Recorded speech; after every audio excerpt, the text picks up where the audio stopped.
against a losing situation. How could we ever lose? Check 1, check 2, check 3, check 4, check 5, check 6, check 7, check 8. Give me those cards.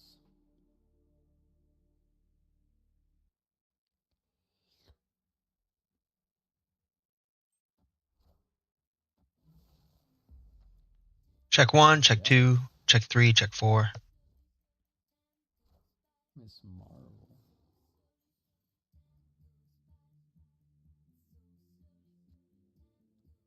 Don't mind if I do. Alright, let's hope that they don't get too big of cards out of here. What do we got? Sif? Holy, get rid of their cards. See ya. Watch this last card be hella. Alright, they're dead. What can they do? They got nothing.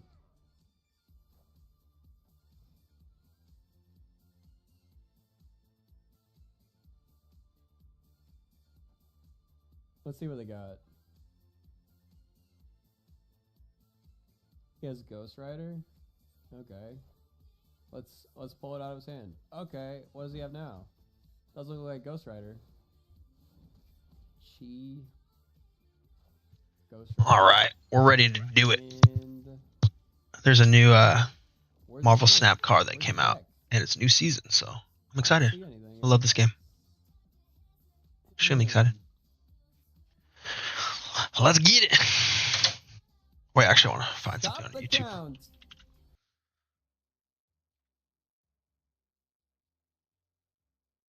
It's a big part of what contributes to people in their mid-career making different choices in their mid-career. Why they stop competing to be at the top of the food chain, and they're starting to be happy with being middle managers because middle managers get forgotten, get overlooked. I can stay home most of the time. I'm never going to be like in the cutting edge of stuff. Okay. Does the CIA, once they find out that you're about to have a family, or even before that, maybe when you get married, they know what's coming next, do they start adding protecting your children to the ideology of what you're doing at work? So, as an effort to maintain. right, I wouldn't say they manipulate. That's a good that. question. What ends up happening is you got culturally, your supervisor is older than you. Right? Physically, they're older than you. Right. And they're a supervisor, which means they've been there longer. So they've already made the Transition. compromises Yeah. to stay in their career. So then that person starts to feed their compromises on to you. The person who chooses family over career has already left. Never So becomes they're a not even supervisor. there. So there's nobody to even look towards. Yeah. There's So only one everybody man. within the institution. Hey, this is what it is. This is what you do. How did you see through Status that? quo. Same thing when you were in law enforcement, right? Well, management, status quo. This is the way it is. Just don't ruffle So feathers. it's very important that those people in those positions are enjoying their life, because if they're not, you're looking at what your life is going to be, and you're going, "Oh, get the fuck out of here." All right, let's see what this deck's all about. Enjoying their life as much as it's important that they are doubling down on the ideology that keeps them there. Or they're committed. In other words, if they're starting to fray in their commitment, everything else Right. trickles down. Like- Ooh, that's scary. The number one thing that you're looking for in any kind of government service is the idea of service before self. Anybody watching this, anybody listening to this, who's military, law enforcement, first responder, government, we all agree. Like it's indoctrinated into you from the day one. Service comes before yourself. And what makes somebody, what is the character buildup or personality trait buildup to have service before self? It's just a matter of commitment, like you said. It's understanding that your discomfort and your opinions and your anything that makes you unhappy is less important than servicing the mission. But is there a trauma that you go through that would induce this personality type? Is there something that happens in your life where you can predict this? Sort of, yes. So when we go back to that whole idea of childhood trauma, what the outcome of childhood trauma is that you need an invisible authority to approve of you. Yeah. And as long as, and the challenge for us all is growing up in that world, you never know who that invisible authority is, so you're always seeking it. It's like, I got to get good grades. Somebody say it's good. All right, so I got to do good on. I gotta go on stage and I got to do these good. people laugh. Yeah. That when you get into a government job and you have that same conditioning, the difference now is you know exactly what you have to do a good job. To get that authority to approve of you, all you have to do is say yes to the next mission. I think I have to play on. There's no guessing anymore. Oh, this game, I have to win this lane and this lane, but he just pulled a drag, so I like him. It's a pretty easy setup. It's a package. It's a nice package that you realize over time the federal government has learned how to do this well, intentionally or accidentally, because they've always been vested in making sure the government itself, survives. Is there a moment in your life where you felt, especially your professional life at CIA, where you felt completely validated and justified in your decision to spend all that time there? Is there a mission that you succeeded in protecting America? I need to put my straw back on this puppy. And I did good. So yes, there is. It's been a little too long. I've been having to open up this cup. Completely gets rid of the point, by the way. And it's been a 2.5-year process because CIA was on board with the book and then changed their position as it got closer and closer to publish. And why do you think? I think geopolitical concerns around the world changed, and then the mission that I was part of became more sensitive to them publicly.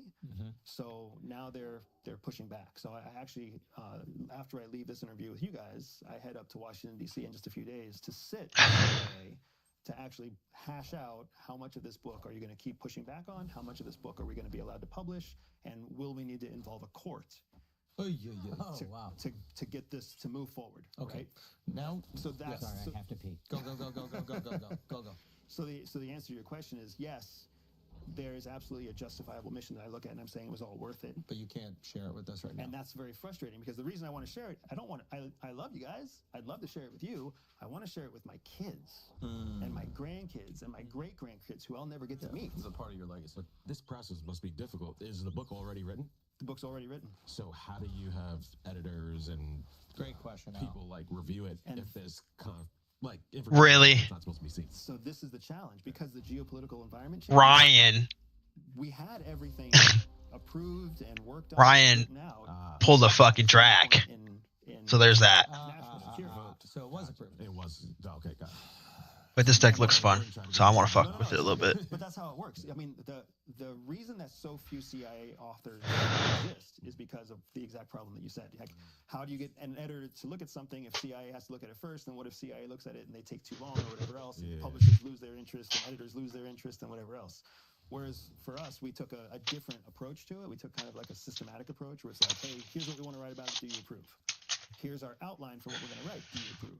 Here's our summary for each chapter. Do you approve? And they approved every step of the way until we came to a point where there was a book proposal that they had previously approved in all previous versions, but a change in national security priorities kind of changed the whole sequence. How do you feel about whistleblowers? I have a very difficult time accepting whistleblowers. Why? Because I think that whistleblowing. Let's name names. Okay, so Ask what you really want. I just want to know to really what like We're talking about any of these guys. Snowden, like right? Snowden's one. There's many. There's many, right? I killed his Meek, so he's playing So discard. whistleblower Such a good thing to blows know. a whistle because it is a true Problem is he can discard a shit ton of rocks. and every other option hasn't worked. Then Don't play cable here. that's what a whistleblower is intended to be. That's why the law protects whistleblowers. When they can prove that they've tried every other official channel, they can't go to jail. They're protected by law. What happens is people get either too afraid or too lazy to go through every other channel, so they go right to the press. That's the wrong kind of whistleblower. So I only killed Meek, not that big of a deal. Results in more damage than good, right? Snowden is one of those examples. He did not try every possible avenue internally before he went to the press, which is why the law can't protect him anymore. Yeah. And then he immediately ran to our enemies. Which further proves. It's like, what do you really want here, bro? Correct. Yeah, And we've seen the same thing with UFOs, and you see the same thing with national security. You see the same thing in police departments and educational departments. Like, whenever anybody blows a whistle, the law is there to protect them, to show that they have gone through every formal option available before they have to simply make it public. And that's basically what you're trying to do with the book, right? You're like, I'm going to get permissions. If you don't give me permissions, then we can take it to a court system. And if the court of law says no, then you don't. Correct. And it is what it is. Correct. And you'll respect that. And that's the only way to show that you believe in the system that you're part of, is to exercise every option in that system. And I do believe that while we are a democracy that is strong and healthy and wealthy, we're not the perfect democracy, but we're a whole hell of a lot better than most of the democracies out there and any of the autocracies out there. So if we execute according to the system and the system deems at the end of the day that we can't publish, you got to trust the system to a certain extent, right? Why do you want to leave America? I heard you said you live someplace else. So there's two reasons. The first, and they're interconnected, right? The first reason is I believe that the United States is in that, I think we're going through our middle school phase. Remember middle school? Yeah. Remember how miserable middle school was? That's where we are as a country right now. People forget we're less than 300 years we're old. young, baby. We're young. Yeah. So that phase where you're used to wearing sweatpants, but then you start getting boners. And you have to Fuck. put a MacBook in front of your pants to make sure I wasn't paying attention. Oh, I won. I don't know how I won. How did I win? You're not gonna start wearing tight Up by whites, 7? right? Like that's Oh, where we are let's as a go. country. Or It's 6, ugly, 2, it's fucked up. 3, 5. How long Oh, did I school should not last? have won that. I zoned out.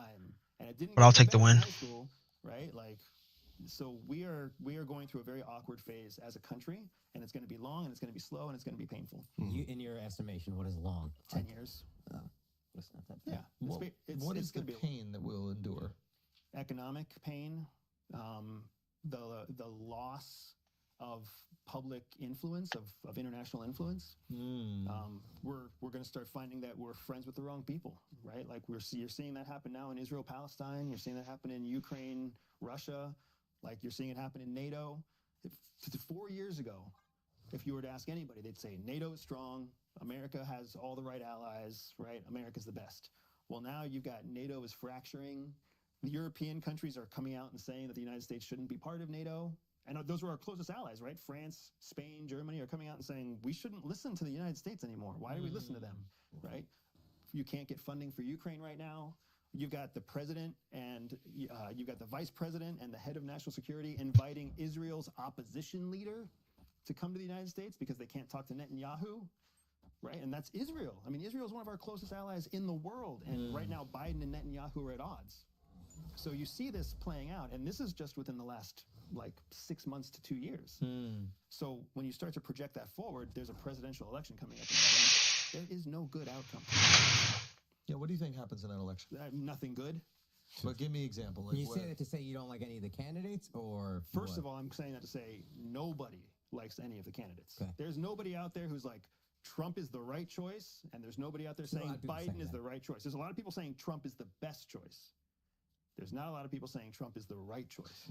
I mean, there's a lot of people who think Trump is the right choice. Fair. You fair. might not respect their political opinions, but I hear what you're saying. Yeah. You're talking about people with geopolitical expertise. They might go, hey, this guy isn't right for the job. But he does have a lot of fans that are just incredibly Fair point. enthusiastic about him. Yes. So yeah, I think what we're going to see either a Biden administration or a Trump administration or some sort of emergency administration that happens because of something completely unforeseen on both sides, right?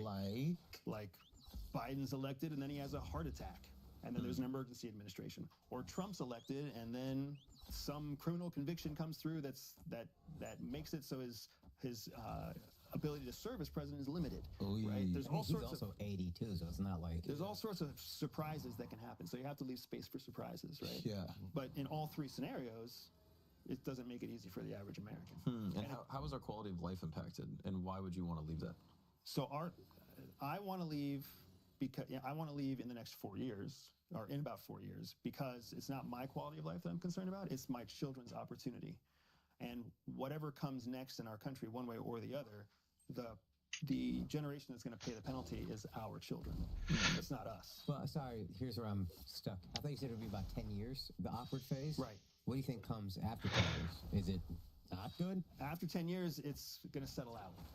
It may settle out to be good. It may settle out to be not good, but a new normal will emerge. And then we'll be able to I will reassess whether I want to come back and play out that new normal here or play out that new normal somewhere else. All right, guys, let's take a break for a second because, listen, a bunch of you have a bad habit that you need to stop. And the best way to stop a bad habit is you replace it with a healthy one. And that's what Fume here is going to help you do, okay? You're going to give yourself lung cancer, emphysema, heart disease, or God knows what else if you keep with those bad habits.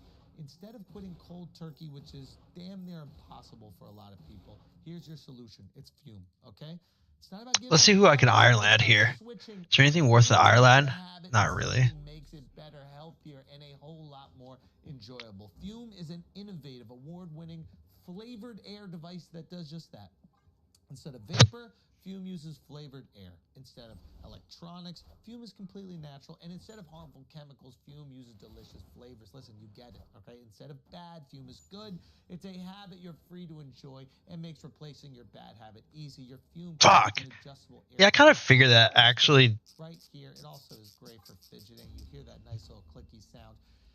It is a phenomenal way to pass the time and not succumb to those bad habits. The taste is excellent. I like the mint. There's a bunch of great flavors. You can try all the great flavors. The look is dope. Plus, Fume just released a magnetic stand for your Fume, so there's no more losing it around the house. It's built with fidgeting in mind. You can spin your Fume around and around. So, start the year off right with the good habit by enjoying and going to tryfume.com/flagrant and getting the journey pack today. Fume is giving listeners of the show 10% off when they use Flagrant to help make starting the good habit that much easier. Once again, you go to tryfume.com/flagrant and you're going to get 10% off when you use the code flagrant. Now let's get back to the show. All right, guys, let's take a break for a second because some of you are using supplements and you're using shitty brands. And you're not getting the reaction, the response, the growth that you actually can get if you use the best in the business. And the best in the business is Momentous. Why is it the best in the business? It's very simple. Because this is what the billion-dollar corporations use. This is what the trillion-dollar corporations use. This is what the United States government contracts, okay? This is what NCAA basketball and football teams contract. This is what NFL teams contract. When you need the maximum performance, you use the best. These corporations are not playing around with that. They don't want 80%, they want 100%, and that's what Momentous is going to give you. Momentous Creatine uses creatine monohydrate, okay? So the gold standard in creatine supplementation, all right? It has full informed sport and NSF certified for sports certifications, meaning it contains no banned substances, no toxic contaminants like heavy metals or pesticides. What you see on the labels is exactly what you get. Not like some of these bodega supplements. You don't know what the hell is in there. They go test them. They got metal in there. Why is there metal in there? Get it out. You want to use something you trust. Why do you trust it? Because the billion-dollar corporations that cannot risk their multi-million-dollar athletes trust it. So you know it's going to be good for you. I'm telling you right now, especially with the creatine, the benefits for athletic performance include accelerated lean muscle development, increased strength and power, enhanced recovery and rehabilitation, enhanced injury prevention. You got reducing dehydration, muscle cramps, the list goes on, all right? Protein. You get the grass-fed whey protein isolate. Protein is a fundamental macronutrient that's essential for muscle growth. You need the protein. Development of that muscle, the recovery of the muscle, peak physical performance, and everything your body does needs ample amounts of protein. How are you getting your protein? You're going to get it with Momentous. It's that simple. They got the high-quality protein content. That's what they're going to give you. The grass-fed whey protein isolate powder is sourced from EU dairy farmers who adhere to strict regulations and whose grass-fed cows are free from hormones, steroids, and synthetic growth hormones. This is what you need. Again, NSF certified, sport and informed sport certified. You have the certifications. You have everything you need. What you need now is to get the Momentous. Momentous is offering our listeners up to 36% off your first subscription order. And if you don't want to subscribe, you can still get 20% off creatine, protein, and all of my favorite products. Go to livemomentous.com/flagrant and use the code flagrant at checkout. They are so confident that you will like it. They're not even asking you to 100% subscribe. You can if you want to save more, but they know that once you get some. Sorry, guys, I'm trying to. I wish you all the best. Now let's get back. I wanted to tell you Stop you're vaping. still part of the CIA. Okay. So that's the goal right here. One, I'm about to buy something to try because it has to stop. 2, if I'm them and I want influence in the YouTube podcasting space, I want someone who is eloquent, intelligent, knows the line. He's not going to publish a book about something that he knows is illegal. He'll go through the proper procedure, and maybe we give him permission. And if we don't, maybe we'll string him along for a few years just to see if we could piss him off, just to see how loyal he is. And then when he proves his loyalty, okay, maybe we'll put the book out there. But we have someone in this YouTube space. The YouTube space is massive. This is where information is existing. This is where intelligence is existing. And he'll go on all the biggest podcasts and he'll do what he does best, which is make friends and assets of all these different people and imagine all the intelligence he can glean from that. We'll let him have his consultation business where he can go and make millions of dollars. He deserves to do it. We can't restrict him because then he would totally leave. But if we need to call on him for anything, if we need to call him for information, he will be there for us. Tell me why I'm wrong. Because CIA would get all of that without me being on the payroll at all. So they are getting it. If they ask for it, but they don't ask for it. So I'm not part of CIA. Until when? But that's Until when? You're thinking of CIA again like it's a corporation. Yeah. Corporation would take those steps because it'd be worth the investment. Yeah. CIA is the DMV.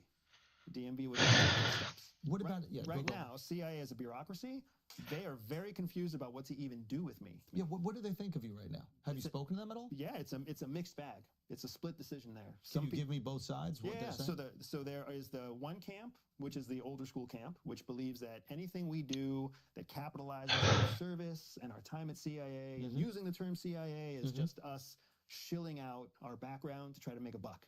So that's the negative side. But then there's another side that's like somebody out there needs to be saying good things about CIA because everybody else who comes out and talks about CIA says shitty things about CIA. So we've got a foot in both camps. There's a PR war going on here. Right. And I don't necessarily think that you do bad PR for the CIA. Like, I'm kind of, like, if you saw Homeland, which I assume the CIA signs off on some level, or... It's because it's not written or authored by a CIA officer. Yeah. There's no requirement for CIA to chop off on it. Oh, wow. Well, that shit is exciting. You know, I'm not saying... how accurate it is. No, it might not be accurate, but still, like, you coming and you talking about this, right? I would imagine there are young, talented people out there that would listen to this or watch this and then go, wow, I wonder if my skill set would lend itself to the CIA, and that might be something. I don't necessarily see you as somebody who is painting the CIA as this horrible organization. Right. It doesn't even seem like you dislike them. It seems like you think there's a lack of efficiency and that could be restructured. But as far as an organization, I believe you feel like it's important. Absolutely. So everything you're saying is accurate, right? And everything you're saying is the work that I put into my public message about CIA. Because I personally, as an American and as a father and as a former CIA officer, I want the next generation of high-performing, hard-working, talented people to join the agency. Whether they join for 2 years, 6 years, or 10 years, all of us benefit from them joining the agency instead of joining the sales department at, you know, but whatever. Here's an issue, though. You're an intelligent dude. You have found a way to, I would imagine, make 10x, 20x what you were making at the CIA almost immediately after leaving. Right. The people with the level of intelligence to work at the CIA, and I'm assuming that there needs to be some IQ requirement, right? You could have all this stuff where you don't feel guilt, but if you're dumb, it's not going to work, right? You need to have an aptitude. You need to be able to learn these things. You need to be able to learn them quickly, and you need to put them out in the field. Somebody with that level of intellect and that lack of, do we call it empathy, or lack of the feeling of... Sorry. That's a huge advantage in the regular workplace. It is. You would rise quickly and make so much more money. So how do we incentivize these people? How do we incentivize smart people in the same way that we can't get smart people to be politicians anymore? How do we get them to be in government agencies at all? Well, that's the question. You guys are all going to be hedge fund dudes, like people in your position. That's the $1 million question. That's why you see there's a military recruiting crisis. If you guys weren't aware of that, military hasn't hit recruitment numbers in 2 years. Federal government can't recruit people fast enough, right? There's a dearth of interested candidates in supporting the federal government because they see the federal government, and put yourself in the shoes of like a 14-year-old back in 2009 or 2005. That 14-year-old who is now whatever the age is, 18, 21, 23, right? That child then has watched utter chaos in government, and now they're deciding, do I want to work for Google or do I want to work for the federal government? It's an easy answer. There's also like, is there been a war that we feel has been justified that we want to support? So if you're a young kid seeing that, and that's the ideology. Great point. You know what I mean? That's the ideology that you have. I mean, getting people to getting people to join the army around like World War II might have been one of the easier things to do. You're like, I want to go defend my nation. Even after 9/11, there are people who are like, I want to go. Let's get this get back. Nobody can fuck with America. Not while we're here.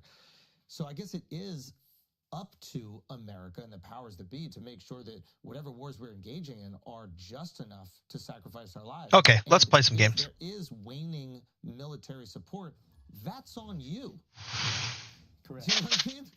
Yeah, it's on the people for understanding what the fuck is going on.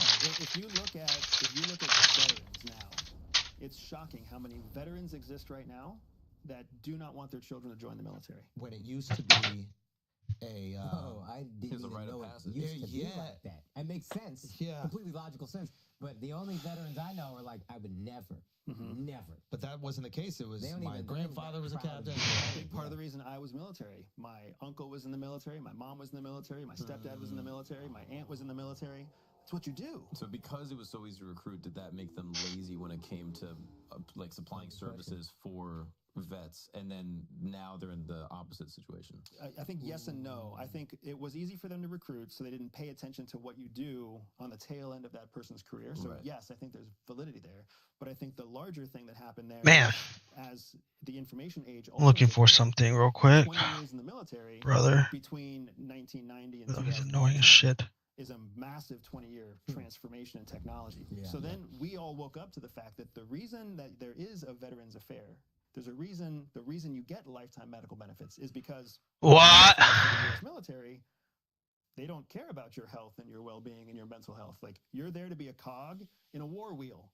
And some cogs Is this will game? die and get medals, but many, many more cogs in the war wheel get traumatized, get hurt, and then they need medical care for the rest of their lives. And they don't have adequate medical, psychological, whatever care. And So you're aren't aware they of that starting as well. to strip a lot of the bonuses or incentives away, like schooling and the housing and things like that, that were easier to get, and now it's like they're stripping some of that away. And that's because of cost structure, Yeah. right? So now with a recruitment crisis, it's hard Okay. for the federal government to fund recruitment operations. So then I'm literally just trying to they play. find money to get more recruits, they take away. And then you have more people who stay for 4 or 5 This card, I think. years and less people who stay for 12 Try to win. years. If not, we just lose. The whole- Whatever.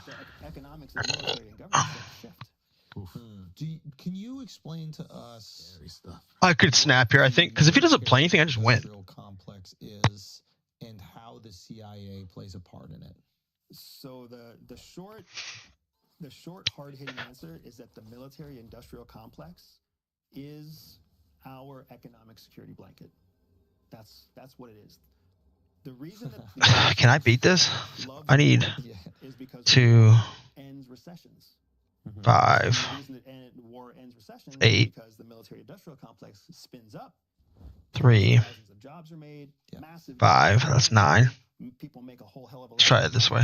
More taxes is taken, and then all that military industrial produce, all the production, isn't just for us. It can be sold to the Yeah. UK, it can be sold to France, it can be sold to Germany, it can be sold to Israel, it can be So sold now to you have Saudi money coming in. Shizit, too. Got shit The people zitted on. Countries buy American goods. What denomination do they use? What currency do they use? American. So then, how dollars. do they get American dollars? They gotta buy them? An American dollar. And then, as you buy American dollars, it takes American dollars off the market, which does what to the value of your currency? Raises the increases it. value. It's net. It's like a triple threat. It's like Justin Timberlake, man. I mean, this is really well said. So I think that's we- why the yeah. military-industrial complex was designed, and it's a big part of the reason that Eisenhower warned against it. Yeah, his speech when he left office. Yep. It was like, once we create this beast, you can never put this back in a box. It's always going to be there, and it has contributed to our wealth over time. Yeah. It is the thing that China is trying to do right now. The thing China is trying to replicate is its own military-industrial complex. So, because it has watched us leverage Wow. it for economic and international gain for the last 30 years. Now, doesn't it need war in order to properly utilize it? It needs conflict. Exactly right. My understanding with China's foreign policy that it wasn't conflict based. It was more like investment and infrastructure based. That The worked. Silk Road. and I've got to take a second. I'll be right back, guys. Sorry. Belt and I Road. don't feel well. I gotta do something. So Take the edge off. China's from 1990 to about, or I'm sorry, from 1980 to about 2010, China was primarily focused on Belt and Road Initiative, on diplomacy, economic diplomacy, Yeah. and And that's why you saw what they call the China miracle, where China went from, I mean, speaking of per capita, China went from $537 annual income per capita to $5,000. Yeah, think about that. Yeah, I mean, a starving population to cities popping up everywhere. Right. Unbelievable. Yeah. So a 10x change in the average household income and the average person's income in just 30 years. And we're talking about 1.4 billion people. We're not talking about a country of 1 million people where you can get that change. Okay, so you're saying. So they were engaging in that, let's be the world's producer. Let's be the world's warehouse and the world's workforce for a long time. Well, when Xi Jinping took power, he started to say, well, what are we going to do for the next 50 years, which is why he came up with the 50-year plan. And when he started looking 50 years out, he started realizing that if you're the world's manufacturer, then you're always manufacturing somebody else's goods. And then looking at the United States, we used to be the world's manufacturer. And then we exported that, and we took on tech jobs, and we took on innovation, and we took on innovation. And that is now, what do we export to the world?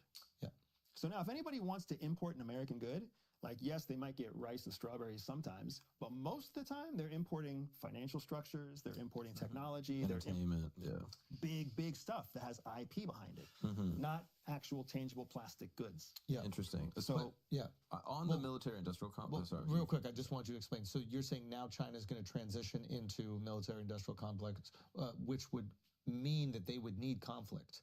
You got to use the bombs, right? So for the last 5 years or so, what we've seen is a really aggressive push for China to change its economic foundation away from being the world's manufacturer and into being the world's tech alternative to the United States. And once Huawei got it. And once competition exists, you can't put that back in a box. So what's different is the United States, we like to win like a good football game. We like to win where it's like, you know, second quarter, like last half of the game, we're 15 points behind, and then we win by 1. The Chiefs Super Bowl this year. That's what we want, right? We want a huge finish, a huge dominant, and everybody talks about it for decades. What China wants is China wants to win like soccer, right? Like small incremental gains until there's parity. He wins the race. Once the United States, who is the world's economic superpower, once we have parity with another country, which is equality with another country, guess what happens to us? Our security status completely transforms. And why is that? Because we're no longer the dominant power. Because there's another alternative you can go to. If there's one restaurant in a neighborhood, that's the only one that's serving the food, they could charge whatever they want. It's like if you're playing second poker. There's another restaurant in that neighborhood, all of a sudden the price has got to come down. We about to start watching Chinese movies. Yeah, right? We already do. Okay. This is really interesting, but you still haven't explained what's happening with their military-industrial complex. How will they engage in these? I assume what happens with us right now is instead of us engaging in the hot war, and it does happen, there's a lot of proxy wars that we are funding with weapons. So the United States, I don't know if you guys are aware of this, the United States has 20 different special operations groups. Okay. That's a lot. What is it? Is that like Rangers, SEALs? Those are special operations groups. Got it. Our nearest allies, with very few exceptions, like France, Germany, Spain, the UK, they have like 4. Got it. So we have 20. The next largest country, or the next country with the most, is Israel. Israel has 18 different special operations groups. Oh, wow. The reason that you have these special operations groups is so that you can have a constant rotation of active training in real-world conflict. So we have people in Somalia, and people in Mogadishu, and people in Colombia, and people in Peru, and we have people constantly fighting in support of joint forces, in support of allied forces, at peacekeeping missions, right? These are people who get real-time experience with real weapons, firing downrange and shooting people for real, without it being a war. That's why we like proxy war. So that we can keep them warm. We keep them warm, constantly training, constantly training. China never had that. I mean, it's crazy to call it training. But it's a real fucking war. But we see it for its training value, and then you rotate people through that. Jesus Christ. Now, when you look at what's happened in the last year, real quick on that. Knowing that we need training, do we induce some of these conflicts so that we can have it, or do we kind of seek them out and then apply force? It's more of the latter than the first. We seek them out, but once you have the biggest kid in the playground on your side, you're a whole hell of a lot more confident pushing the conflict. You're saying the other countries, knowing that the U.S. is going to come in, and we're not really mad at it because we need some training. Yep. Right. So they go start. Just our presence unintentionally will stoke more war. Correct. It's like the way you would talk shit if you got a bodyguard. Yeah, exactly. Yeah, it's a very different energy than when you're with yourself. Okay, go on. So now, if you understand that China has been investing more in its military-industrial complex, then it has been outpacing its investment in military-industrial complex than its own GDP growth for the last 5 years, and it's already projecting next year to do it again. Wow. So that means it GDP-wise, economically, it should only be investing about 4%, but it's going hard. Investing 9%. So it's overspending on military development. Combine that with the fact that in the last few months, Taiwan actually just sent out a warning today saying that they're concerned because China has normalized, meaning it's so common that they have normalized military exercises in and around Taiwan, including in Taiwan airspace and Taiwan naval space, littoral space. Yeah. So the reason that like China is normalizing that type of military activity because the first stage to military-industrial domination, the first stage is being able to protect the homeland. This is why the Civil War was so critical. I know people think the Civil War was about slavery. It was not. The Civil War was about being able to create one country where from coast to coast, we fell under one legal jurisdiction, one country, because it's easier to defend a country when it's one country with two sea borders. As soon as it's two countries with two sea borders and land borders. Look at Russia. Yep. Right, you got to worry about every single country around you joining NATO because then there might be a base that's put right up on your borders. Yeah. Exactly. So what China is doing now is it's normalizing this military activity around Taiwan, and it's doing that because it knows that with the size of military it has and with the military it has, for any other foreign aggressor to come to their home court and beat them is going to be difficult. Yep. Their plan for the next 10 years is to grow their ability to extend or reach their military out. So first you protect yourself. Once you can protect yourself, now it's time to dominate abroad. And do you think that they will start engaging in proxy wars? They're already engaging in proxy wars. All over Southeast Asia, all over Africa. What about South America?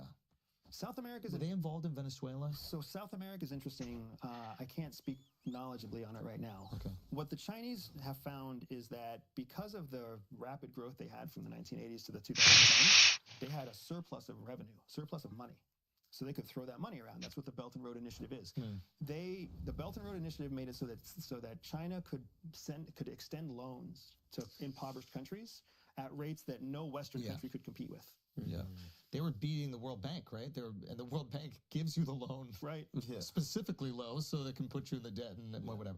So China basically followed that same model, learning from us. Yeah. So when it came to Latin America, they didn't have to engage in proxy wars because there were so many people there that were just willing to take loans. This is so lame, to be honest. Like, everybody's just playing Destroy because Destroy is actually so good. They just bought the Caribbean and they bought most of Central America. I think I do this. South America. They just own for like 99-year leases. And we just let them do that?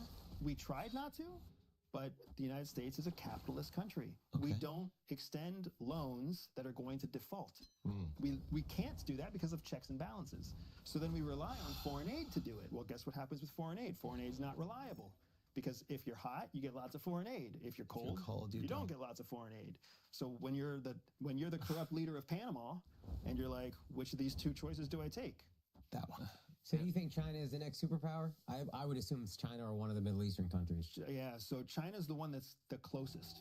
Economic experts believe that by 2030, China will have reached economic parity with the United States, all things remaining the same. So all things remaining the same means we also have to remain the same. If we don't change, we will see the rise of China to economic parity with the United States, which in my opinion is just as bad as China being dominant. Yeah. Right? Because the effects are the exact same. The effects are the same. Yeah. Whether they're 1% better, 10% better, or 2% far off. It's 6 years from now. Okay, so here's what I'm saying. Answer the question. So where are you going to live? So I plan on moving to Europe. Where? So Portugal, Spain, Italy. Those are three of my top. Croatia. Fire options. Yeah. Those are all countries that have a number of things going for them. I'm also looking at Sweden. First of all, you don't want to be a Sweden, bro. They're neutral countries. Nobody sees those countries. Spain is incredible. I used to live in Spain. It's the best. Nobody sees those countries. To live. So I plan effects are the same. Yeah. Whether they're 1% better, 10% better, And or that sounds 2% far off. It's 6 years from now. It's 6 years from now. Wait, so you never answered the question. So where are you going to live? Definitely. So I plan on moving to Europe. Where? So Portugal, Spain, Italy. Those are top. Croatia. Fire options. Yeah. Those are all countries that have a number of things going for them. I'm also looking at Sweden. First of all, You don't want to be in Sweden, bro. they're neutral countries. You don't wanna be in Sweden. Nobody sees those Spain countries. is incredible. I used to live in Spain. It's the best. Nobody sees those countries as a threat.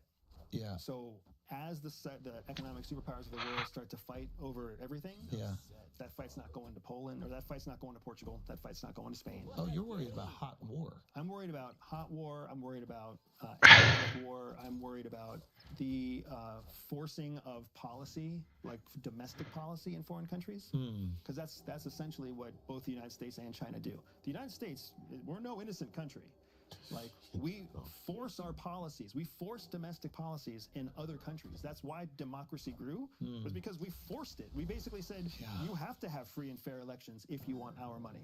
You have to do this. And who defined free and fair elections? We do. We did. We're also the country that came up with gerrymandering, Yeah. right? So, Yeah. it's fucked up. But China has learned from that. That's what they do in Hong Kong. It's what they do in Malaysia. It's what they do in the Philippines, right? Fuck!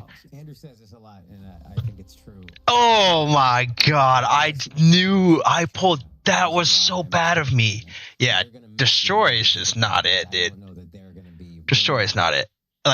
This deck's good, but destroy completely counters me. Front-facing friendly with how they try to exert their control. Is that something you think happens? Are you afraid of that? I wouldn't. So, fear is how I define it. Okay. It's more like a series of probabilities. Is that a probability you see? That's absolutely a probability I see. And the way that China executes on its ambitions is different than the way the United States executes on their That ambitions. was my next question. You think happens? Are you afraid of that? No. And this is why I'm scared of China. You're going to miss the American superpower because I don't know that they're going to be remotely friendly with how they try to exert their, or even like front-facing friendly with how they try to exert their control. Is that something you think happens? Are you afraid of that? I wouldn't. So, fear is less of how I define it. Okay. It's more like a series of probabilities. Is that a probability you see? That's absolutely a probability I see. And the way that China executes on its ambitions is different than the way the United States executes on their ambitions. That was my next question. Fuck. We try to incentivize people to do what we want them to do. Hey, do it, and it might be a little bit bad for you, but it'll also He be has good for you. this card, which is really good for him. The Asian way of doing things is do it this way or you'll be punished. Or else. So I like the world of incentives because incentives always give you options. But the world of enforcement is difficult. And so this is why 10 years will help to define kind of what's... Let's play this card for fun. Wow. But the next 15 to 20 years after that is going to look like this seahorse, right? Or this seesaw. This rocking back and forth of, democracy becomes a little bit Interesting. more in vogue. Yeah. Authoritarian power becomes a little bit more in vogue. Yeah. As we're all kind of trapped in this effect of which of these do we really choose? Can you speak about Chinese officers or operators? This gets me stats related. So what I can speak on that's allowed is the stuff that has been making headlines more and more. We know that the Chinese have secret police stations in the United States. And Canada. It really was big deal in Canada. Yeah.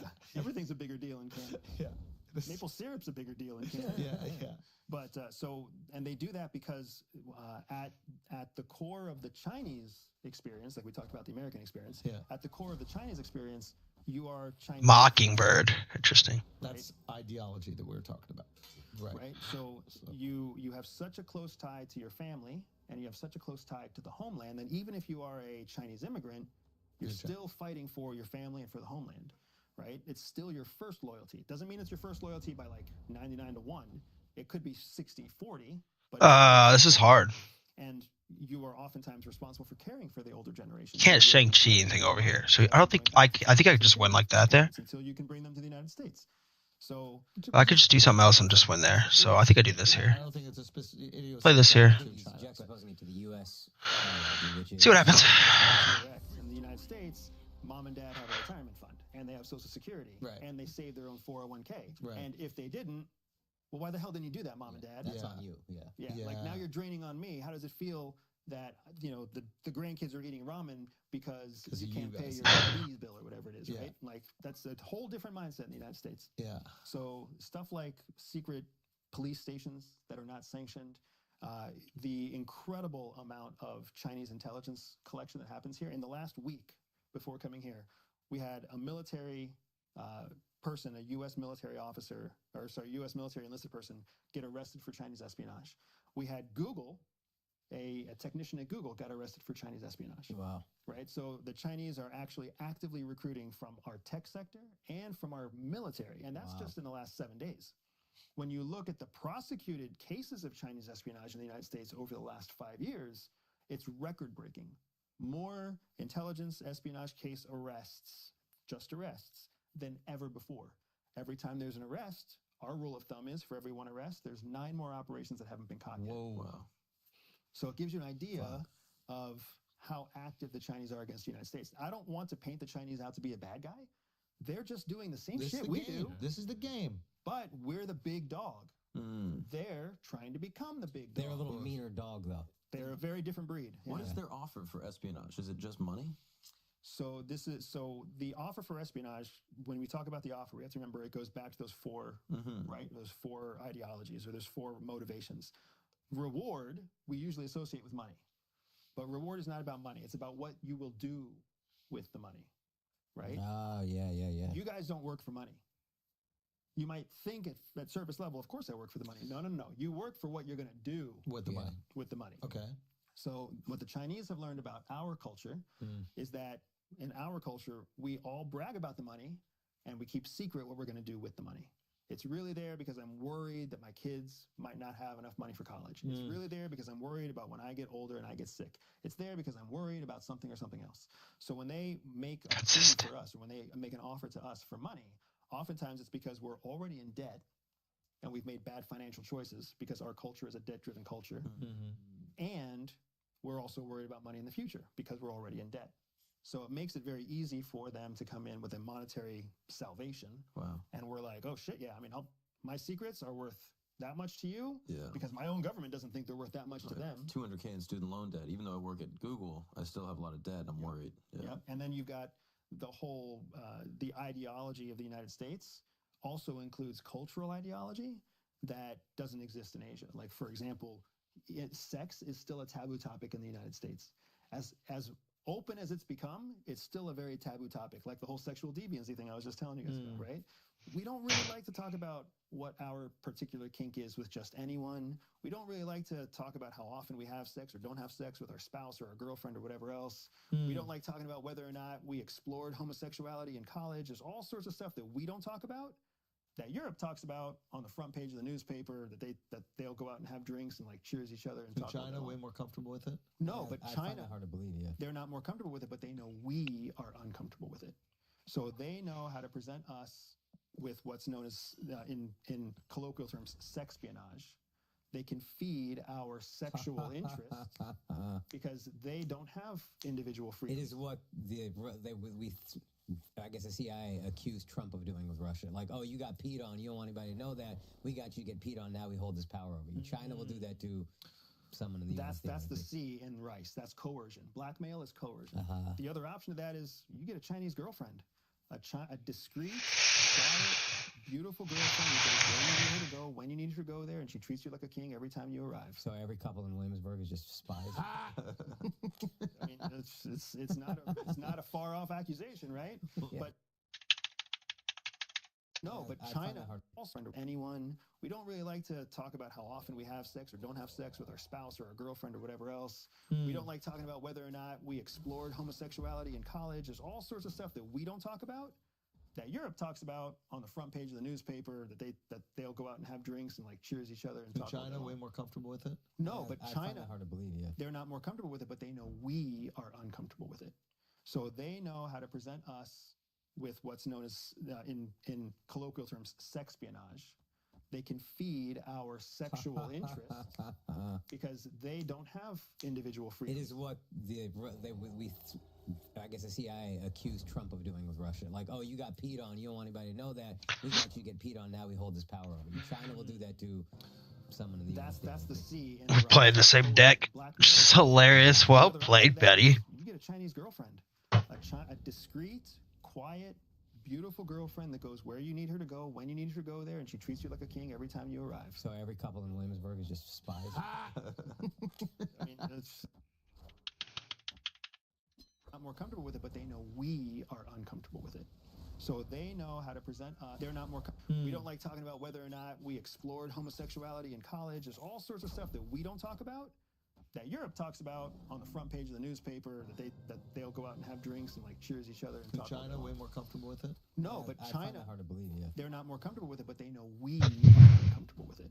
So they know how to present us with what's known as, in colloquial terms, sexpionage. They can feed our sexual interests because they don't have individual freedom. It is what I guess the CIA accused Trump of doing with Russia. Like, oh, you got peed on. You don't want anybody to know that. We got you to get peed on. Now we hold this power over you. China will do that to someone in the United States. That's the C in rice. That's coercion. Blackmail is coercion.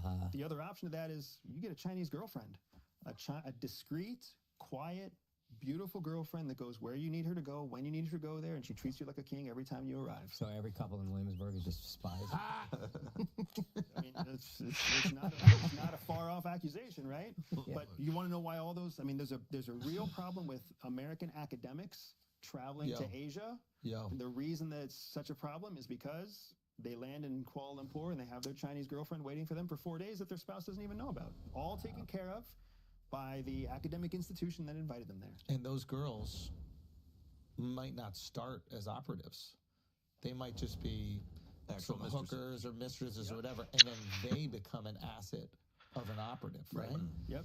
This is so interesting. And then you're saying that we can't do it in America because we have individual freedoms. In You other can't words, force an American to prostitute his body. yeah. Now, if they do it, they do it. This is what you should do. This is a good game. So Pretty sure. Not only that, but in the United States, we've also gone for our actual trained agents, our trained field operators. We actively enforce that they don't take that step. Because when you take that step into any kind of romantic or physical anything, because of our ideology, in the United States, sex is very difficult to separate from connection. Okay. Out of our control. Has anybody ever tried? It's a bot, boys and girls. We've all been attempted in different ways. And how did you know? Could you tell they were an agent? Yeah, what were they doing? Where were you? So Can you say where you were? Yeah, so my time at CIA, I can't talk about that. Okay. When I left CIA, one of my first big jobs was in private intelligence. Okay. I went to the United Arab Emirates, UAE, to carry on a private intelligence contract there. Because they were pulling from the Trump school of thought, and they're like, hey, we're going to privatize our intelligence also. And it was a high-paying job in a foreign place. I could take my family and write my own check, right? So you had to go get intelligence on someone out there? Can you speak on it? It's an NDA contract. But I was supporting private intelligence in Abu Dhabi, right? So those are our peoples out there. You know what I mean? Well, they're our allies, right? Yeah. So when you're out there, you're also presented to everybody else who's traveling through Dubai or traveling through Abu Dhabi. So you got the Russians, the Chinese, and the North Koreans, the Iranians. All of them can travel through the Middle East, unlike they can in parts of Europe, right? So you have everybody presented to you all the time. So what sometimes happens is it's not like it is in the movies where somebody walks up to you and they're like, they hand you like a suitcase and they're like, you go and spy for us now, right? It's not quite like that. Instead, they try to build a relationship with you. They try to find out what you do. You know they're a foreigner. You hear the foreign accent. You know they're a foreigner. What the absolute fuck is this game right now? ID in the Emirates that says what your nationality is, right? But you still have to do business with all Absolutely amazing. So you have to work with the Chinese and the Israelis and the Russians. The difference is how do you determine which are doing a job? So how do you do it? And which are doing the other job? Yeah, what gave it away? Well, it doesn't. It doesn't get given away until they start asking you to have like personal GGs. relationships where you keep secrets. Okay, and give me an example. Like, was there anybody who was really good, and while it was happening, you're like, "Ooh, these motherfuckers! This is a new level. I didn't even." So the Mossad is actually really good at this. Okay, so tell me. So when Mossad will work with you, Mossad is the is Israeli intelligence. Israeli Foreign Collection. Yep. Shin Bet Is their FBI. is their FBI. Got it. So Israeli Mossad they'll work with you, they'll collaborate with you, they'll share with you. Everything's a team fight, and it's always in the workplace until you have a big victory. And then when you have a big victory, then they're like, we should celebrate this at this nice hotel or at this nice bar or whatever else. We've got a connection through the Israeli connections, and now we're going to have like a private room and all this other stuff, and it's going to be this bang up party. Once, as a trained intelligence officer, once someone takes you from a public setting into a private setting, you know that you're now on what we call a developmental path. They're trying to develop you into. So you're An immediately asset. hip to it. You're immediately red flagged, Okay. right? Wait, red flag means you red flag them. Correct. Yeah. Got it. Correct. Okay. Guard is up. But at the same time, like, there's lots of cultures that just want to party. Yeah. So you go to the party, and then you Israelis have like to to party. assess. Hey, you could go both ways, honestly. Yeah. Okay, this is good. So you have to assess then what happens at the party. So you're at this party. So now when you're at the party, again, a standard Mossad tactic is you're at the party, and then they'll start pulling you off of the main party to have like these sidebar conversations about work stuff. Like, hey, it was incredible that you found that thing, that you found that deep fake video, and you're able to reverse engineer who it came from. How did you do that? Like, can you tell me how you did that? So This now is they're why it's important that you don't use substances. If you're a little loose with the drinks, you might volunteer that information. right. And you've already built a rapport with these people. Oh, yeah. You guys I just trust this celebrated a guy. victory. Your teammates. It's hard enough sober to Yeah. not talk. Yeah. Okay. This, So you can- and he's stroking your ego. Look what you did. This And exactly. So you can see yourself going down this what we also call it a slippery slope. If you've ever climbed a tall mountain, Of course. you get past the tree line, you get into the rocks. It's like a rock scramble. We call that a slippery slope in espionage too. Once you cross that tree line, it's very hard to keep from slipping. How do you maintain your relationship with them while shutting down their questioning? There has to be a point with a trained intelligence person where you use a language that they understand to let them know that the development stops there. Can you say what it is? Fuck. Yeah, so you'll have to say something like, I appreciate our work together, but you're getting into a realm that I'm not willing to share with you. Oh, so you got it. I thought it would be more subtle. You basically just tell them no. I mean, that's pretty subtle in our world, Oh, really? right? In our world, subtle is I have professional obligations that prevent me from What's- going down this road. What's not subtle? Let's do this one. I don't like this one. Okay. Shlomo, must speak. Yeah. Okay. So you had to say that to him, and then does he smile and go, "Ooh, you knew what I was doing"? Is there like a little gamesmanship? There's some game, not with the Mossad. Okay. Mossad is business. The Russians, there's gamesmanship. Because the Russians are thinking this. The Russians are thinking, you say no today. But tomorrow. Game on. And also, Fire. we've been doing this for decades with the Russians, right? There is. Wow, that's there is gay. advance. Yeah. Okay. All right. Now, I imagine you've also tried to do this with Others. others. And did you? Ooh, Zero's good You here. guys had this victory, and then all of a sudden. No, that's so the American tactic is very different than a lot of other tactics. Okay, what's the American? We are personal right Meme out of share. You just share memes. all the time. I think this is the play. Yeah. Okay. Right? So wait. Your personal time. What does that mean? So that means right out of the so Can you give us an example after CIA that you can talk about? Ooh, that's good. Yes, after Okay. CIA I can talk about it. So same private contract in the Middle East. Yeah. I needed to take Let's do over it. the reporting source for my contractor, for my contract holder. A reporting source means an intelligence source in the private world. so you need a private intelligence source from another contractor, and you need to bring them over. From a foreign country. And they're professional. This is what they do for a living, and you got to break them. Yes, exactly right. Except oftentimes you're not trying to break any. Let's play one What here. does that mean? Because you're not trying to. You're at our way of Ronan. doing things, right? The best practice in the United States is that you're not trying to break someone's will. You're not trying to trick them or dupe them. How do we operate? With incentives. You scratch my back, I scratch yours. Is it that? Yeah, only my scratch is better. Yeah, I got you. Right? Now. So they don't even think that they have become a double agent. They are grasping with that. They are professionals, so they know that's what they're being asked to do. But at the same time, they're like, I'm getting this information, which my Damn it, I think I lose. Or more I'll have to retreat later. they're thinking, Man, I'm getting this dehydrated. that I just need water. Wait, okay. So take Much more than I've you drank. got your target. Yep. Are there multiple, and you lock in on one, or was it always one for the whole time? So usually what it is you have a target, but the target that you want is not reachable because the target that you want is never going to convert. Yeah. So you end up pursuing that target to find out who their network of close associates are. So then you can peel off. It's like trying to get a mob boss, and then you just get the other guy to snitch. Right.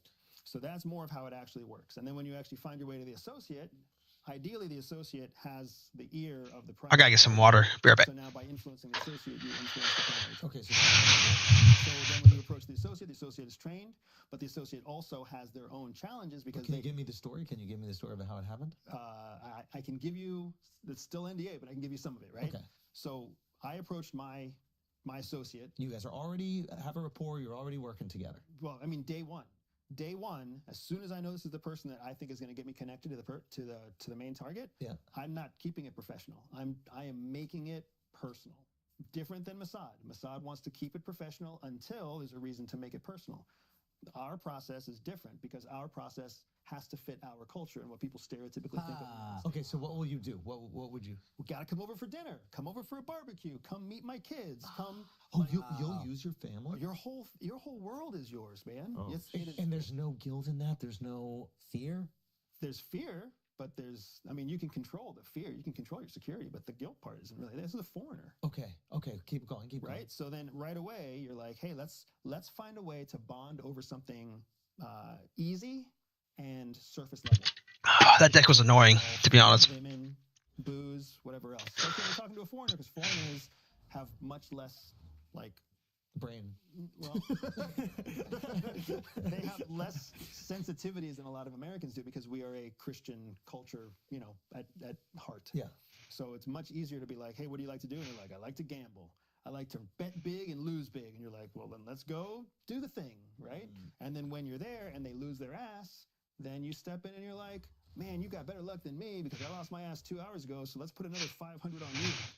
And then you start to show them that you're a good time. You start to do What is my mouse doing? Saying earlier, you were like, I like you now, and I trust you now. Like you were just saying also, that if you're bringing them to your wife, to your family, your wife knows what time it is. She's an operative too, so y'all are firing on all cylinders. Cooking. Right. So that's how you. And now remember, we're talking about a trained professional on the other side. Because they know. So that trained professional on the other side knows who you are, and they know what you did, especially me. When I left CIA, I've been overt ever since I left. So they know I'm formerly trained CIA. So they knew when I was in Abu Dhabi that that's what I was there to do. I was there in an intelligence capacity. I was there supporting a private contract. How the fuck do you still get them? Because they want something more. You keep in mind, secrets are a commodity. I feel like an accelerator is all of a sudden on or something, or they representing their maybe I'm getting my mouse pad wet. Maybe I don't know. It's annoying shit. Drugs. They want women. They have a vice. They want money because they've been busting their ass their whole life for a government wage. They've got kids that have. I think I play this here now. I think he wants to go negative there, obviously. In their home country. You'll find out all about all those things. Yeah, because what happens is when you make it personal right away, you break down all those contrived barriers of what we can and can't talk about. And you just go to your employer and be like, yo, give me X amount of money and we can get whatever you need. Sorry, real quick. It can't be, hey, here's money straight up. Right. They have to trust that you would give them money, no strings attached, right? It's not even just about money. It's about that you are the solution provider, right? If their kid has an illness. Yeah. Yep, I don't have to give them money to have them treat their kid's illness.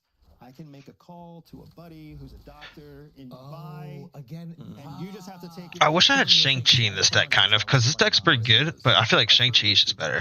Operatives where it's like, oh, they found out they're a huge football fan, and they're like, dude, I actually have a jersey, like a Patriots signed jersey, like you should have it, or like they'll give them something like that. Yep. Hypothetically, let's say you found out someone was a huge fan of stand-up comedy. It's good for me. Let's say they loved Andrew Schultz. Okay. Let's say they loved Akash. Okay. How could you leverage that? Sucks. Getting what you want. So if I know they're a big fan, well, first of all, if they're a big fan of your types of comedy, yeah, they're good guys. But I know a lot about them because you guys have a very unique style of comedy. Sexual deviance. So right away, they're not going to see Sinbad. You know what I mean? Yeah. So that tells us a lot. I think this. Oh wait, we get. Yeah, it's this. It's super important. Yeah. What we can do is I can say that I have a client that has front row seats to Andrew's next show, but the client can't make it. So I've got these 3 tickets that are burning a hole in my pocket. Do you wanna I come can't with win me? there, And so that's then kind of do you wanna gay. Your wife, or do you want me to find like a cute lady to come with us? Ooh. Now, would you buy the tickets outright Yep. with the money, or would you go to Schultz and be like, "Yo, can we get some tickets for Well- the thing? Maybe do a meet and greet"? Well, so the reason I wouldn't right Now, now, am I a spy? from today forward, Yeah. That makes me a spy too. yes, the reason I wouldn't do that is because now I put a bookmark in his mind. Yeah. Why did Andy want 3 free tickets? Am I actually about to lose this bot like this? This is rough. If I come to him and I'm like, I want 2 tickets, he might be like, oh, it's for you and your wife, and then he's gonna look for me at the show. But instead, it's much easier to just go fucking ticket. Or just lose this like this? Throw away credit cards. What's up, played this? Or he magnetoed my shit? I got 3 tickets. He doesn't know to look for me that day. I can put on some lame disguise so he doesn't even see me. 8, 9, 10, 11, or, That's oh how god, 13, to the target. Yeah, if you ask me tickets, 15, 21 ties. I just lose? So you got the dude there. This is embarrassing. So where I got is I got the guy to understand that he was selling his information to my client through the contractor, and that it was a discrete relationship with the contractor, and that I was going to leave.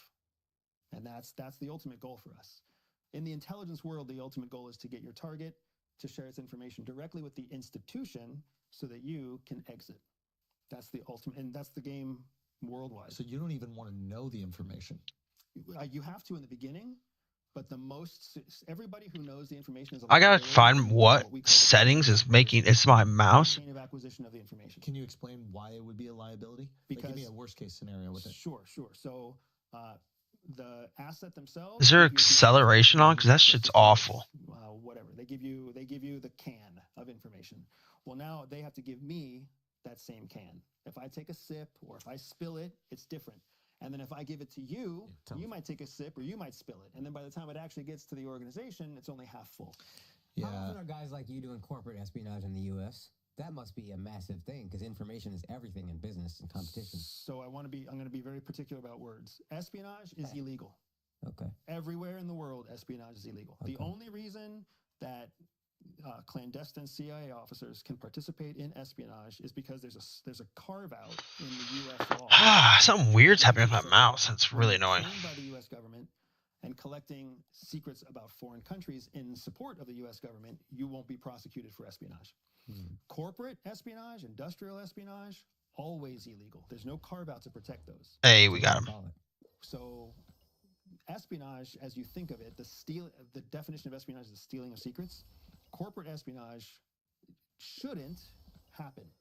Most stand-up professionals in the intelligence. Oh, wow. What a skin. Because the risk is too high, right? If I help Yahoo steal secrets from DuckDuckGo, I'm going to jail for a long time. Got it. So people don't participate in that. What they do participate in is private intelligence. Private intelligence means I'm good. in which to collect information that you can use to create an analysis or an assessment. So now, if I want to do an analysis of Verizon in support of... Oh, wow. That's a good skin. I can find I like that. legal ways to collect data about Verizon. I can then compile it using proprietary methods that creates an assessment for AT&T. 2 very different things. Why don't you just target the higher ups at all the Fortune 500s and then do insider trading, get rich, and sail off into the sunset? That's a lot more work than you would think, first of all. And secondly, the higher ups in a lot of those organizations, they don't actually carry the decision making. I mean, well, target someone who would be the decision maker and then like the boards. Trade like Nancy Pelosi. That is essentially who does that.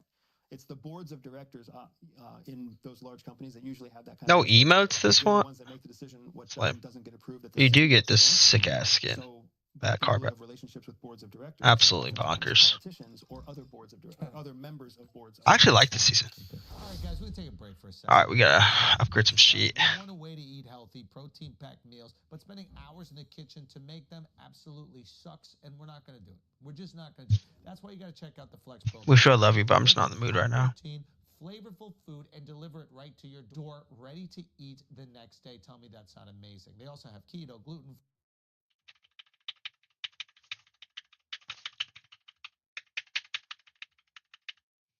Do you think that I could potentially be working for some government organization? I think anybody could be. You're definitely smart enough. Ow, you mother trucker. I love you, but you gotta get down. But the bigger concern with someone like you is not that you're doing it, that you're doing it unwittingly, that you are being used. That's what I think is happening now with you. Like, I think you got me. You put that clip out there, right? You responded to what we said on the pod, and then I took the bait, but I knowingly took the bait. So it's like, this guy's baiting me, and then I get him on the pod, but then maybe I wanted him on the pod in the first place. So you never know. So you're the master.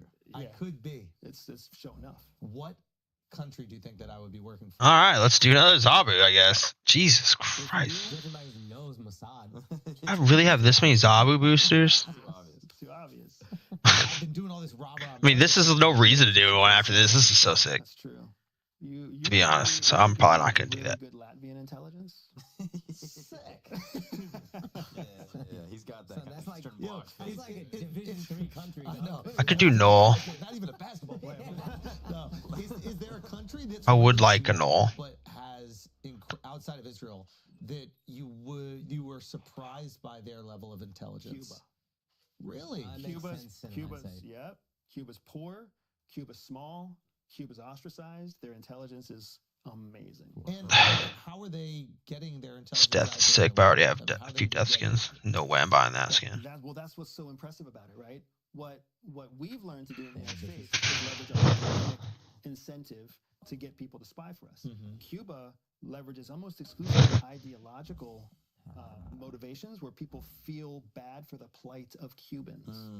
They feel like it's an injustice what's happened to the Cubans, and they feel like that poverty is being forced by Western democracy or whatever else. So what they're able to do is find sympathists and then cultivate those sympathists to either take positions of government, or they have found the sympathists already in positions in government, and then they can boost them up. Obviously, Ida Montez. Anna Montez. Yeah. Perfect example.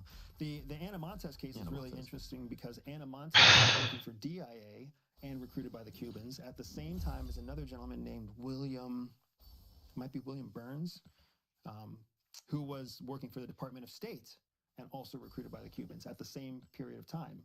And this was during the Clinton administration when all of his foreign policy about Cuba was being dictated by I'll give you the Null. by two organizations, the State Department and the DIA. They were already influenced by, and those were the leading experts on Cuba. This is such a sick split, guys. Was being Jesus, I love it. essentially directed by the Cubans because of this perfect conglomeration, this perfect triangle of intelligence. And when do we find that out? I think she was convicted in the early 2000s, actually. When was Anna Montez convicted?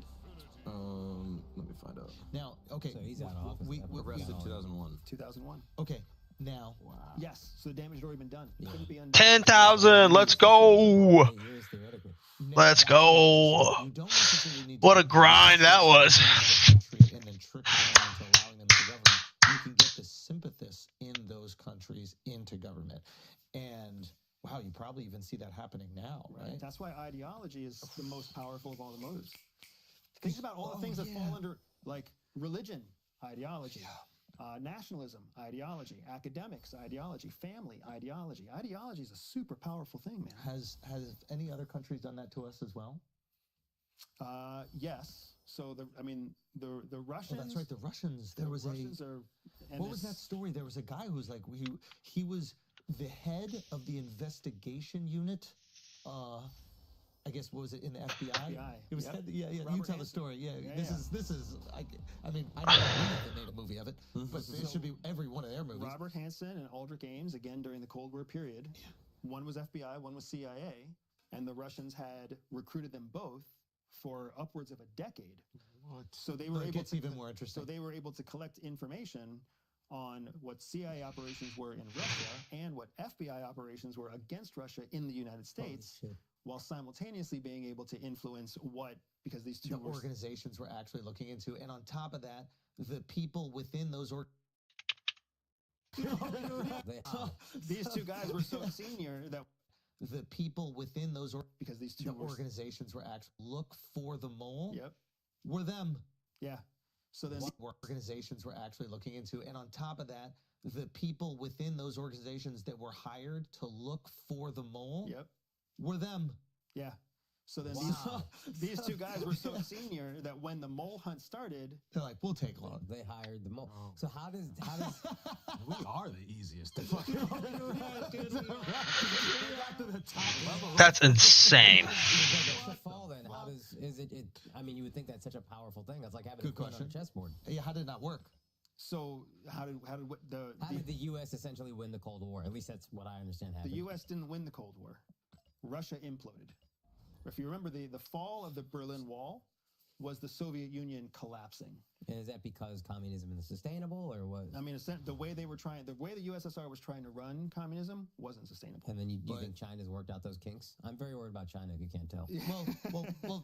Just to stay on this one real quick is you I bet I have a million Yondu. I love that I get to play Yondu. That's have sick. implemented That's bad. a He could snap on me. economic This meta is insane right now. No, not even a block. I think they were deploying resources to like American, what was it, impressionist art? No, it was Postmodern art. yeah, postmodern art. Like they were deploying capital to bolster Western, I guess, ideology and artistic expression. So there was like there was a move to, I guess, support certain cultural institutions in America and make them seem more successful than they really were. Correct. So again, what you're getting at is a lot of what defined the pre-9/11 CIA, Got it. which was spaghetti on a wall. Oh, just try anything. Try anything. Oh, and, yeah. And it's very difficult to quantify the value of any of those things, right? Like pouring a bunch of money into postmodernist art done by Spanish artists in Barcelona, This is funny. right? This is fun. Let's try it. In retrospect, we're like, it was the most genius, but yeah, it did nothing. Not that we could measure. Maybe it was the game changer. MK Ultra, same thing. Same thing. MK Ultra is one of those things where it's like, hey, the bad guys are doing it. We should do it too. How do we measure the success? I I don't want know. to. GG's, you can't beat it. Literally, I can't beat that. Could just throw anything. And trying to like use LSD to be able to like hack into people's brains. The bad guys are doing it. We should do it too. How do we measure it? I want to go into MK Ultra and Project Stargate, but also I really need to CIA spending. to upgrade this That's card. what some people say Discard the this. space race was about, right? Bankrupting Russia, and it was did that Upgradable. lead to the implosion of Russia. It was part of it. The thing that backfired is that Russia beat us in the space race in 2 out of, I think, 4 categories or Yeah, 5. they got there at first. They had the first spacewalk. They did first spacewalk, but they didn't hit the moon. Correct, but they didn't get to the moon. That's right. And their spaceship. The fuck, Elijah? Insane. Did you see the thing? Like, it was a crapshoot. The things that they were setting up there, the fact that any of them worked. The first guy, I forget the guy's name, the balls on this guy. Yuri, what was it? Yuri, I forget his last name right But now. I mean, they're literally just going, we need to beat the Americans, send anything up Send there. anything. Trash cans with duct tape. Dude. Yuri Gagarin. Thank you very Yeah. much. So that, I mean, But is that true that America was funding, or the CIA was funding this space race in an effort to make Russia economically unsustainable? stable. I mean, it is a very plausible theory. I wouldn't call that a conspiracy theory. I would Got call that a very plausible theory because it makes sense. CIA maintains a black budget. It's a covert budget, and that the way that covert budget is appropriated is through things where there's extra money. There's extra money that the budget can't account for, that like your bean counters in Washington can't account for, so they put it into the black budget so that CIA can use it for national What if? security reasons. What's going on here? This is just hella. You basically have know that, a yeah. big deep black check, a deep blank check Yeah. to do all sorts of crazy shit. That's And the spaghetti on the wall. That's the spaghetti. Now, do you think that was more effective or less? Because I hear you say the new CIA isn't that great either. Right. Or they're just elements of both. What do you prefer, the old pre-9/11 or post-9/11? No, post 9/11, I prefer much, much better because the post 9/11 one, you have checks and balances to confirm that what they're doing doesn't hurt Americans. Okay. Pre 9/11, all sorts of shit could happen. Yeah. And you wouldn't have any idea if it's affecting Americans or not. Mm. So post 9/11, I think is far better than that. However, we've also lost our tolerance for risk. And when you're asking, how do people in the CIA view me? Like, it's a split decision because there's a lot of people at CIA who are trying their best to do a good job who know CIA is no longer taking risks. They're afraid to take certain risks because they're afraid that some congressman or some I should have played it right. I gotta remember that. I gotta remember that. Oh, I can undo now. So you've got a I gotta bunch of remember that. officers who are like, we need to try something new, and a bunch of senior officers who are like, we need to fill the box with exactly what we know the But Senate. it is tricky because you're operating in the most high stakes game, so the risk requires incredible accountability. Right. He just pull fucking hella. They're not even to you, right? Like in intelligence, I may take the risk to collect the secret, but the longer Risk that is to secret, that. the longer that I think he secret just pulled protected, hella. all of us are. So I have to It's leave. almost like America. Wait. What did you mean by that? Because if somebody else is holding a secret that they He might know just about bluff us, snap me, so I who can't knows? collect. To collect it, I put myself at risk. If I don't try to collect it, We put all of us. Right, So you're saying it's more beneficial. It would behoove us to take more risk because it actually keeps us all safe. So what would a risk be that you would have to take that people are a little bit concerned about doing? so for example, right? If you had a big negotiation coming up for agriculture, and I bring this up a lot because you'd be shocked how much espionage has to do with being able to. I kind of want to play a Red Hulk deck. I want to try a Red Hulk deck. In the Black Sea right now. I was just It's about all to about say agriculture. with Ukraine, right? Yep. So when it comes to agriculture, the idea of let's say Obama got egg on his face because the NSA was caught collecting secrets about agriculture on Angela Merkel in Germany. That's right. I remember that, and it was such a weird thing because we're like, why would we be collecting secrets from like one of our Because allies? Germany's not being transparent. What is Red about Hulk? Trade policy with a common third country. So we have to collect from Germany and collect from our target third country to see if the two countries are telling us the truth about each other. And they weren't. Correct. So he was right to do it. Correct. So he didn't really get fucking egg in his face. This bitch was lying. Except that it did massive damage to the German-U.S. pact. But to me, I'm like, that's on you. Like if it go on. You know, but I mean, I hear understand what you're saying. Yeah, I hear what you're saying. That's yeah, the American point of view. To NATO was like, what the fuck, How man? dare you spy on an ally? Germany is the economic engine of all of Europe. Europe, yeah. And No, now that you makes just sense. pissed them off. Okay. So, but continue.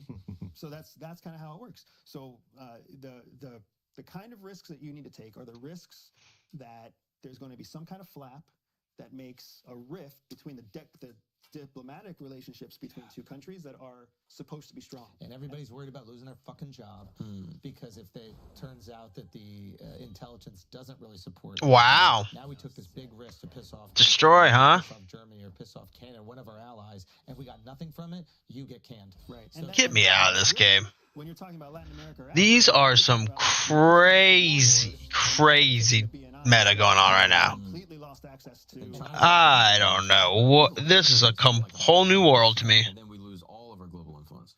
And not to So it is a mention, big risk. we force. I'm sorry, I just hit our mic. Go. And then not to mention, we force our ideology on other countries. So we're like, hey, Mogadishu, we'd love to help you. All right, we got some learning to do. You are not a democratically elected president. Can't be bad forever. After you finish twirling, we'll do a curtsy all together. Just like this. Perfect. Remember running through Main Street? Plays the rock. And you took me, and now we take the little ones. It's amazing. So happy to have this time with you. You must make a choice. Will you join us? I build a white. Who's blarp sauce? The shit. You cannot fight your destiny. Easy shit with the wasp. You had leech. Oh, I had leech. True. Oh, okay. Let me try something. This might be the most unconventional high evo you've seen in a while, right? But I've been running something very similar like this secretly in the depths of my darkness for a very long time. That's an interesting build. People who know me know that I've been running Nico in high evo for a very long time. Sneakily. In the He depths played of fucking my Stegron. darkness, but yeah. Okay. Everything should be pixel except for the hulks. I'll do that later. I agree with you. I have a full pixel everything. Can you believe you love... What? Can you believe you love us after quitting Snap forever yesterday? Oh wait, I scrolled up too high. That was all bad. Alright, let's go. Barbie and Ken.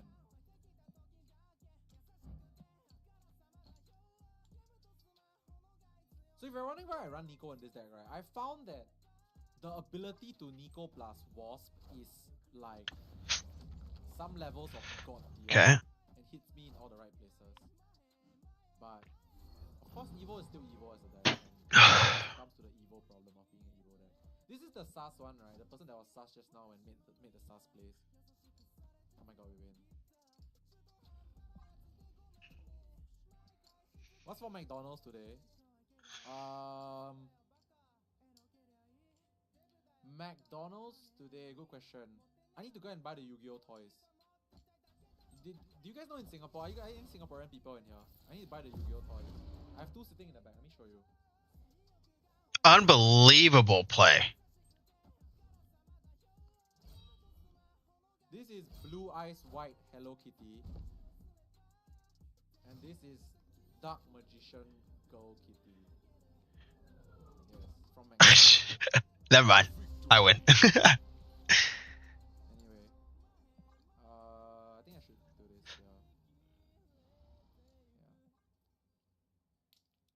Yeah, legit. Every week for the next 4 weeks, they release McDonald's Happy Meal, Blue Eyes, Yu-Gi-Oh collab with Hello Kitty. Next week is Exodia. I haven't checked this week's one yet. But Obelisk, I think Obelisk is the last week. This week is Exodia. Next week is Exodia. Yeah.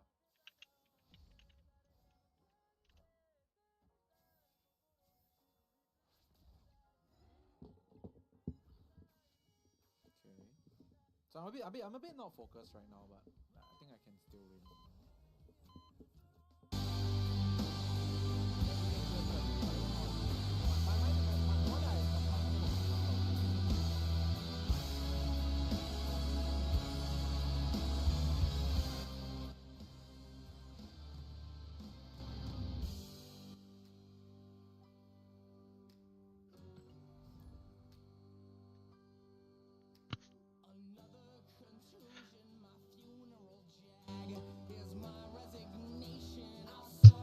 Okay, check.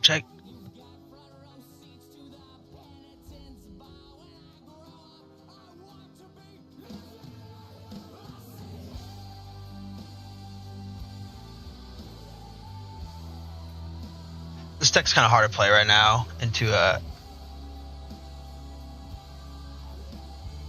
with like Destroy just being so good. Can't actually play this deck.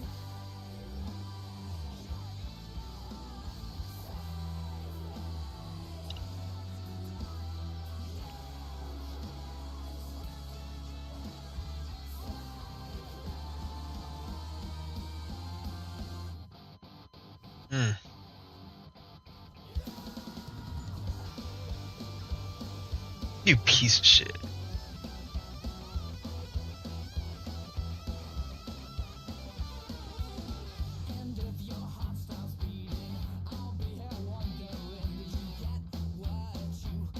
Huh. Seems rock. It's pretty good for me.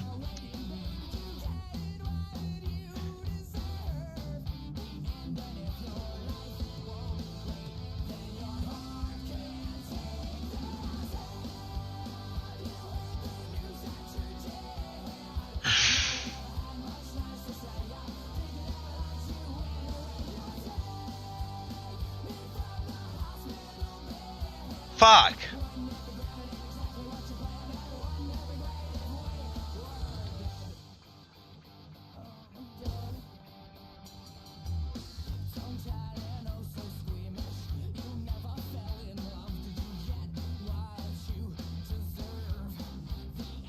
I might snap here after I see what happens.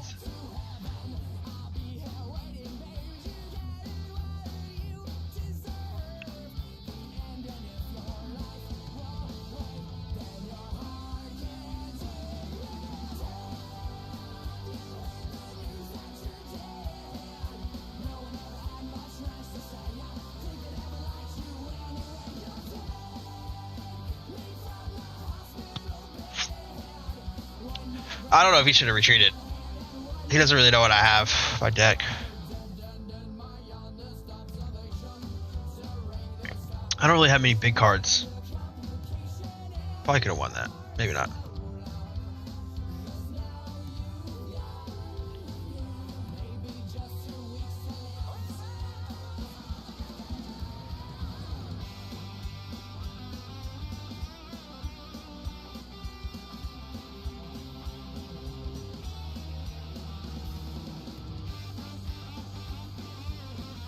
Start. I like this.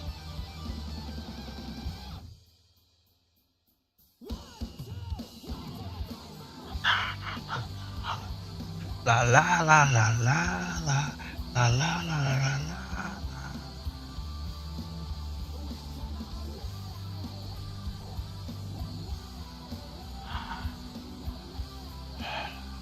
This is gonna be fucking funny.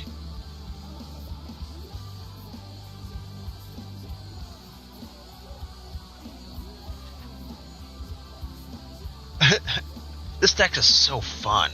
It's weird.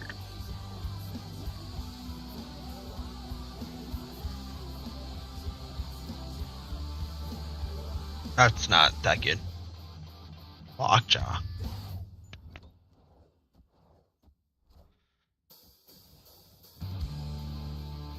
Martyr. I'm down. Dude, I think I just played this again. But it's actually gonna clog the fuck out of me. It's better than this.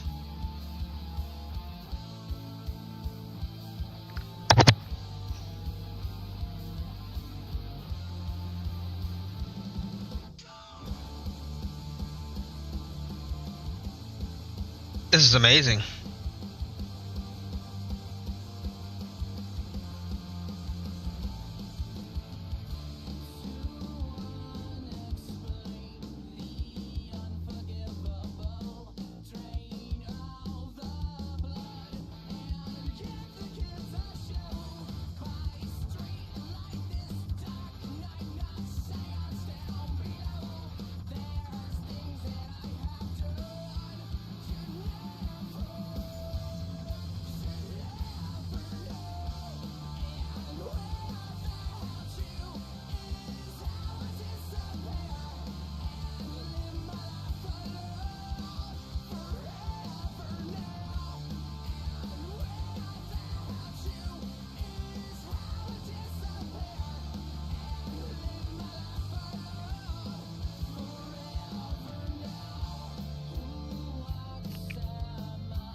TG's absolutely phenomenal game. I loved that.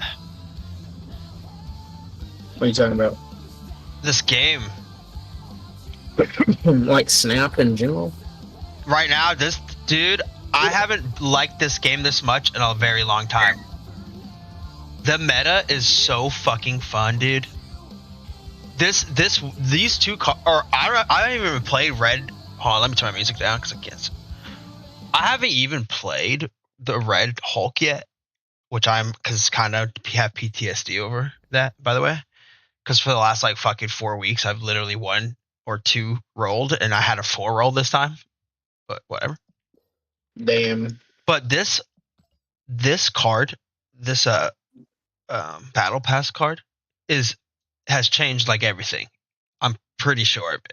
It's so fucking fun, dude. There's like a whole new archetype now. Here, play me. Can you play me? I want to show you this. Okay, real quick though, should I spend 1,500 gold on 1,200 collector tokens and 105 boosters? I don't know. How much gold do you have? 1,500. I don't know. I mean, are you ever gonna? Here's the thing. Are you like there was just that 6,000 gold bundle? Did you see that? That was in the store. It was in the store like this last week. If you would have had 6,000, that by far is the best value for your money, is what they say. So that's why there's like team spend on tokens now, and then there's team save gold and get the really good deals, which is buying those bundles with in-game gold. So it's kind of up to you, man. I, for a very long time, bought Token Tuesdays, I'll be honest, because I just wanted as many tokens as possible, and I don't give a fuck. And if I really want to buy a bundle, I'll spend real money on it. That's kind of how I did it for a while. So, but I'm just telling you your options.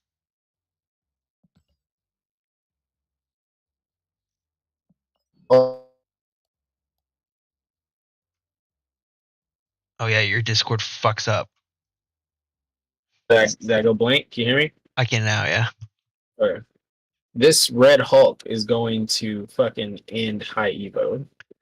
I don't know. Don't buy it yet. No, I haven't bought anything yet. You should get the battle pass for sure. But because do you have Taskmaster? Master? No. So this is why the battle pass is even better value for you. It's already the best value in the game, but when you still don't have all the cards in the battle pass this month, you get a Taskmaster variant, which means you get the card. Yes. Yeah, so right there, the battle pass is worth it for you already. Not to mention everything else that comes with it. I'm trying to see how. Like if you have Shuri and then you get Taskmaster, Taskmaster makes Shuri a deck for you and helps your destroy deck. Yeah. If you want to play right. So like automatically I open up Baron Zemo, right? Yep. All right. Recruit the lowest cost card from your opponent's deck. So got to be in the deck, not on the field, right? Or in the hand. No, not in the hand. So what it does is it just takes one of their cards from their deck, the lowest powered, and puts it on your board on your side for you, next to you. Okay. And then a little ways down, I pull a Taskmaster. Pretty cool variant, I might say. I love it. I think it's dope, dude. Like really dope. They're getting better. Like imagine that fucking with the golden or with a fucking inked. Oh my god. So set this card's price. Do you get another card? You get A-Bomb too. Do you own A-Bomb? Who the fuck is A-Bomb? Abomination. Oh, Abomination. Yeah, you get Abomination mode. Oh, for free. That's kind of gay. Then they just gave you a free card in there. But at least they gave you Taskmaster. Yeah, and I guess technically it's like, a variant maybe. Yeah, you still have to pull the card, but you get Taskmaster a lot earlier. Who knows when you would pull it? It might be the last one you pull. What is this? What is this Baron Zemo shit again? Like, I get Baron Zemo at the. Oh, and then I get a variant of Baron Zemo. It took me forever. Did you ever watch the Captain America movies? Yeah, they're good. Okay, so the guy that's sitting there saying those keywords to Bucky, that like when he's inside that like cage type thing or whatever. Okay. That's Baron Zemo. We never could figure out like who the fuck he was supposed to be because obviously he didn't have this purple weird looking fucking mask on, but wait, okay. I think that's Baron which Zemo. Captain America is this? I think it might have been the second one, the Winter Soldier. That's like the best one. Okay, let me think. I'm about to rewatch this. Dude, this is why Snap is so dope, because if you actually like Marvel, it makes you want to go watch the movies, and then when you find people, you're like, oh my god, I didn't know. Oh, that's Okoye or whatever. That's Cosmo. I don't know. Yeah, I've never fucking seen Cosmo in anything. Yeah, he is. He's in the newest Guardians of the Galaxy. And Goose is in Remember? Have you seen the last one, the third one? No, I haven't seen the third Guardians of the Galaxy, but I've seen Goose. Okay, well, Guardians of the Galaxy 3, by the way, is the best by far. I strongly recommend you guys watch it. We'll fucking see. No, I'm telling you, in the first few scenes, I won't spoil anything. You might cry. It's the most emotional one so far. It's the most emotional one so far, especially if you're a Rocket Raccoon fan. That's all I'll say. Oh, I'm not gonna cry at the little torture scenes and shit, man. Dude, it's so good. Okay, anyways, I also suggest smoking before you watch that. I put my code. Are you ready for my code? It said it couldn't find what was the code again? 22282. Don't play Destroy against me, please, because it completely fucks me, but play anything else. 22282. Yeah. Not Destroy. Yeah. How does Destroy fuck you up? It just does. It just does. Actually, Destroy and Discard, I think, kind of fucks this deck, but we'll see. Fuck me, man. No, I'd rather you play Destroy. No. Okay, play Destroy. Play Destroy. I can't play Destroy now. Yeah, it's good. We'll see how it goes. This is good practice for me, anyways, to see. Because I think, unfortunately, the only problem with these decks, I'm pretty sure it sucks against Discard, which is good. It's not the best in the Destroy.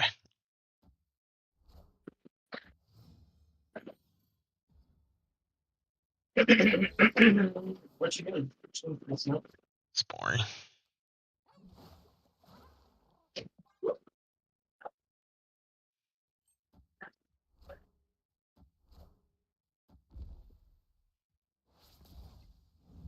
Can't hear shit. Why can I not hear anything? God, I'm my not saying speakers anything. are so bad.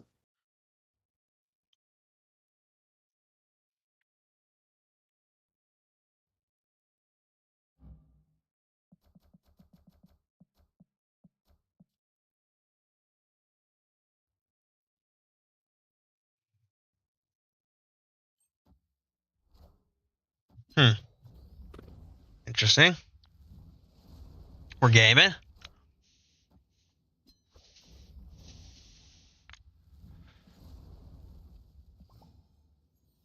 All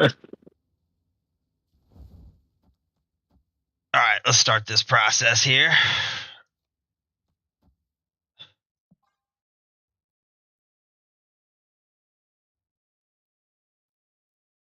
This Hope Summer skin is so sick, by the way.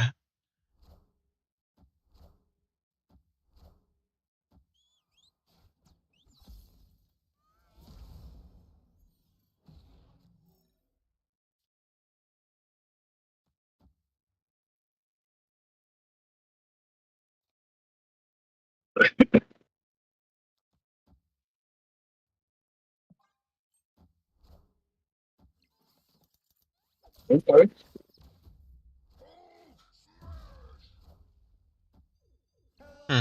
That wasn't my best. That was not.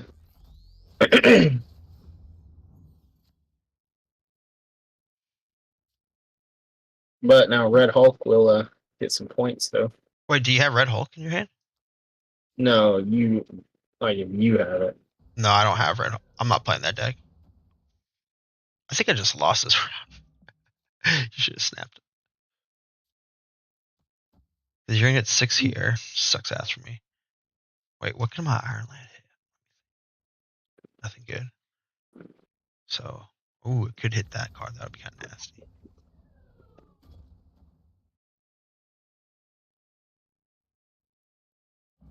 Yeah. Fucking high Evo. Played Dog Ock, pulled everything possible. Right to the fucking field where I mean it kind of screwed me a little bit, but Well, it's better from like that was a good play because like essentially it was a -9 to a -3 play.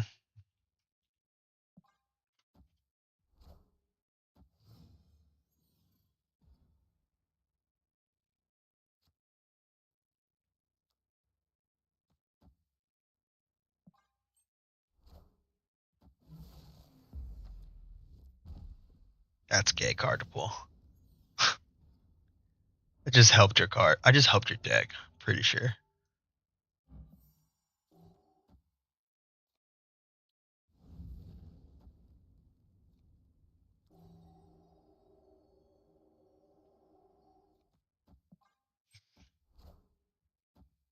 It's magic on Toby's side as well. negatory. Oh. Okay.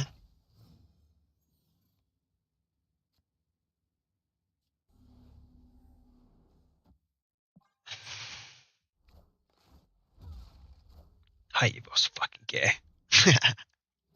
To what? I said High Evo's fucking gay. Whoa, no! Oh no, man! What the fuck? More Damn. snapping, dude. Holy shit! Game fucking sucks. Wow. I don't think that was very good for me, Toby. I don't think it's very good for you, man. That kind of that was rough. Oh man.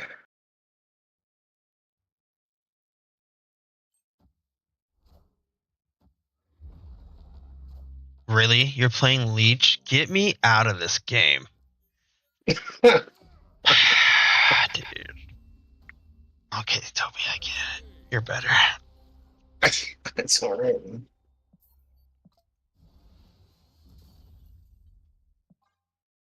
I'm not doing that shit. It's not your fault. It's all good. Okay, play literally whatever deck you want. Let's run it back. It's 28 or 20892. You sack of shit. Oh, whoa.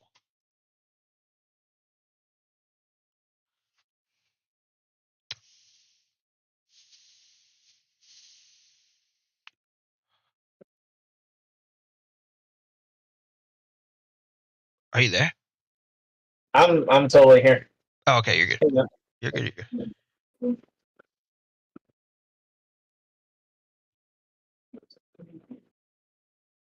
I think Lambie's playing a deck right now that runs. You put Red Baron or Red whatever to Haiva.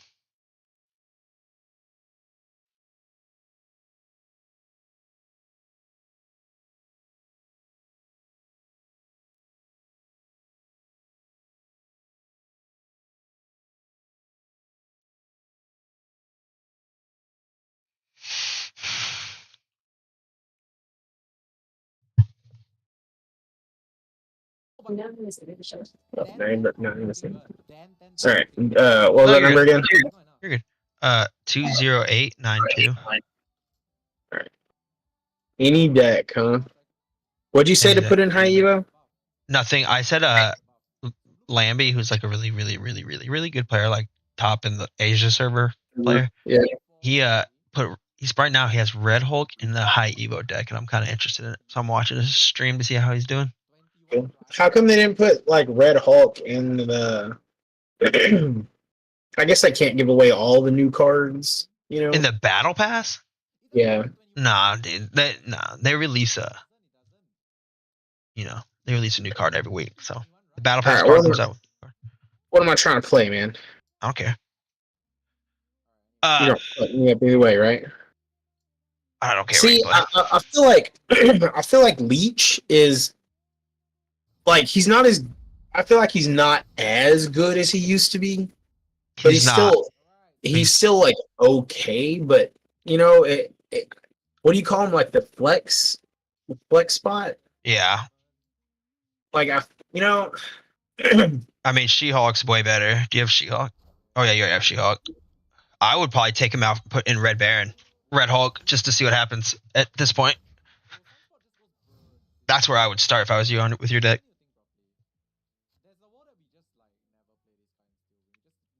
He plays Nico in this deck. What the fuck? Which card got discarded? Swarm? Yeah. Okay. Thank you.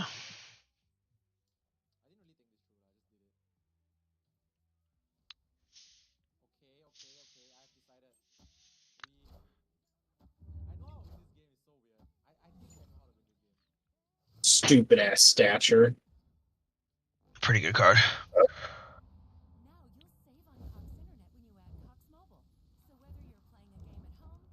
See, Baron. So this is why discard is good, I think. And I'm not complaining. I'm just analyzing because I'm first 15 minutes with this card, right? I think Baron is not good in a discard because it pulls one of your cards to my fucking side. But do I really want to do that? You have a fucking shit ton of discard cards. Like I don't want to discard my cards. Yeah. So it's interesting. I don't really want to play that card this game, but I will play this card. This is one of my favorite cards in the game, by the way, and I never get to play it. So also one of the reasons why I like this deck. And I have a sweet skin for it, I think. It's kind of like an anime skin.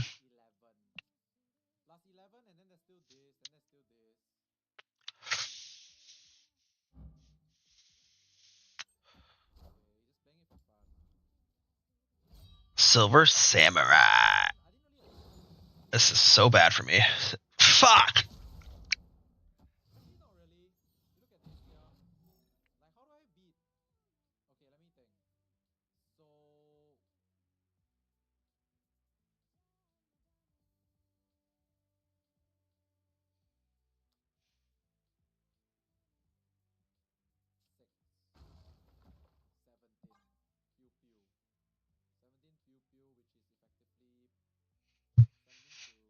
interesting game. Kind of glad you're playing this deck though, because I'm going to run into it a lot. At least I get to practice for free.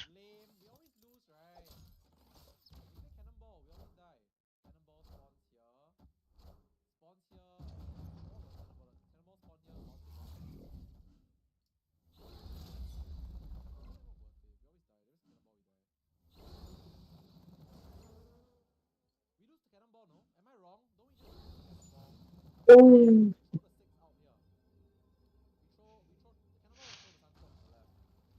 Damn, I think you got me. So we'll see. It should be close, I think.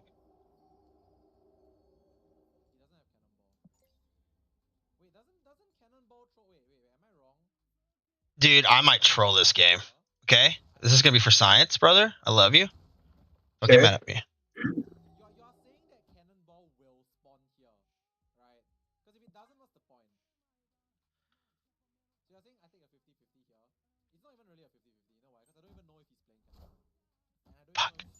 Wait. Pull it. Who you pulling? No! Wait. I forgot. I thought it was from your hand. I thought I was good. I was trying to pull. Did you not read the card, man? Dude, I just forgot. Oh. Did you not read the card? I just forgot. No, I know that it does that. In my head, I'm like, this is such a good idea. I'm going to try to pull his APOC. I said it's for science. Well, so you fucked me because Gladiator went to my hand and Dracula pulled Gladiator. Well, you still won. Yeah, I know. I still won.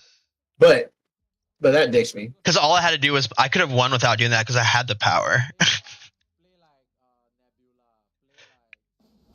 Just beat that right side with a Doc. God damn it. Okay, well.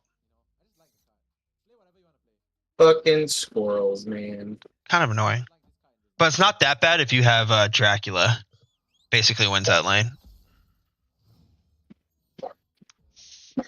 I mean, yeah.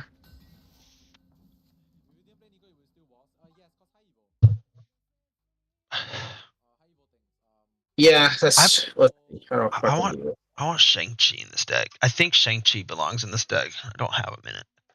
Because it's pretty, like, Doc Ock into Shang-Chi is so broken.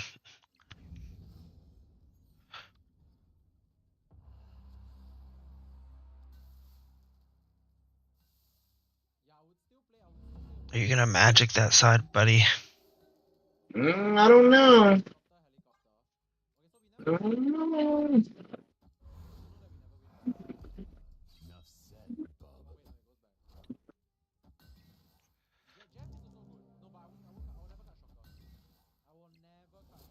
Damn. That's not bad. It's going to go right. Yeah, but there went Dracula, though. There went fucking Dracula. Doc Ock is probably fucking next, but I got Cryo. Oh, it's only turn 4. Yeah. Doc Ock's only costs.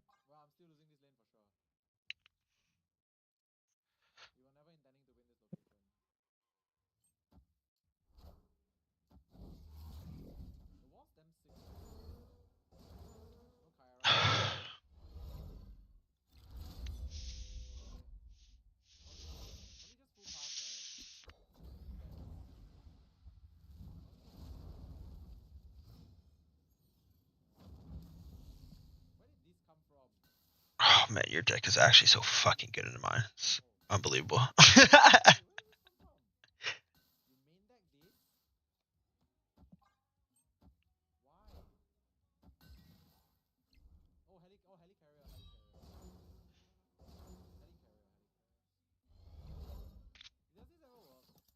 Let's go.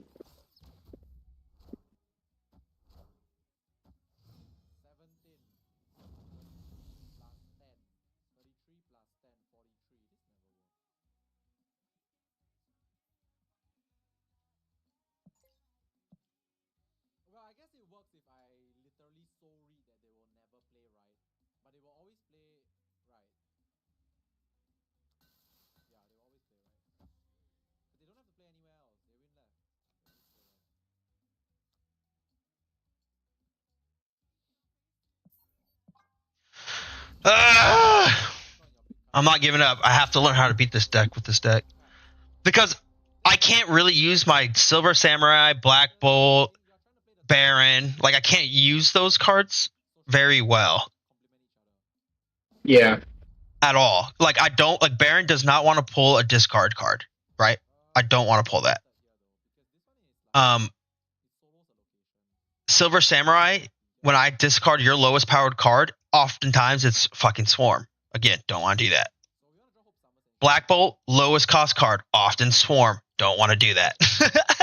Did they change Silver Samurai, or was he always that way? No, he's always been this way. So Silver Samurai is lowest power, and Black Bolt is lowest cost. But both are Swarm. Swarm 0 half the time, and it's only 3 power.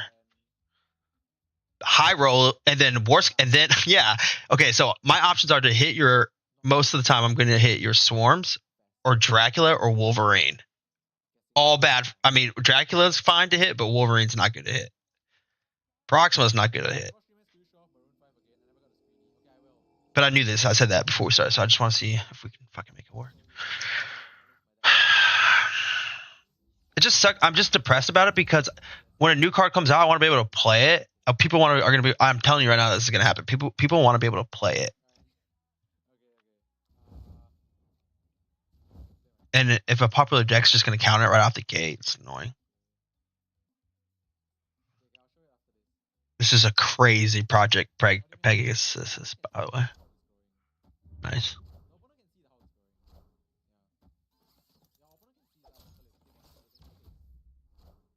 It's good. It's good. Yeah, you got all of it right there. Yeah, but the only reason is because I got Project Pegasus and I could play a Doc Ock. That would be any deck. Yeah.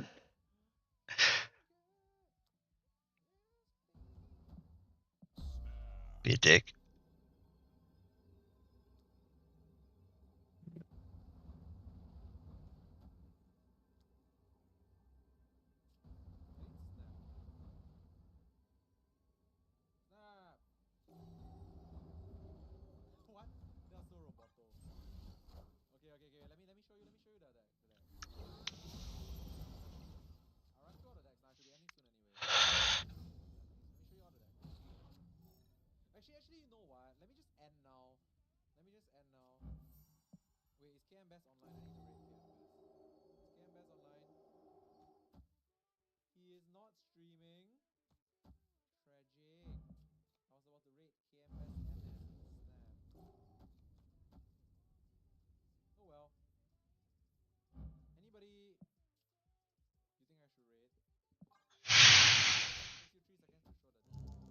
Are you there? Yeah. Oh.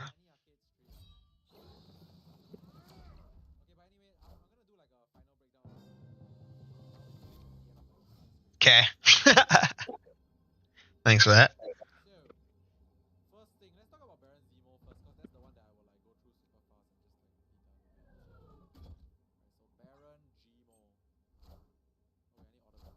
I'm down to do whatever after this, by the way, if you want to play something or do whatever.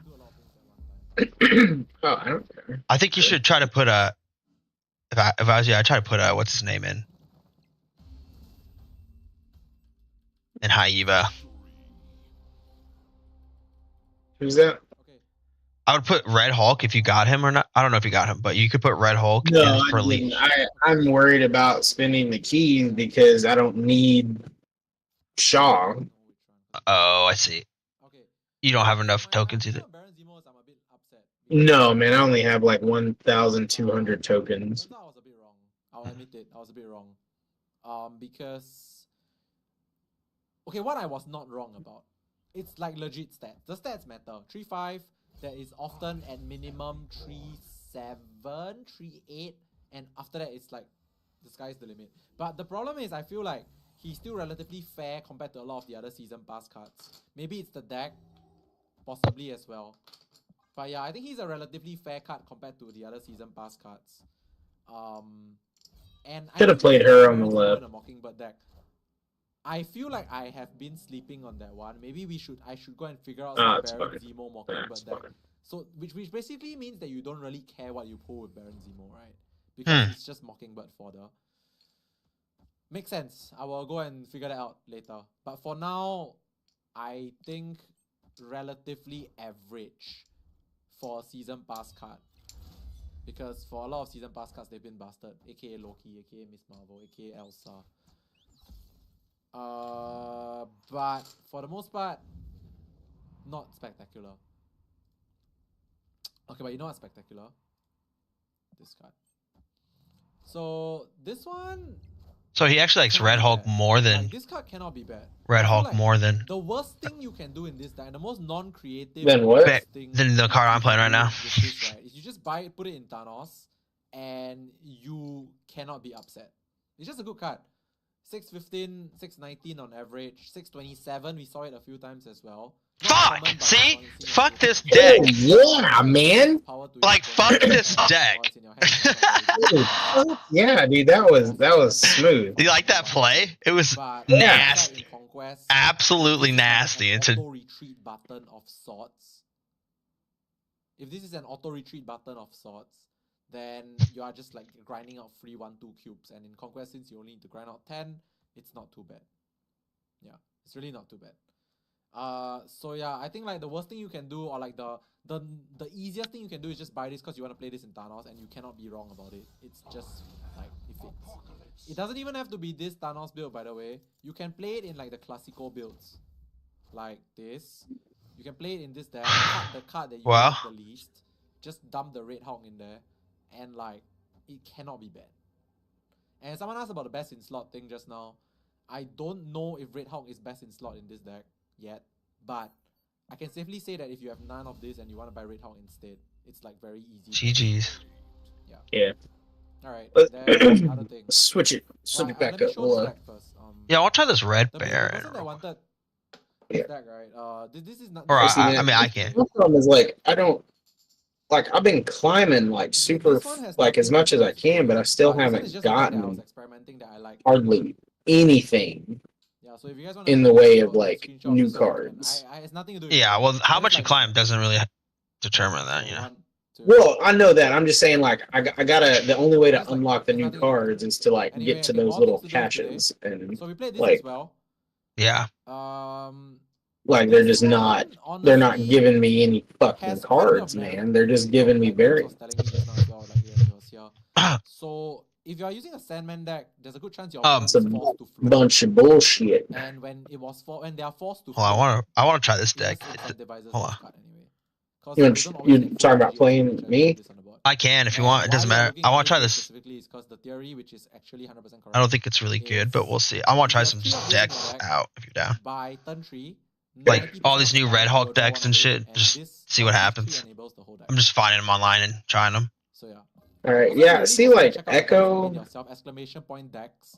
That's a link to my extremely public. Echo wouldn't be bad. That people pin to their desktop. Is that the next card they play, or any of them? Yeah, after you play that card. So yeah, any ongoing card is gone. Just very after, but they have to play on top of that. Consistent doesn't mean it's good, yes, yeah. It's like a good version of Sandman. See, I don't, I don't give a shit about Sebastian Shaw. Alright, done. And last but not least, so this deck. And then obviously this sorry, hold on. The series 4 or 5 might not be bad. Hold on. I actually like this a lot more than Infinite. Like, okay, obviously Infinite as a top deck is a 620. This one as a top deck is a 611. 9-point difference. Huge deal. But I can honestly tell you that this card provides more flexibility. You don't really need to float. Like, Infinite requires you to not play a card on turn 5. And with Hope Summers plus 1 cost card on turn, or Hope Summers plus whatever on 3 and something on turn 4, I feel like there's a lot of incentive to like be able to play things on turn 5, right? Like, let's say you go Hope Summers on 3. Okay, there's 2 decks I want to make. Sorry, I just wanted to hear what he was going to say real quick. You can go like a Red Hulk into Hulk. You can go Hulk. That was my bad. You are a bit more you're fine, I guess. Okay, I'm listening. All yours now. I just really he's streaming live and he's like going through Red Hulk and the other card, and I really value his opinion. So I just wanted to hear what he said real quick. Oh, you're good. I like to listen to my dudes too, because like obviously I don't know all the ins and the outs of the shit, and they usually do. Like, like through all the fucking card games that I've played, like people are like, "Oh, this card's way fucking better," and I'm like, "That card's fucking garbage." But obviously they know something that I don't. Yeah, exactly. But once you play enough, like I feel like I'm getting there. Um, they don't know everything, and sometimes their opinion is valid and maybe they're missing something, or you have a point that you're thinking about how that card might work and that they don't see that yet, Yeah. So I don't really write things off just because someone doesn't necessarily love a card. I take their opinion into account, but I always, use mine too. Yeah.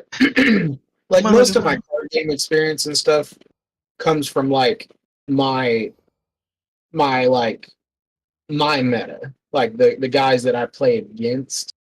Right. So Exactly. And that's it's like exactly. And that's the same thing in Marvel Snap. Like how often do you see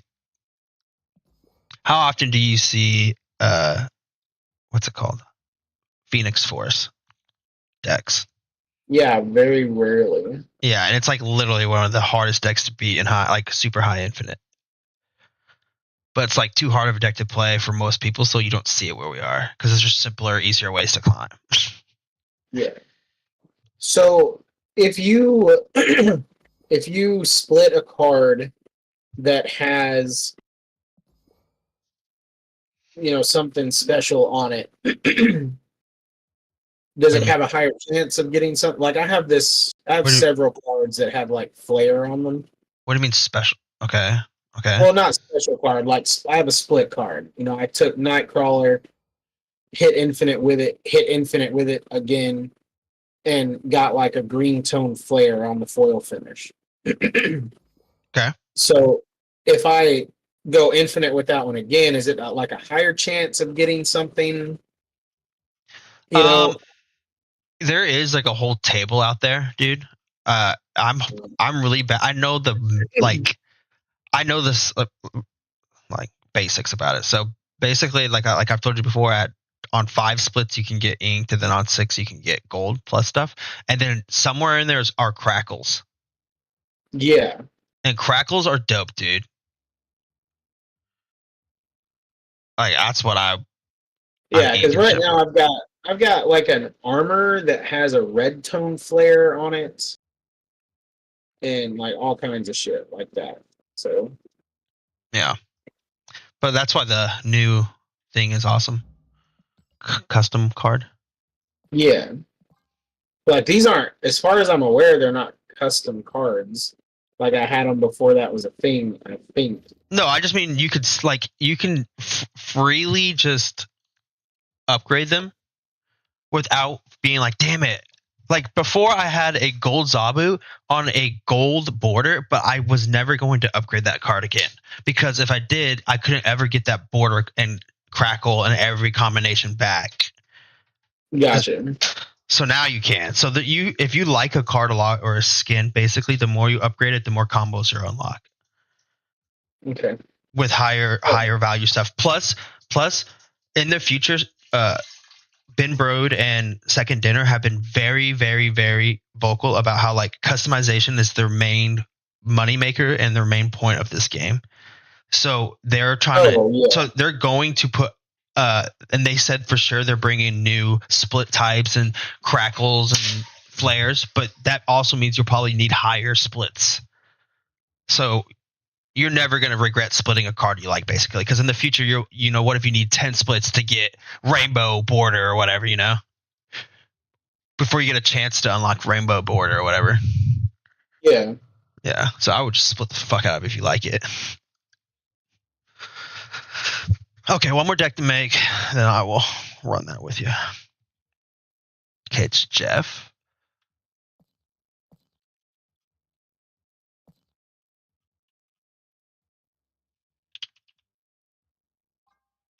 Okay, so I will not play.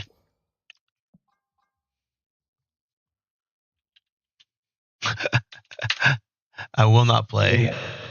What's his name against you? By the way. What am I trying to play? What was that? Hang on one second. I closed out of the game so I could. Oh, you're good. Get on my.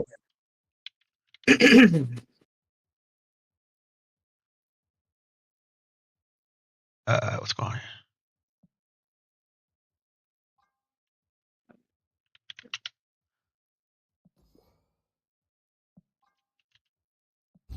I don't own a wave skin. What the fuck?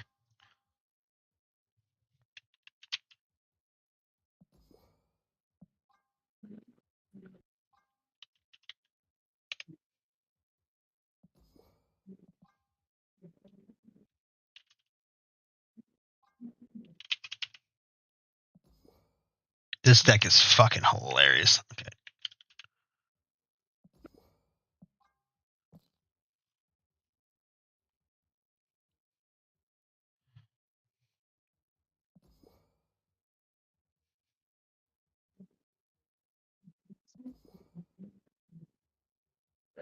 I'm getting back on here.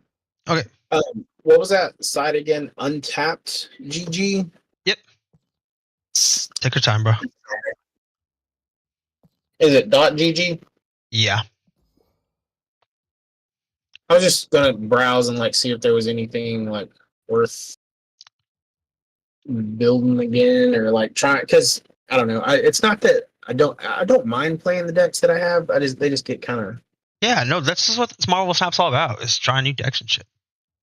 It's all good. All right, you said go to meta? Yeah, I usually do. But Right. don't be afraid to pick a B tier deck, you know? It's all good. Yeah, well, I wasn't gonna try this Baron Zemo like it just came out, you know, like. Yeah, that's the deck I played against you. I think it's good. Dude, you should, if you want. I mean, it's really fun, but I'm telling you, you're not gonna like it against discard. This destroy deck is like 12.1% on popularity.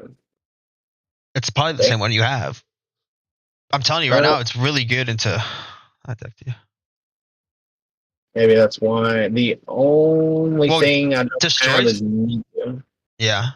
Nico's coming up in a few weeks, by the way. This month, I just watched a podcast. This month is so fucking good, I guess. And it does look really good.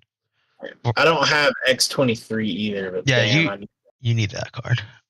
Yeah, I see people playing a lot of Psylocke for that, I guess that extra little energy boost on, early turn or something. Well, you don't really want to play that in Destroy though, because no, I'm just saying like some other decks I've seen a lot of that card. Oh, for sure.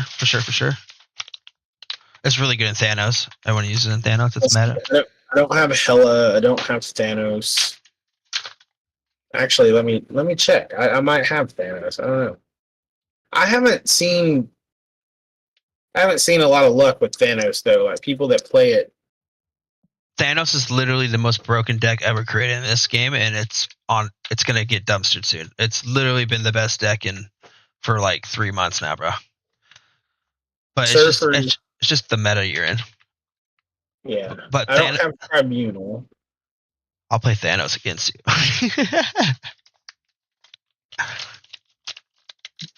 Oh, I need Nebula too, man. Ooh, she's really good. Underrated card. Yeah, she's awesome. Like putting her in like a early, like if there was a way to get her early and put her in like a Khazar deck or some shit. Oh man, that'd be cool. Who? Khazar. Just like early game, like because you get all those like blue Marvel strategy thing going on in the beginning and stuff. Yeah. Let's see. I could try this deck, but I don't know what the fuck its purpose is. What is it?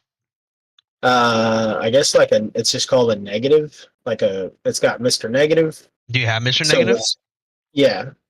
Okay, Mr. Negative is Exodia deck in like Hearthstone. So you trying to combo big time, and if you combo, no one can basically beat you. So a lot of people either like the play style or don't like the play style.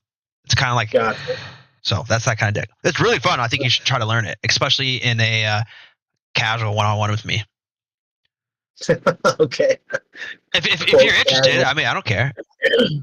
Casual, then I'm just gonna get fucking rolled on here. Wait, I shouldn't play this deck against. If you play that deck, just let me know though, because if I play the Sandman deck, you're gonna get fucking pissed because you need to be able to play cards that game. See, I'm not like you where I just play Leech against a bro. What? You hear me? What? I said I'm not like you. I don't play Leech against the bro. Oh, come on, man. Leech is eh. It fucks you. Oh, it does. It really does. But whatever. All right. Pick So, whatever deck you want to play. I had this idea like a while back for a deck, but I don't think I have all the pieces for it. It was almost like a Dark Hawk thing, but like it floods their deck in hand. And I don't know if that's worth the shit or not. I mean, Darkhawk's just a different card now. Yeah, but I was thinking, but it's not, and that's what I was saying. I don't know if I want to go, because my idea was like, do the two cards that throw rocks in there. I forgot his name. Yeah, that's everyone plays that. Yeah, you have to play Rock Slide. You have to play. But the thing was it wasn't like a Dark Hawk deck. I was just trying to because I need Black Widow, and I was gonna run Master Mold, and just stuff to keep their hand full. So you're thinking about a Baron deck or whatever. Not a Baron, but hold on, what's his name? There's a card specifically made around what you're thinking. Oh, okay. Hold on, it's a 5 cost. What's his name? I think it's a 5/3.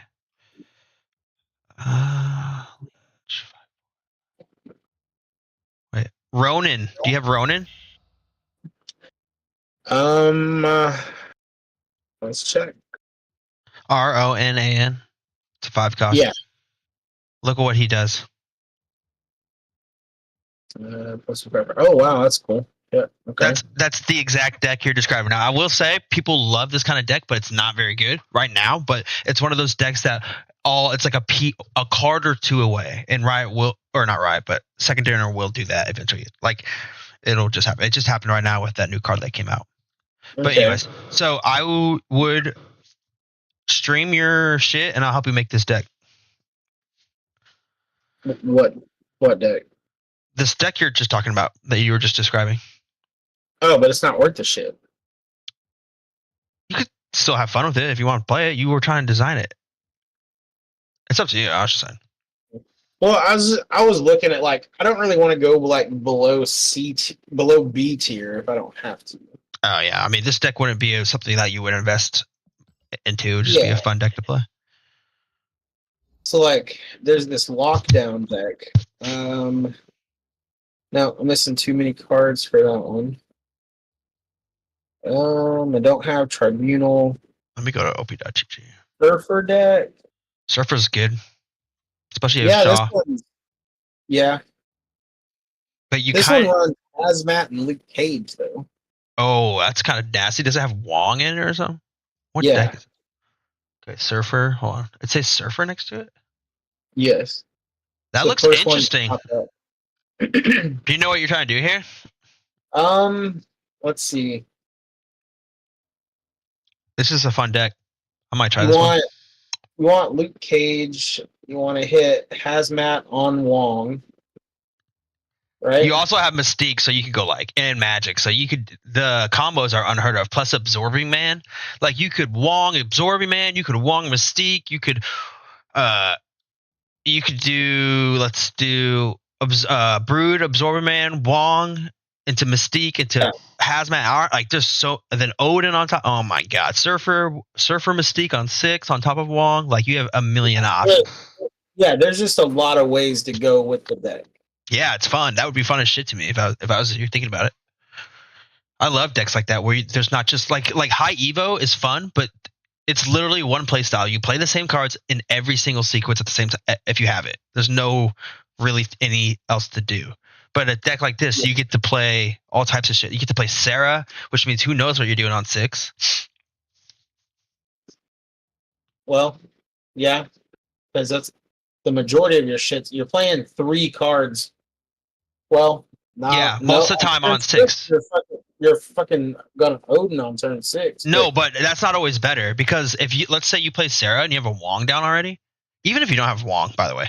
If you don't, okay, put it this way. Let's say you play Sarah on 5. Well, you have to Yeah. have Wong down, but you could play. Yeah, because that's going to turn all your shit to 1 cost. Well, 2 cost.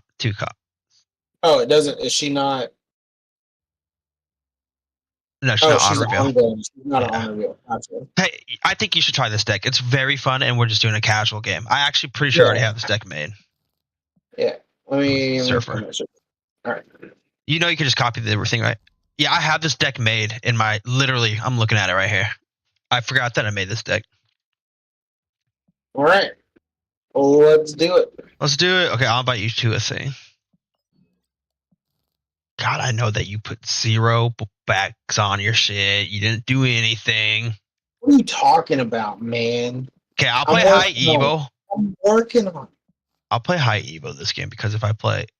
Actually, fuck it. If I play Sandman into you, it's also just a complete cuck, by the way, so I won't do that. I'm not even gonna lie. I don't even know how to put those shit on my boat. Do you know what Sandman does though? Okay, it's 2/2/2/5/4.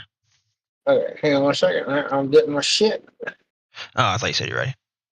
No, I'm trying to find something cool to put on here, man. Thank you, I appreciate that. Yeah, I understand. I think the coolest one I've got, right? It's like this black and gray image. It's got a dude with like these snow goggle looking things on. It's kind of blacked out. I can't see his face. That's interesting. Yeah. I don't even know which one you're talking about. I don't think. It's got the shield symbol in the background. Oh, do you have Galactus? Galactus is kind of fun. Like a thing for Galactus? No, it's what just do you call him? The card. Yeah, I got the card, but I never could get the goddamn deck to work.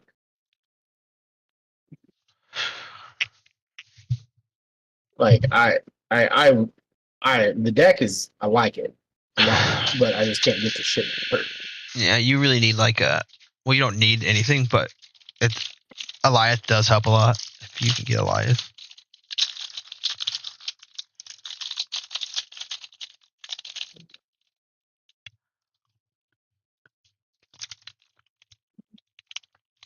I don't have any good card backs either, though.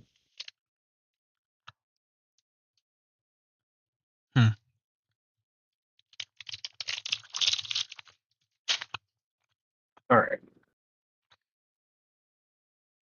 What was that code again, sir? 2/2/2/5/4. Okay. You ready for this chess club on Thursday? Yeah, it's about time. All right. Get a copy. Oh, okay. Did you get fucking She-Hulk? Yeah. I hate you. I knew it. I knew it immediately. I got Absorbing Man, which is not that great for me.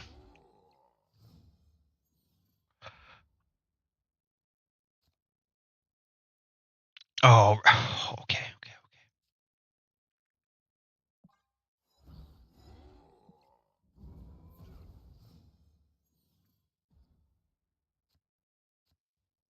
All right. How does this shit work?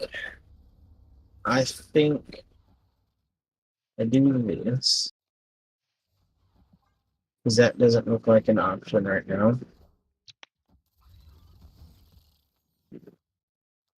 Okay. I do this.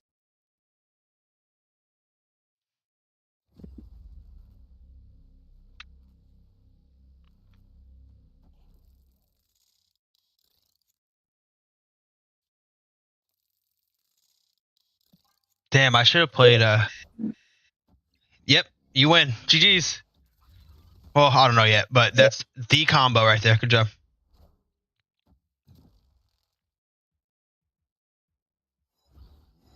Okay. So now. Nothing. Let's see. I'll pull this up.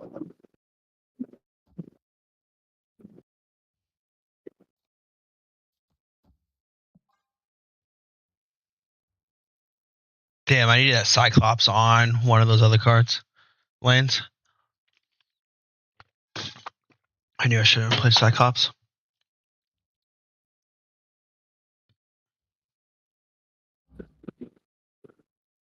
I don't know where to play this guy. Take a player here.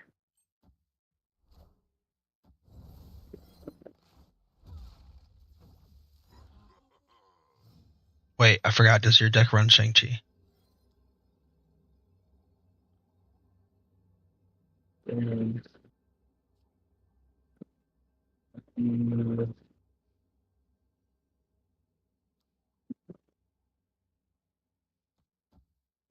Oh.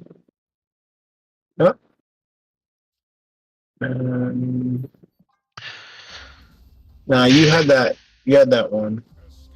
I don't know how. Do you not have Surfer?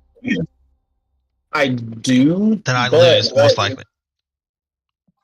1, 2, 3, 4, 5, 6. No, yeah, because you only had one more turn, didn't you? No, that was the last turn. That's what I'm saying. You only had one more play, and like Red Hulk would have won you something. Red Hulk would have won you the middle location. I don't know. I don't know if that's true. No, I don't think so because he was only what 14. He's 15, so that would be 18. Yeah, that wouldn't have won it for you. I don't think that wins it. Yeah, but it might have because he would have went down 3 times 3, which is 9. Actually, maybe he would have won that. Well, I'm not sure. How would he have gone down 3? What? Because I gain that +3, but you lose that +3 on each one of those things for that location. So I probably could have won that, to be honest, if I think harder. What do you mean? What do you mean I lose +3? So on that middle location, yeah, it said highest powered card gets +3. Oh, so you would have went up 3 and I would have went down 3. Gotcha. You would have went down 9 because each one of your brilliant. That's right. Each one of my guys were getting that. That's right. Mm-hmm. Yeah.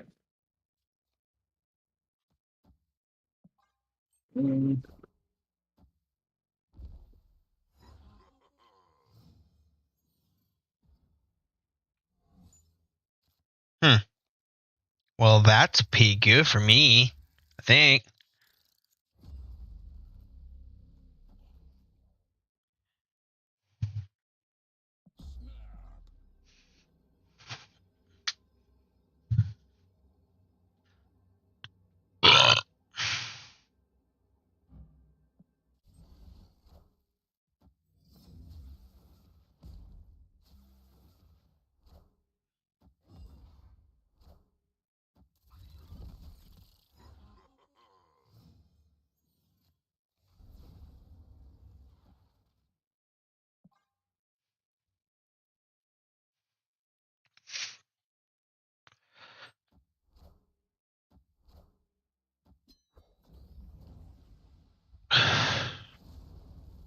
Okay, we're gaming.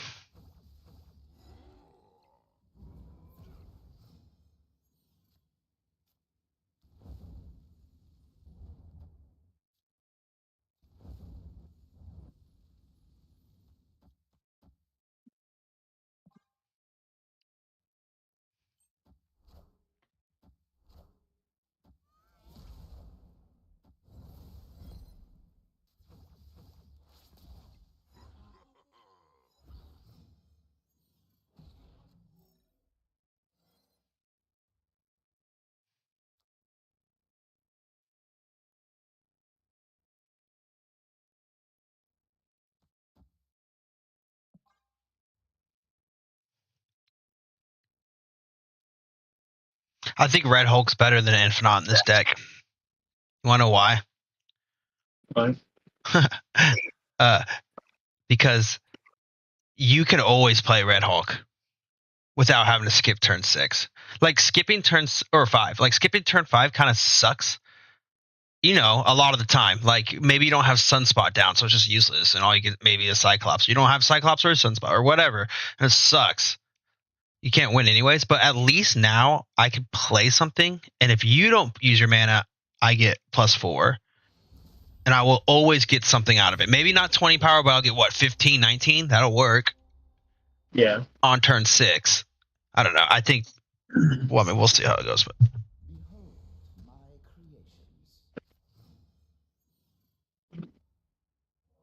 fuck. Dude, your deck can still pop off, brother. Like, isn't this the you haven't gotten like Wong into what's it called yet? No, in that last hand, I had good plays, but there was nothing that would outpower the Cyclops doing that much damage to my guys. Yeah. I mean, Wong into I didn't have Wong. I had Luke Oh. Cage, Hazmat. I had Surfer and Shaw, but like I couldn't. It wasn't enough.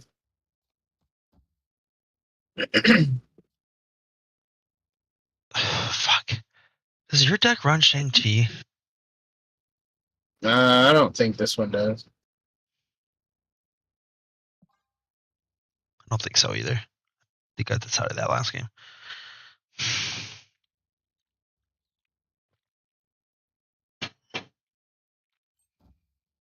Yeah, this deck might just be too good sometimes.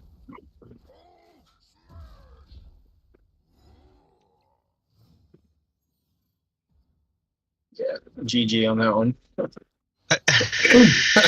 Dude, but you're truly underestimating the power. I'm like, next game I'll play your same deck into you if you want. Sure. But I'm just like I don't know. It feels like it has too many pieces in it, but I don't like the just combo. You know what I mean? Like it's too. Well, you have a million options to win. Is the way I look at it. It's true. I don't ever see a good time to play Odin. It's like you don't have to. Yeah, that's not your main play. It's just a backup play. Yeah, I know. I just don't like. Yeah.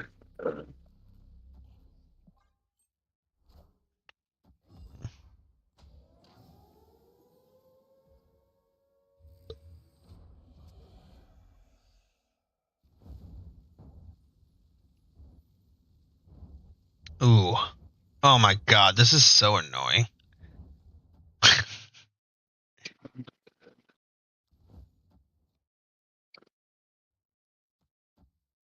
I don't know if I want to do this. Kind of want to do this.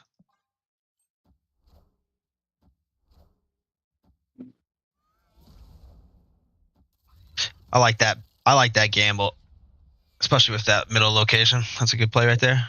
You basically win that lane, probably.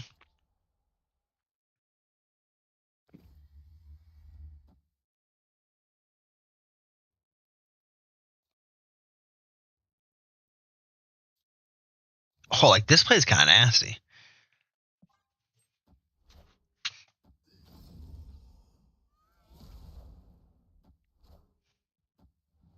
Oh, you bitch. See how hard that is? That's a nasty play. Like, just Surfer here wins, probably. Right? It's not bad. It's extremely good. Let's see.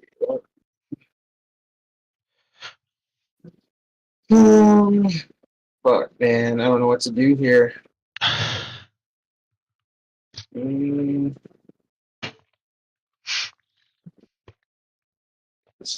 Yeah, not sure what to do here at all. In this situation, especially, I like Red Hulk over. If it goes my way, I really like Red Hulk over. If not, because I could play a card here and then still play Red Hulk next turn. It's not 20 power, but it's not nothing.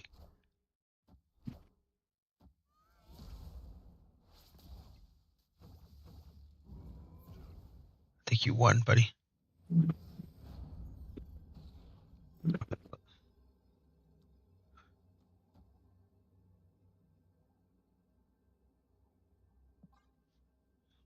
To GG's? I think you win this one. I'm gonna ride it out because we need to see what your deck does, which I already know it always does, but I think you win this one.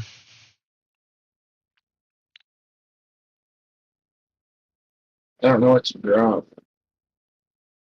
If you have, so here's a tip of advice. If you have, 2 3s, you play a 1-3 first and then the third, and then the Surfer, obviously. Yeah. Okay. I'm just trying to, like, do I drop Ironheart? Do I drop Cage? I feel like I need. I feel like Cage is better to like help me win because the brood leans. Yeah, I feel like Cage is better to help me win. I think that your other one's probably better. Reinhardt? Yeah, because then you could spread power to the right, which you kind of needed, but you won anyways, so it's all good. I figured. Good job. Well, that's why I didn't drop Ironheart, was because I knew I had the right. I was worried if you would have dropped Hulk over there. I still lost. Yeah, oh no, I would have won. I would have. Wait, no, 16. It would have been a tie. 18. I would have won that. No, it would have been a tie. You would have won because you had the spread on the right, I think. Because I was only up one in the middle. Yeah. Uh-oh, high stakes. Dude, this is where you pop the watch. You're gonna Wong, Mystique, shit on me. Something nasty right here, man. If I lose, I'm about to go get my vape and some alcohol. I really kind of want to get alcohol, but I'm trying not to drink right now because I drank last night.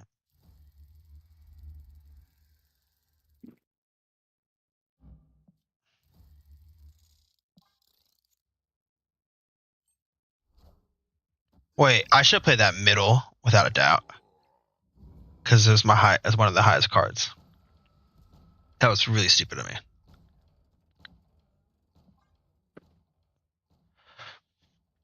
Especially considering you could play anything there and fuck me, and you're about to play Brood here. God damn it, I knew it. This deck's not bad that you're playing, buddy. No, I mean it seems pretty good. I just obviously got to get used to it. Oh my god. Just the bee's knees every turn here. I said just the bee's knees every turn. And the best thing about it is I literally can't Shang you, which is OP. Like Shadow King fucks you in this with this deck, but most people don't have Shadow King.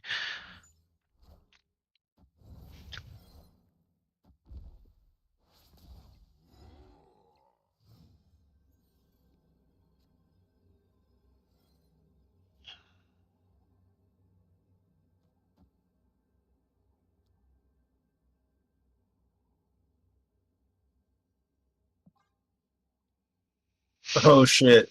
Alright. How do I do this? Oh, I'm fucked. I'm gonna let you do it. You're gonna win, but I'm gonna let you do it because I want you to see how it works. I can't do it because I can't play Odin in the middle. What? You can't. This is your last turn. Yeah, I know, but I can't play Odin in the middle. Oh, you have 3 max energy. That's a nasty. That's so nasty. I mean, this game might be closer than I think, but we'll see. I don't know what to do here because I can't play Odin in the middle. You can play Surfer in the middle. Yeah, I know. I was like,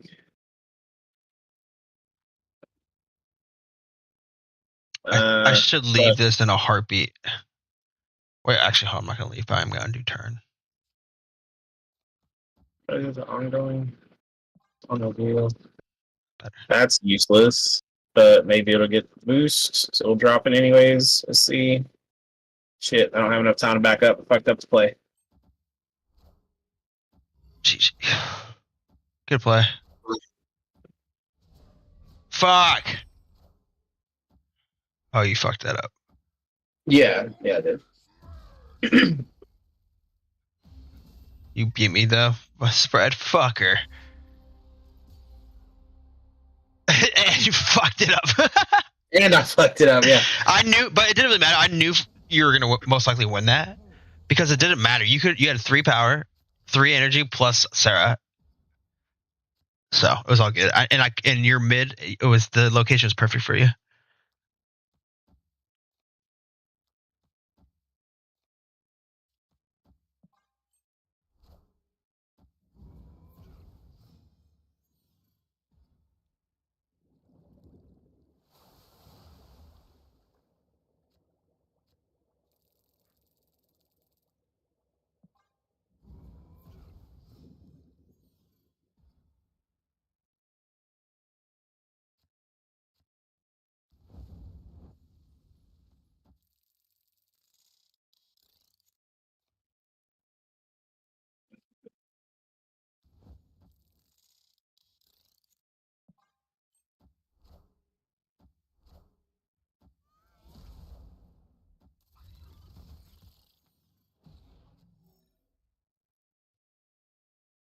God damn it, dude.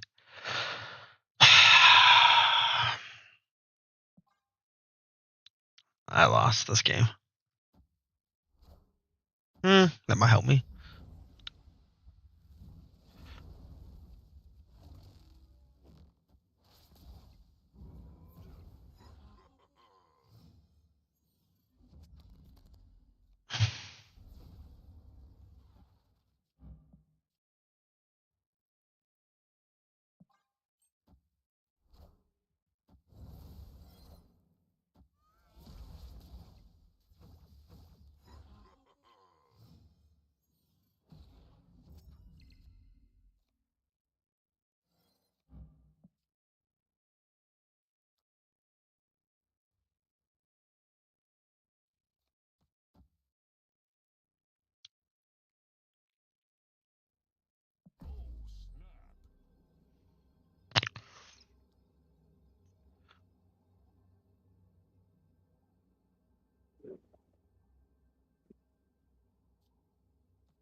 Damn.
Let's go.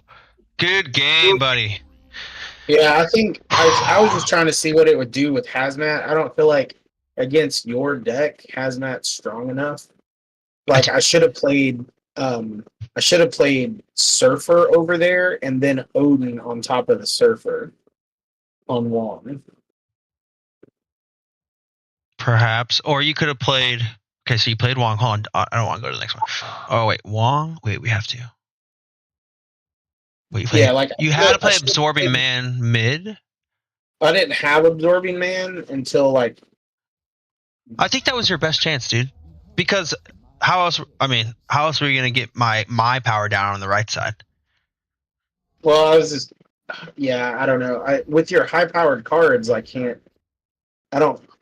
I don't know. Unless I just go off, I don't feel like this deck can stop that with that much power. Like both of your Hulks gaining power every turn is tough. Yeah, I mean you've done it so few times, but yeah.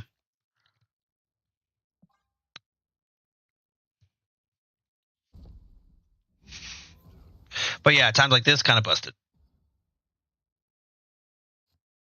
Ooh, that spot's very good for you, by the way. Because your Broodlings don't have ability, so you get +3 power there. Pretty gay. Just heads up. I like the homosexual gay.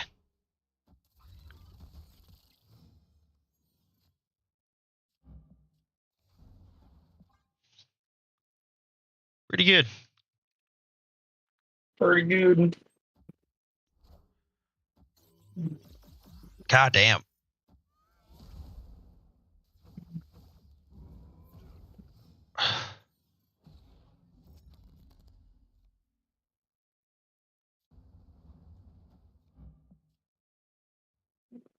Like, I think you win this game. It'll be close.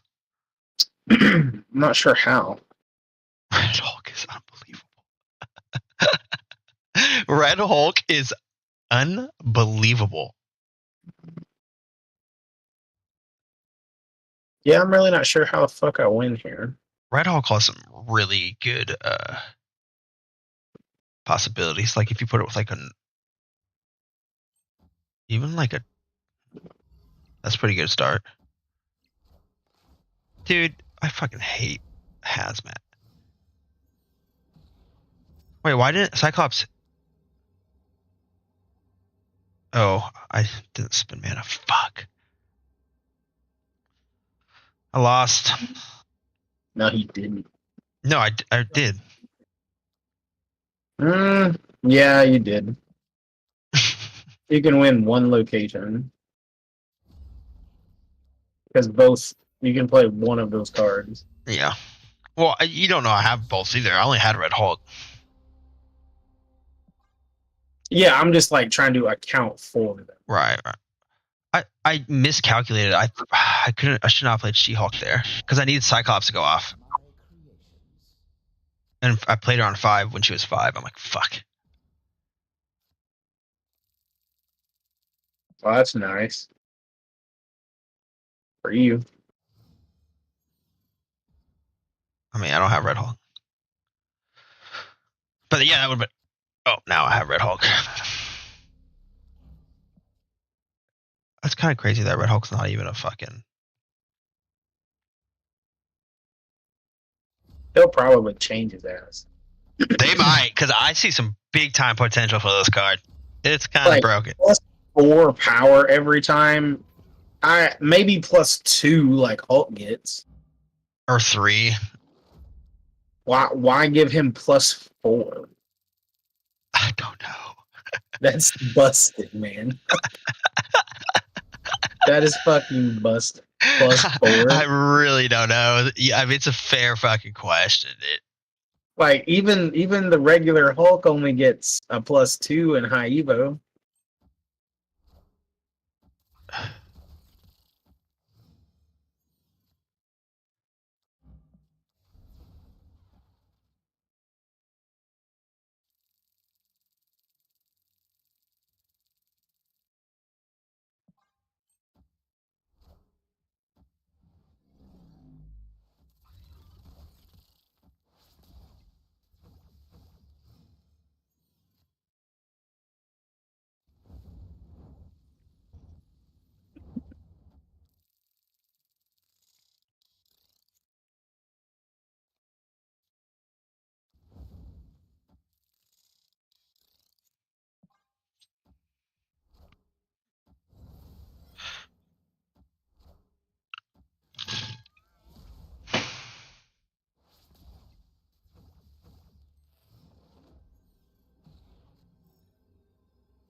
Right. 4, 8, 12, 16. I'm getting +14. So one left.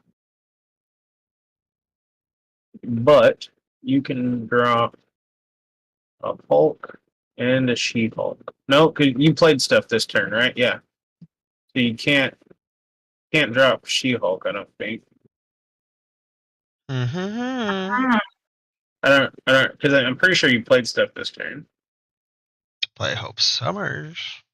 Yeah, she cost you 3, so that means you had 3 left over. Or am I just messing with you? So that means she's gonna cost 3. You got 7, 5. You still can't play both of them. Let's do this and hope for the best. I think you win. Yeah.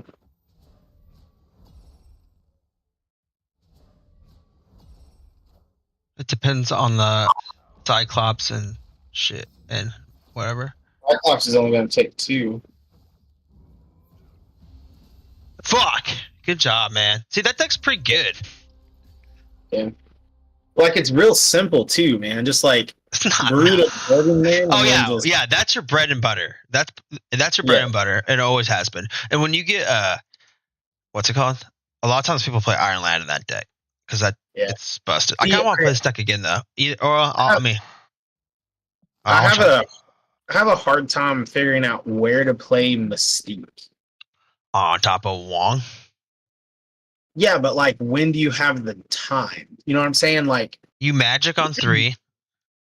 Yeah, Wong on 4, Mystique on 5, and then like Surfer on top of that. I guess, but that only leaves you room for like one Brood though. No, but that's a lot of most of that line is if you you're underestimating the power.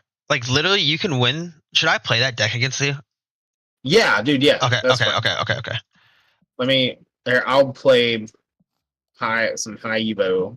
Okay, first I want to try to see if I can fix up my high Evo deck. Hang on, because I'm gonna look at this She-Not deck. Hey, buy Red Hulk. He's obviously worth it. I'm not even joking. I mean, he's gonna be one of the better cards. He's worth it, but he's gonna get fucking dude. No, trust me, he will always be good. This card is almost impossible to not always be decent. Dude, I don't want to burn. I'm gonna get a fucking Sebastian Shaw. Yeah, if I get Sebastian Shaw, you're gonna fucking buy me another. Okay, then don't. But it's gonna be very hard to keep up with good cards if that's your mentality. Like, you don't think I had multiple skins for each one of those I rolled on today, and I had to roll 4 times. That's why I was mad. But now it's the only way to get this card. I'm honestly happy with anything I get because Echo could possibly be good someday, somewhere, in something. Exactly. Bad. I mean, if you don't have all the, you should be happy with whatever. If I get a random Series 4 or 5, that's good. Stream it. Hold on, don't do it. Stream it. I want to watch. I want to watch. Okay, because here's the thing. You're gonna fucking be like, what are you bitching about? Because I got 6 keys. Yeah, fucking stream it, and we're pulling, baby. It's like opening packs. We're opening packs, baby. Are you ready? Okay, hold on. Okay. All right, this is it, man. That's a sweet Sebastian Shaw skit too. Fuck no, it's not. That's stupid as fuck. You better use it, dude. I swear to God. Imagine not using free skins in the game. Go ahead. All right, here we go. Come on, baby. Come on, baby. Oh. Okay. That's okay. Not bad. Okay. Honestly, I think if you get it here, it's like best case scenario. If you get Red Hulk here, is OP. Come on. Oh, it's Red Hulk. It's orange. Oh, God damn it. Okay, one more. Okay, one more. We're good. One more. Okay, one more. I still got 3 more keys. That's fine. I think that they might have made it to where, like, okay, this card's OP. Oh, no! Havoc's pretty good. It's an interesting card. Go ahead. Well, this is it. Let's go! Red Hulk! Okay, literally put it in that deck for... God damn it. All right. Actually, should I just show you the deck? This is the Lambie series deck that I played. Or should I send you the deck code? Okay, because, like, here's the thing, though. Take out Infinite, right? No. Here, hold on. Let me send you the deck code of the same deck I just played because it's literally what I got. I took it from a pro player. Okay. I didn't make this deck up, so hold on. Let me cancel. Stop. Like, high Evo. It sucks that you have to have high Evo in the deck for the shit to work. I understand why, but still. Yeah, like high Evo, he's just a dead draw. Do you know what's funny? They before that card came out, he was at a 4-6 power stat line. And they had to nerf him to 4-4 before the card ever came out because they knew it was just going to be too broken. Could you imagine it being worth playing High Evo, the card itself? Right? A 4-6 would be okay. That's and at the time it was premium stat line. Like there was not much what am I doing wrong? Okay. Here? So you have to highlight but just the code obviously. All right, that's what I did. Okay. And then you hit paste. Am I doing all the Hulk stuff too? Like Wasp, Sunspot, Misty Knight, that, or just the code? You can just copy and paste that code into your client. Yeah, that's what I guess I'm not highlighting the correct thing. Or maybe I'm doing it wrong. Perhaps. Yeah. Nope. Okay. Okay. Or I can if just. if I just grab like the whole thing, okay, copy. Nope. Okay, I can read it to you. Yeah, that's fine, man. It Yeah. won't take that long. The reason why Wasp is good is because if you could do Hope into Wasp on 3, which is broken. Oh, you don't have Nico. You don't have Nico, which is fine. It's fine. I guess. I wish I did. But yeah, but right, Nico's not gonna win you every game. He's pretty good though in this deck. All right, hi, Evo. Okay, so take out armor. Okay. Take out Cosmo. Okay. Take out Leech. Take out Infinite. Okay. Okay. Put in Wasp. Okay. Oh, you take out Magic even in this one. Why Wasp though? Because you don't really need them with Hope Summers. No, Wasp. Oh, because you can play 3. You can play 3 Hope and then Wasp, and it's broken. Oh, okay. And not only does Wasp and High Evo, do you know what Wasp does? It goes -1. So it's really like a 0-2, which is broken. So then you could proc a Hulk or proc a Sunspot and Misty. Okay, okay, so Wasp, Sunspot, Misty, Cyclops, Shocker. Yeah. Yeah. So the reason we took Shocker out last time was just because we were running the Shinnot stuff, right? I'm not sure. Okay, Shocker, Shang-Chi. Because you told me to run armor and the other guy because I was like, the top decks that were running with me were the destroy decks and stuff like that and discard. Yeah. So it kind of like shut them down. Yeah. Okay, Red Hulk and now you're just missing Nico. Yeah. So what else could we put in for Nico? Armor. Yeah, but you kind of just want a low cost card. Like, what's a 1 cost card? I would just pick a 1 cost card. Let's see. What about like Iceman? Never bad. Or Yondu. No, Yondu's not that really good in this deck, but you could do a Nightcrawler or Iceman. I thought I would do if I was you. I mean, Nightcrawler is kind of all right. Iceman just fucks people. What about Echo? If you want, it probably won't be that useful, but okay. But Iceman, you think, is probably the Iceman's so good. Yeah, if you had Nebula, by the way, you would play Nebula here. So those are the first two. Those are the first 2 options. Like people put Nebula a lot in High Evo. Yeah, I wish I had fucking Nebula, man. And so you're thinking about like what you're really thinking about here when you're picking this 1 cost is like, okay, let's say it's turn 4 or 3. No, let's say like 4. Okay, and you have a 2 cost and some 1s. So like, what 2 and 1 do you want to play? So like, Iceman's not bad. Elektra's kind of spicy, just for like the absolute meme, but it could be good. And or Nightcrawler is probably your best guess. Snowguard's not bad, but you have to know how to play Snowguard. Snowguard, because if you're gonna run into a lot of mirror matchups who run Magic, so Snowguard's really good because you could turn off Magic on turn 6 and just win the game. On turn 6, he doesn't know it's gonna get turned off. Yeah. But that's a lot of thinking, so I would just do something like this. Even American Chavez is probably not bad, to be honest. I mean, it's kind of bad. Not my outline. Don't play that shit. It's kind of bad, actually. It's kind of bad, yeah. All right. Okay, you have Shang-Chi this game. I gotta remember that. What deck was I gonna play? Oh, the same deck you played. Oops, wrong button. Okay, the code is. All right, hang on one second. Okay. Okay. All right. It is 21155. All right, you gotta get my bait. All good.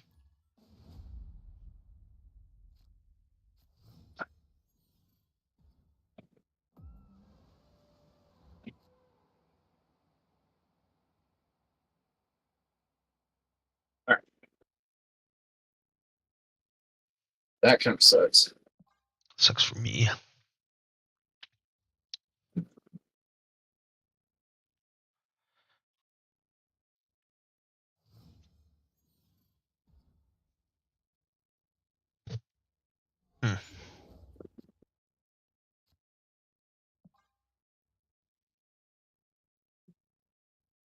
All right, do I want to play Misty Knight on turn 1? If I have Misty and Sunspot, I don't.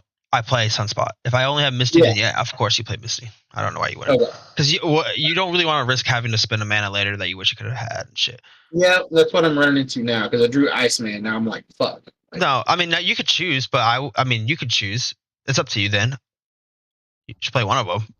Well, I was thinking like, I could, So that's broken right there. Yeah. That was a 1-3 play. Pretty good. All right.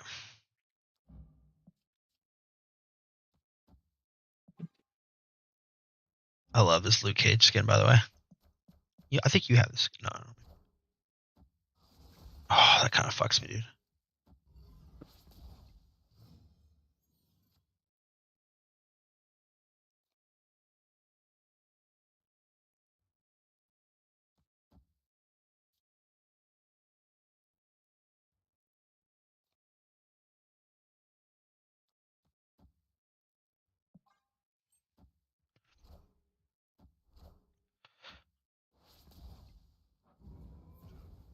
Oh shit, that card's broken. It makes me so scared.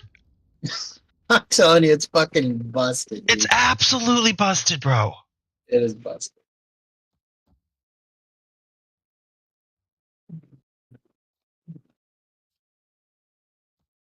Oh, I fucked myself.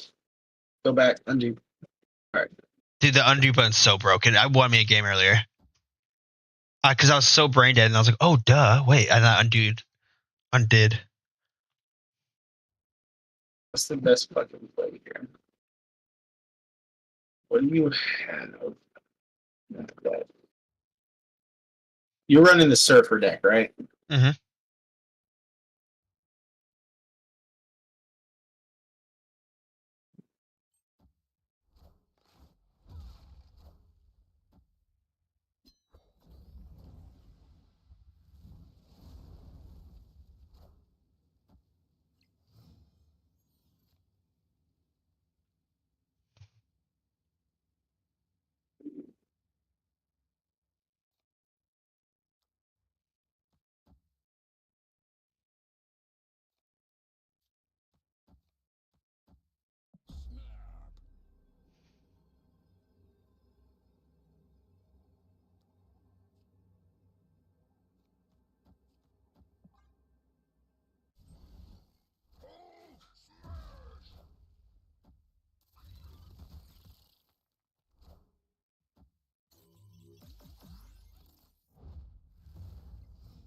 Coming down with that Odin. I still think I lose, by the way. Because your Red Hawk is a fucking fat piece of shit. He is, bro. But if this is on Wong, it's game over. Oh man! Oh, you beat. Oh no! I tied it up. Oh, you fucking unbelievable deck, dude! What the fuck? I don't think that happened once for me last game. That was a good combo. That's busted. Because what happened there? You had one left over. So okay, one power left over gives Red Hawk +4 and a Hulk +2. Well, no, you have to have the leftover. Oh, I forget about that. Yeah. I had to do, but I had to have leftover there. I didn't have any other. Yeah. Yeah. Unbelievable. That was nasty. Yeah. He's broken, man. Fuck. Oh. That's insane.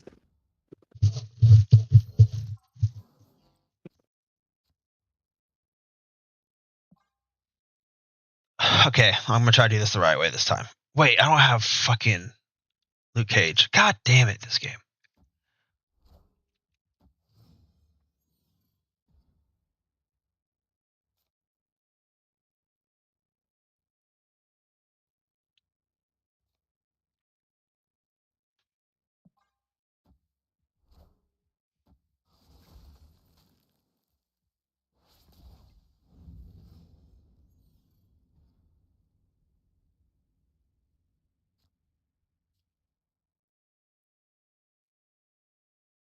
Damn.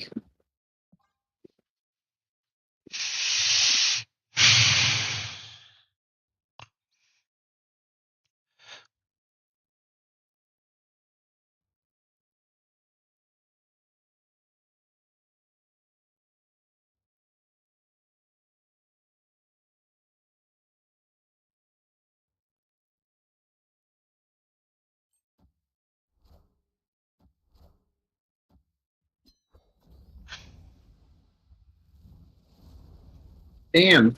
Like, what I could have done with an extra 3 energy.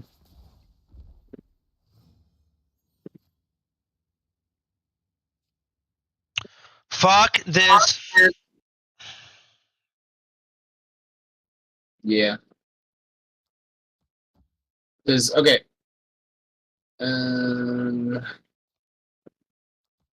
Asteroid M. Okay, so if She-Hulk had 4 cost, Asteroid M would still pull it, right? No. Because the card costs 6, right? Yep. Okay. I think I should have played Magic right. I don't know what I was thinking. She still would have pulled over there. Oh, you mean to get rid of that location? Yeah. I hate that location.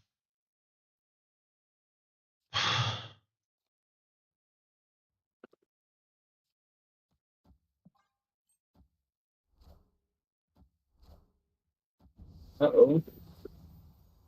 Uh-oh.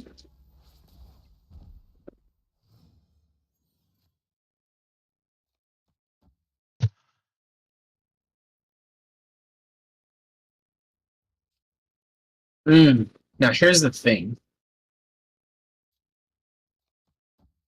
Where does this have to be in order for it to work? In hand or in play? All right, so that's fucked me the whole thing. All right. Good news. That's good.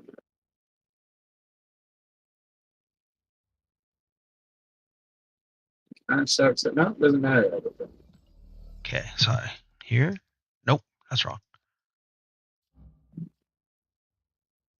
Here. Here.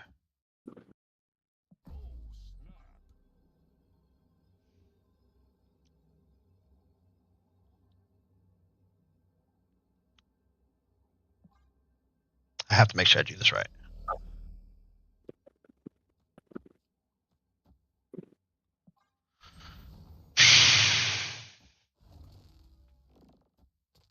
Damn. Damn. Let me do it. Let me do it, Toby. Let me do it. Gonna be broken, man. Let me do it, Toby. Let me do it. Dude. Please let me do it. Fuck. How am I supposed to stop you right now? How am I supposed to stop it? I don't even have fucking cryo, man. I mean, I do have cryo. That's what sucks. I mean, you're winning all 3 lanes, so. Well, not for long, because I'm thinking you're gonna drop Surfer, which is gonna trigger 3 fucking times. How do I know how much energy you have? It doesn't tell me.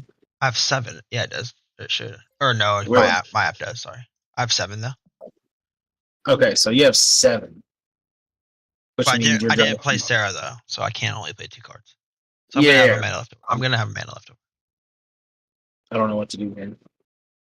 I do this, and I do this, and I hope for the best. What do you think about this Mr. Bellows Luke Cage, by the way? Right, I know, that's pretty good. He should go as that for Halloween next year. That would be awesome.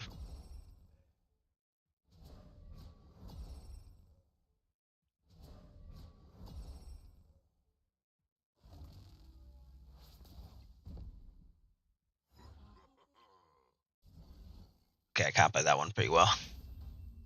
Alright, the Asteroid. It's tied. We're good. Right. But Luke Cage is broken. But it's just such a, you have to hit. It's like a nut draw deck kind of, because you. Yeah, with that specific thing, because I was running that strategy like a while back, It just never fucking did anything though. But here's the beautiful thing about this game. God Oh my damn. god damn it, dude. Here's the beautiful thing about this game. Or this deck is that I haven't even played. Oh, you're gay. You had that card in your hand. I haven't even played Brood Absorbing Man yet.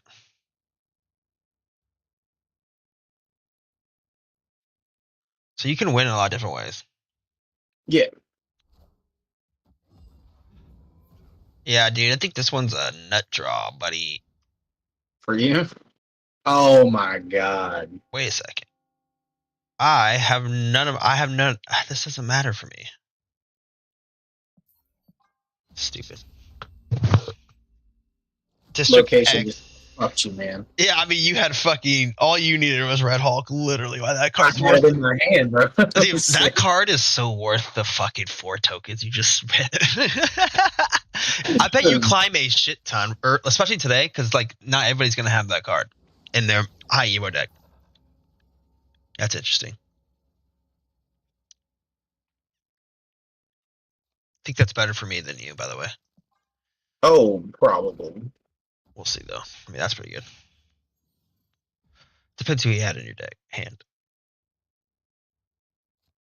Any of those big cards, so good for me.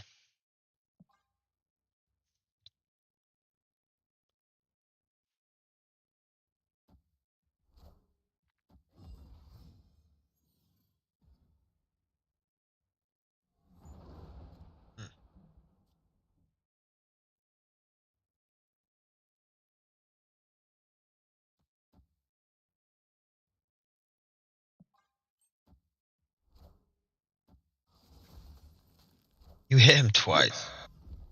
Good. The peak hit him, and then that thing hit him. That's so funny.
Damn, if you didn't, so the peak fucked my Shaw. If I had Shaw out this game, I'm pretty sure I would have won. But I mean, you made it like a 5-3, so it's just I could never play it. I mean, you won anyway. Iceman hit. I don't know, man. I don't think so. I don't know if you have Hulk or She-Hulk or whatever. Those are huge fucking cards. This is the last turn though, and if you surf her into Wong, you win. I can't surf her in Wong. Oh, surfer into Wong. I thought you meant Odin. Sorry. Yeah, I can, but I don't know how much you have. I mean, you gotta remember, surfer is only 2 power and it doesn't proc itself, and I have no 3 cost powers on the right, so I'm getting very little power there.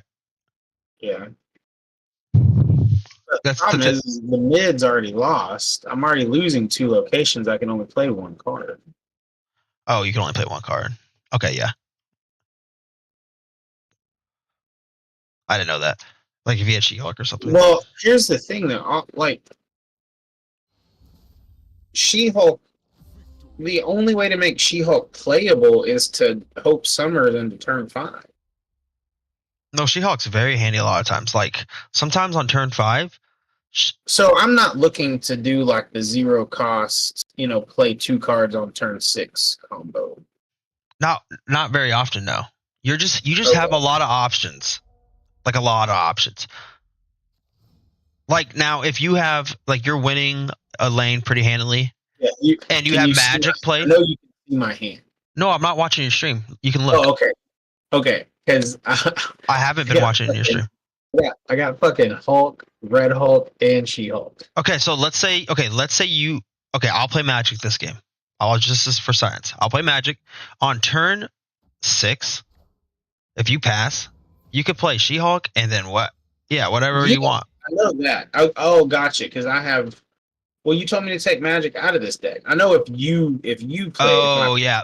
So I guess you kind of need Hope Summers, but it's still not. Then you still shouldn't think about it that way. You should still think about like how I said, which is you have options now to float energy, and floating energy is always what your deck's trying to do. That's how you play your deck.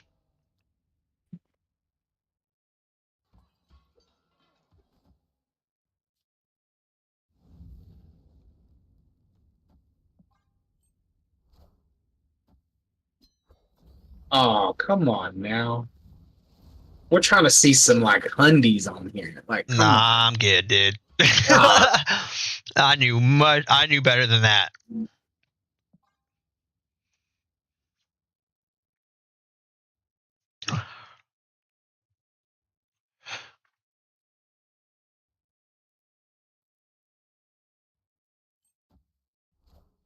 So She-Hulk's not good. What? Oh no, I'm not saying she's good. I was looking at it from like, oh, I've got to try to pull her for 0. And she's 23. Jesus fucking Christ. How do I win this, dude?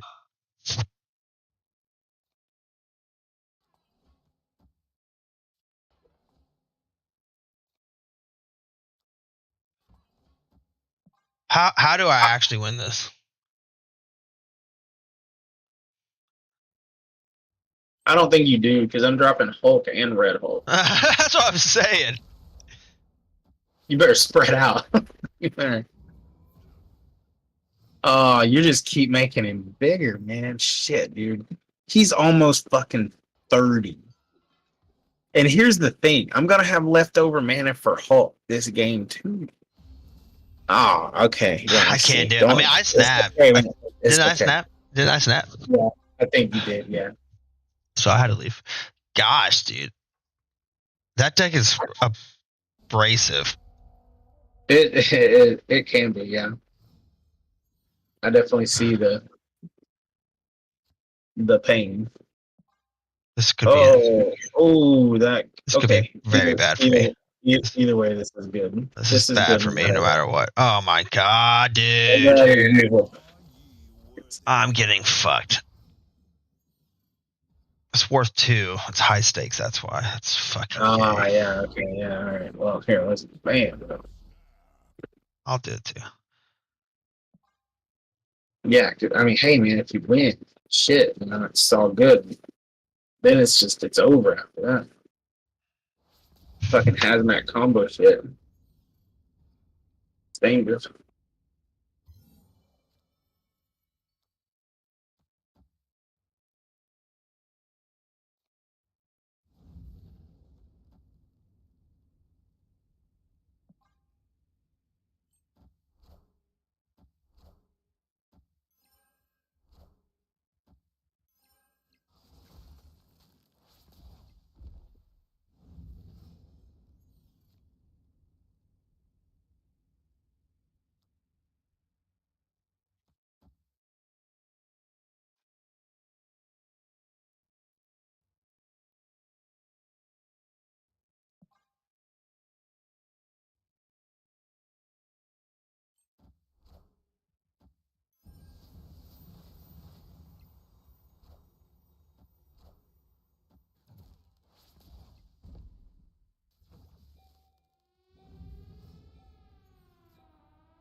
It's not looking good for me.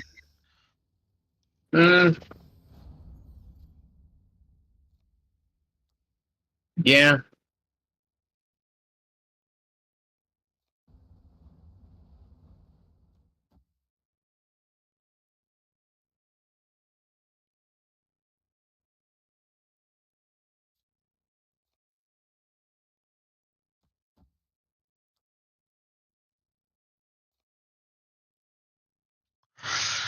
I have 3 cards I could draw. I could draw Sarah, Luke Cage, or Mystique. So I want. Holy shit! I haven't seen you play Sarah since we've been playing. Yeah, I haven't drawn her. Yeah, she's not on your thing over there. Pretty unlucky. So I tried to stack power on the right because if Surfer drops, you don't have 3 cost cards and he doesn't prop himself, right? Say this again? Okay, so like on the right. Oh, yeah. I usually try to attack the Wong lane, almost always. It's hard to win a lot.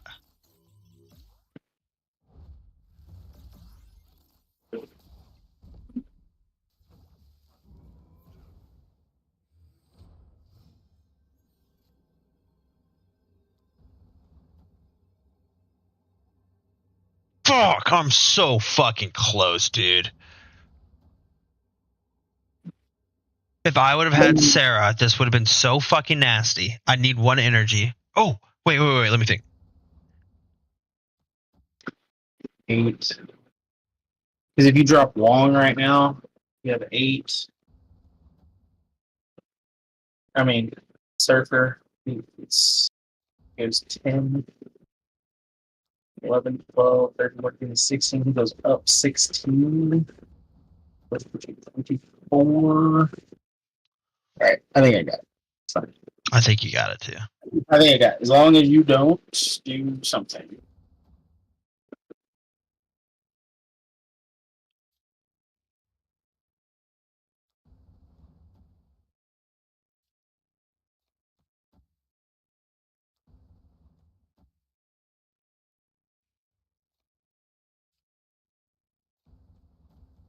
Yellow. Yeah, maybe. I don't know. If you didn't drop anything in the mid, I got you mid, I think. Well, we'll see. I don't know. It depends on what this other card is right here. I planned for 1 Surfer, but if it triggers another time because you dropped Absorbing Man, yeah, you got me. No, I lose. We'll see. No, Shaw will outdo me right here. How? It's only +2. No, because he gives himself another plus when he does it. Right? No. I lose. It was close. Okay. I lost by 3 on the right, 2 in the middle. That was fun. I like that deck. I like this deck that I'm playing, but it's B tier for a reason. But I like your deck a lot. A lot. I think it's gonna be pretty meta. Yeah, I might take it for a spin, see how it does on the range. Oh, I want to play. Can I play 1 more deck against you? I just want to test it. It's one that I made it. That was. I wanted to test real quick. We don't have to play the whole thing out. Actually, if you're gonna play that deck, it's probably not good against it, to be honest. It's all good. All right, you going into? I feel like you. You don't want to play another one? You good? I mean, I will, but we don't have to. It's all good. That's you. Yeah, I might try the ladder, I guess. See what I can do. I'm on day 1, level 1 here. Got to get it up to 25 or you're 50. You're at 58. I'm at 71. You need to get your 10 games in. All right, should I troll? Should I play? I'll play this fucking deck. This 10 games do for me. Now the problem is, I think. Well, it's not really a problem. Morbius is kind of a problem. Or Morbius. Or whatever his name is. Morbius. Dr. Morbius. The movie was kind of bad. I almost feel like just snapping. Like, I have Red Hulk in my hand. He didn't play mana on turn 1, and I just feel like I should just snap on turn 1. because I have a 6/15 in my hand. That's how strong this card feels. Yeah, Hulk is gross because Like- right now I've got Like right now, don't you just feel like snapping? Like why not? Like you could play like here. They know that you have that shit in your hand. Like here, you can play Hope, and yeah, it's nasty. Yeah, because like I Hope Wasp, and then now I've got 4, 5 mana. Not bad. What do I do? Make She-Hulk cost 1 next turn? That's what I do. How do you do that? Oh yeah. I just pass right here. Because he hasn't discarded. He's only discarded 1 fucking card, and it was the Collector. All right, so he got rid of a Wong. I mean, you're watching, right? Are you watching? Kind of. I'm playing my own and watching. Okay, cool. Okay. Because right now. But yeah, you have a. I mean, he's probably gonna. He might be playing Hela, which is not good for you. But I mean, it's fine. But the meta is so crazy right now. These 2 cards are so awesome. And then nothing dies to Shang-Chi that would pop up anywhere, not even Hela. So I play High Evo somewhere.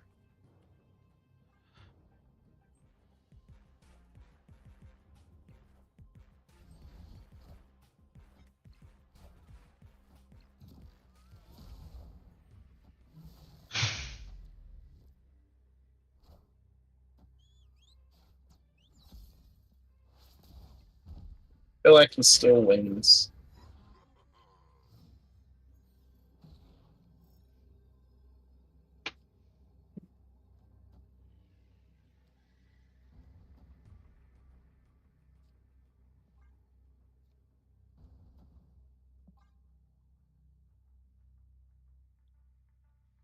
If he doesn't play anything on the right, yeah, he wasn't ready for that shit. Oh fucking P, dude. Dude, that's fucking sick. 1 card. God damn. Damn, that's awesome. He was not. Well, why would he not play Apocalypse on the right? Get right, kid. That made no sense. Okay, dude. Like, that's what makes me feel like it was just a bot. Let's track how many fucking wins we get here with this deck. This deck makes me want to stay up all night. Kind of. It's so easy. Right? Oh my god. I just literally snapped on turn 1, like I said, because he didn't. I had Red Hulk in hand. He didn't play anything on turn 1, which is so common. And then I just fucking won the game from there. I snapped. So, do I play Hulk turn 1 if I can? It's scary, man. If he has Shang-Chi. Yeah, I don't know what he's got. I think Iceman's really your only option here. I don't think you should. All right. Make him think I don't have nothing in my hand. Boost Hulk. That's the thing. Why would he play fucking Swarm? I don't know. It's very interesting. Oh, what? Oh, shit. See, do I She-Hulk on turn 2? It's hard, man. Well, he's playing. Well, no. Hold on. He's playing discard. He probably doesn't have Shang-Chi, right? I've seen some of them run it, man, but I wouldn't rely on that if I was you. All right, here we go. Want to drop it here? Drop it here. It's gonna be good. You should have just played. You should have just played Wasp with it, bro. Oh, that's true. Oh, I didn't even fucking think about that. Well, this is the reason. So I don't want to put both of these cards in the middle, right? Which one? I don't want to drop 2 cards in the middle this turn, correct? I would do it on the right. Or I see what you're saying. Oh, I see what you're saying. I don't think you need to win that one. I don't because it's going to shuffle them back into my hand anyway. Yeah, so yeah, on the right, yeah. Yeah, I want more energy. That's probably the exact reason he didn't do it either. All right, that's terrible. That's terrible. Yeah.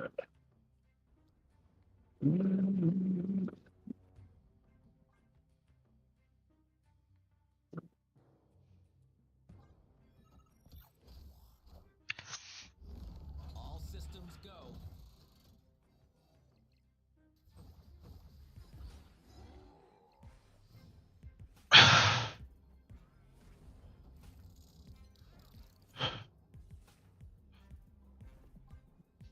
Okay, Peter. What you got? Yeah.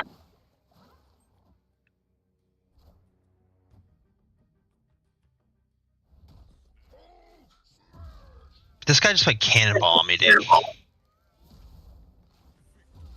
And I still Dude, beat his I stupid had fucking ass. She-Hulk, Hulk, and Red Hulk able to be played that turn. There's no way you're losing. Yeah, like Bro, there was no way. Yeah, I snapped and dude quit. All right, here's the secret, dude. This is the prime time to start getting aggressive with your snaps early. You're in low elo right now. You have a card that people don't have. Your deck's broken. If you have Red Hulk early, fucking snap, dude. You might lose some, but you're gonna win big. I don't know. Don't be that dumb with it, but be aggressive. No, I got you. I'm not a sixth grader, man. I got it. Sorry. Yeah, dude, fuck you. All right. Is that better? Yeah, that's it. Yeah. Okay, cool. You said a fucking name. I'm gonna go grab a drink.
Yes, Shang-Chi.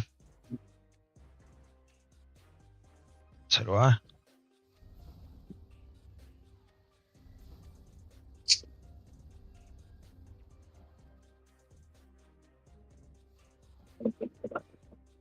All right. Just get yourself a drink, dude. I like it. I did.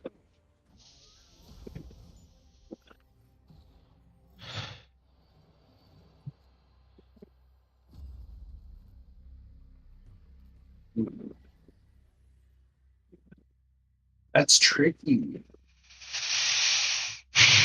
What is?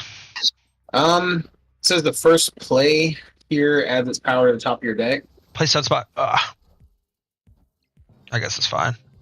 Okay, so he's going to have Killmonger most likely. If he's playing a pure move deck, he won't. And it's I forget how low elo you are. Fuck.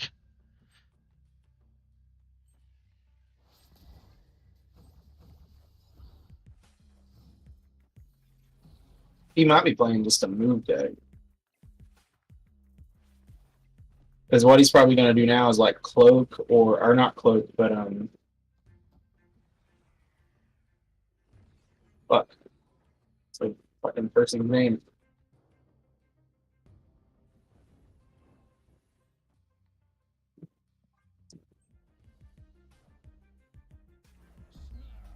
Oh, dumb.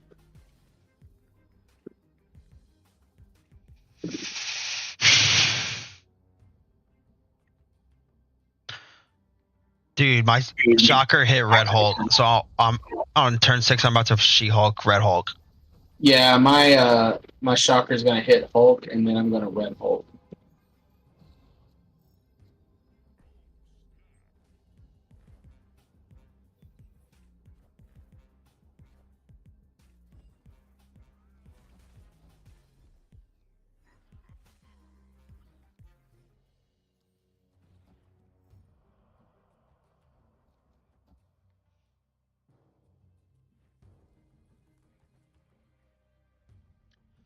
Wait, what is 11 plus 8 is 17? Or no, 19. 19. So I lose that. I don't like that.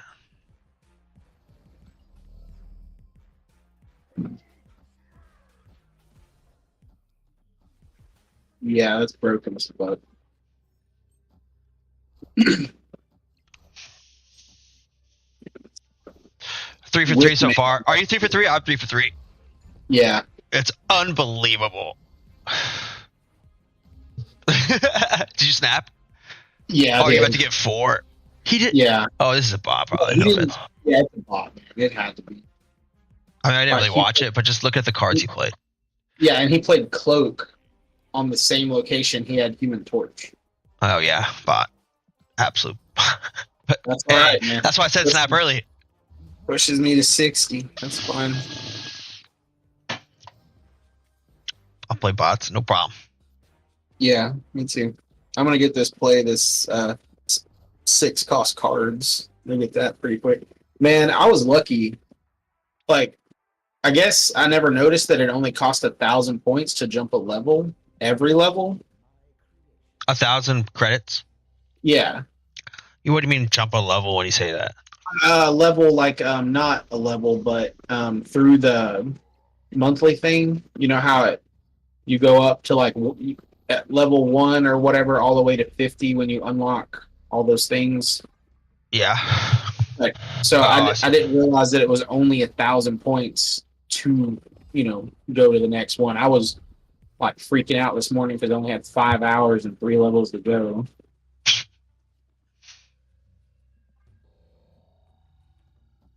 And I'm sitting there trying to do like SFA, grade SFA papers, play Snap. Morgan walks in the fucking room to ask a question. Oh, what were you doing? I was grading papers That's / playing Snap, but this is the broken move right here. Shit. Or do I? No, I'll play this over. Because this is gonna put me. Oh, that's fine. That's fine.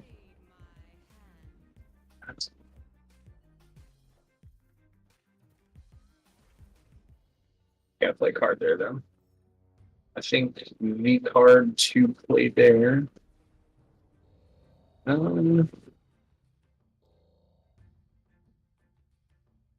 Yeah, put that over.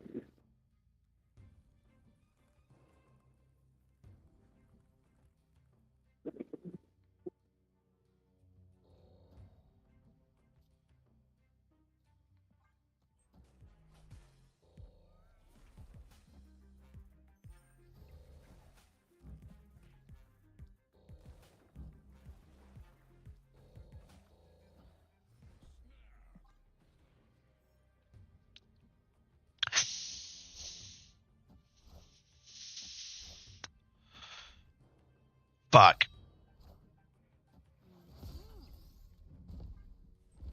This is so fucking busted, man. I think I'm gonna lose this game. He's playing hella, and he's just gonna beat me. I think.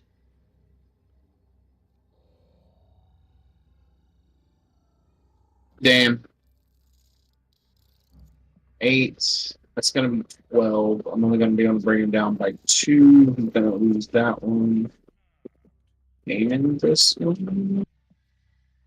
Unless he Shang-Chi's the mid. I'm using Shang right now. I'm not even playing Red Hulk. See if we can pull this one out of my ass. Take a look at my screen real quick. Okay, hold on. Yeah.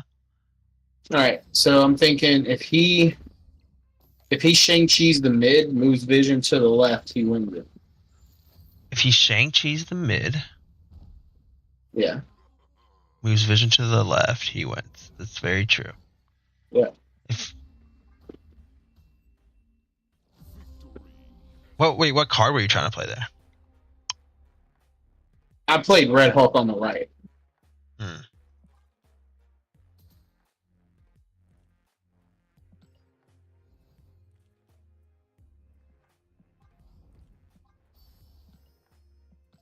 Losing 2 is better than losing 8. That's a win.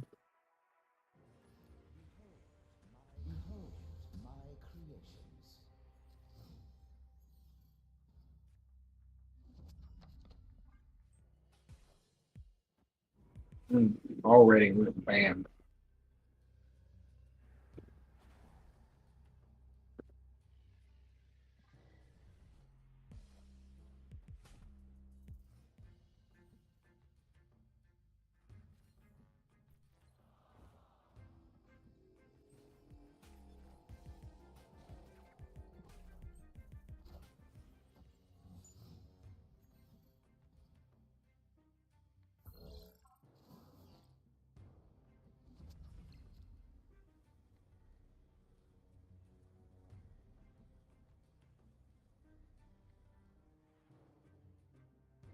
Close.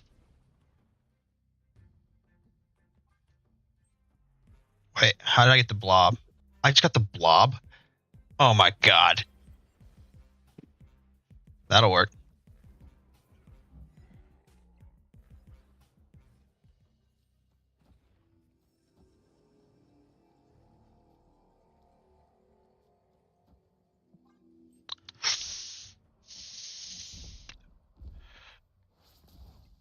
I might smoke something after this. How much later are you gonna be on? Curious. Maybe another hour. Okay, I might smoke something quick. Play a few more.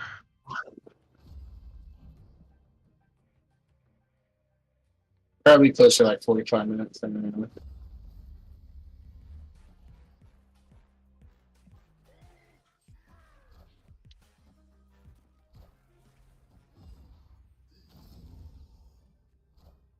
That probably wasn't worth it. I should have let the mana go.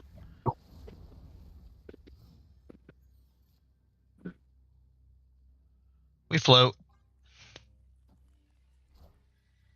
I don't have Hulk in my hand. Sucks. He just pulled Mr. Negative. Fuck. Could lose this one. To be fair.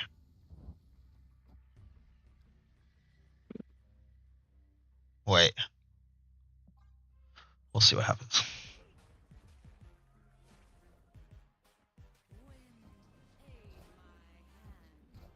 Oh, he just gave me Red Hulk.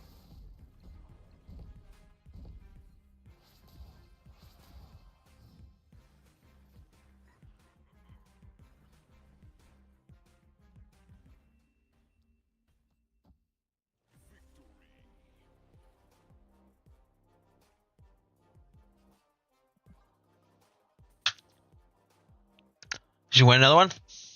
Yeah. OP, dude. I'm telling you. Let's go. Yeah. Feeling pretty good about it. None of that if not shit. Yeah, there's a lot of times when like Hulk is just absolutely useless in that deck, but in this deck, man, like he fucking plays that.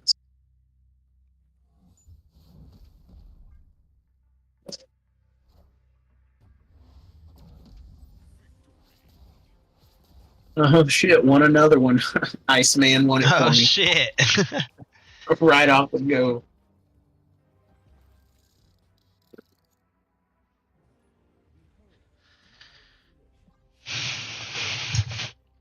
Dude, did it really?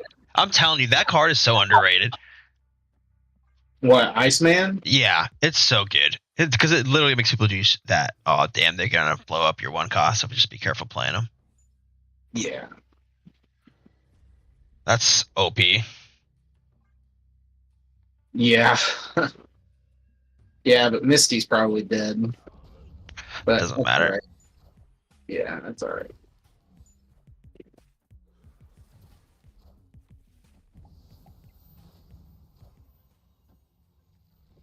What the fuck did I just watch?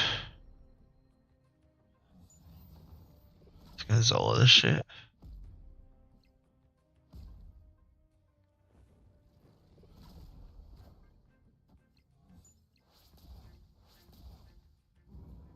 What a fucking gamer. He wrecked me with he played Mr. Negative and then he played no and then he nulled and just wrecked me. After playing, oh my god. Ow.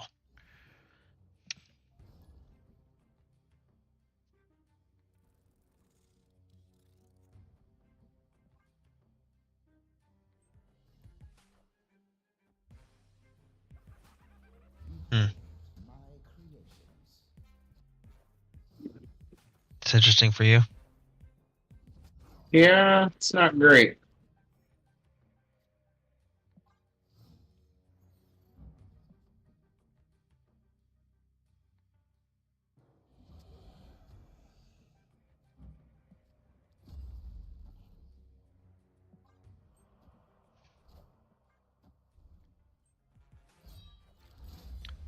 What the fuck? What happened? He fucking played Hobgoblin Oh, it's a on bot. top of what the fuck? Lucky dog.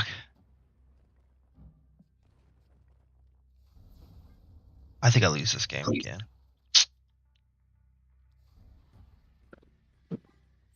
Show him. Show him.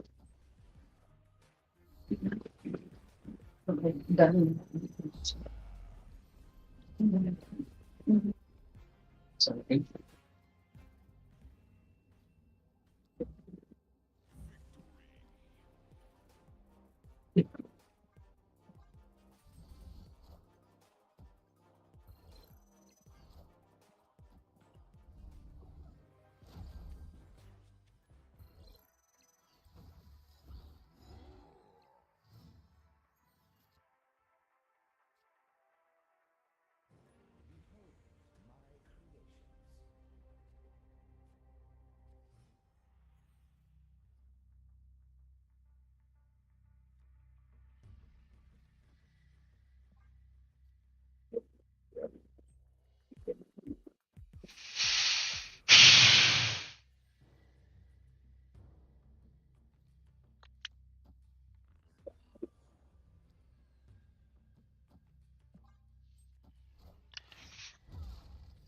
It's getting harder for me. Mine's not like terrible yet. I am gonna do Hulk and Red Hulk though this game. Yes, I'm going to. That's exactly what I'm gonna do.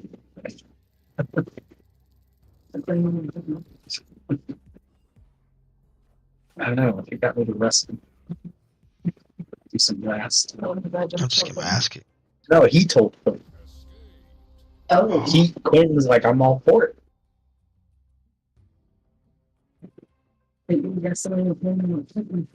Oh, yeah, right. Fair enough. See, I just want a game off of retreating later. Nice.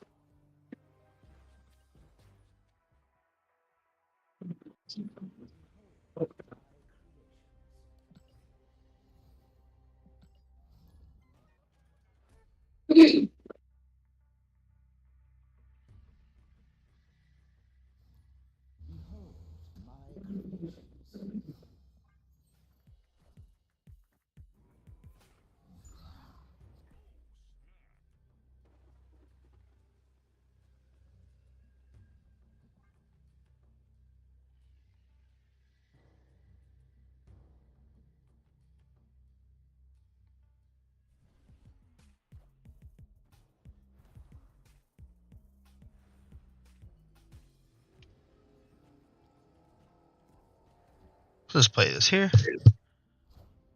Play Shocker next turn.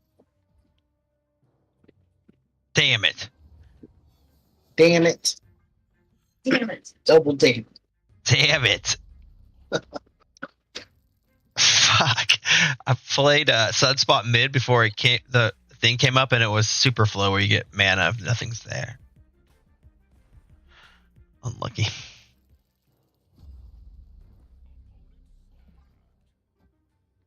This dude's. Pull a big boy. Pull a big boy. Not a big boy.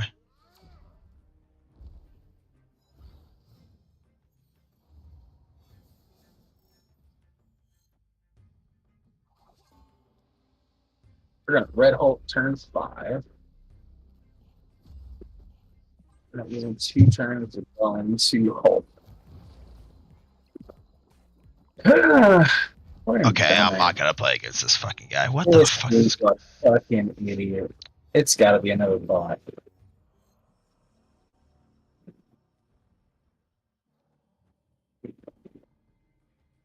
Gotta be.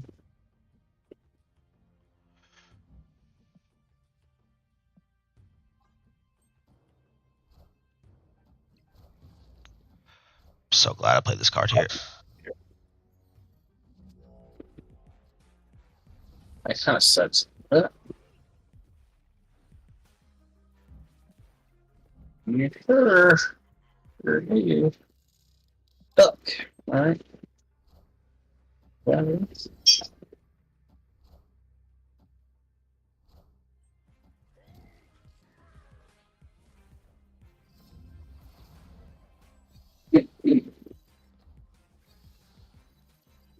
was 1-8.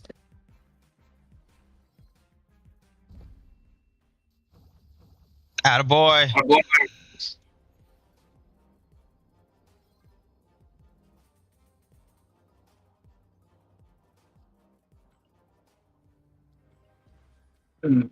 Yeah, I think I'm like 6-1. I think. That'll work. Yeah, it's pretty fucking high percent. I'm not doing as well, but it's all good. Well, you're like 10, 15 ranks above me though. I think I'm more like. Wait, what are you right now? 63. Yeah, yeah. I think I'm like 80. Oh, you got 80. I was at 78. Oh, yeah, my rank was 88 or 89 that I reached this month. Nice. Did that Did this you get morning to? during I thought you got XP. to 90. No, I never made it to 90. I got close. I ended up dropping all the way back down to like 85 from 88 and climbed back up this morning. Nice. Whoa. Nice. Ooh,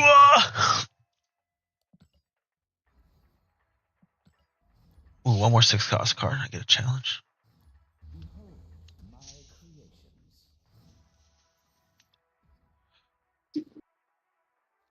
Okay, that'll work.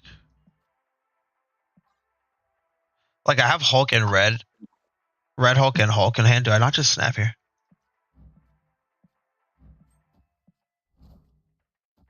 I feel like the answer is yes. Where do I go to?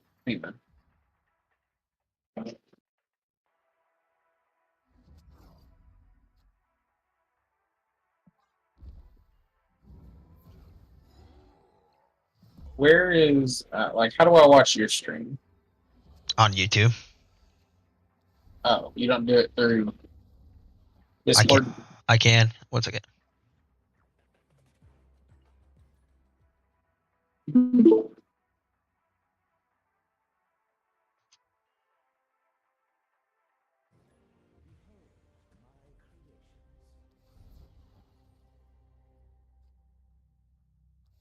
Damn it. I would like to play that left, but I can't. Actually, I should have. No, I messed it up. Actually, it's fine.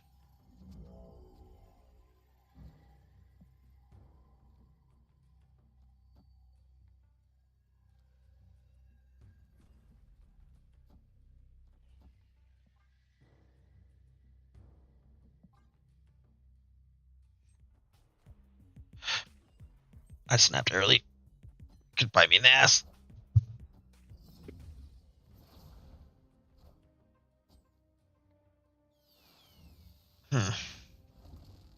Lockjaw.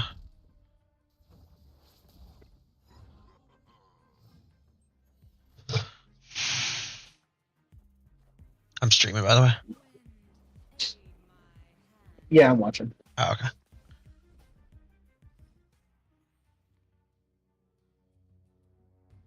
Pretty nifty Hulk you got there. Yeah, I got a few options here. I don't really know what to do though, unfortunately. Because I can only win 1 lane next turn. This is going here.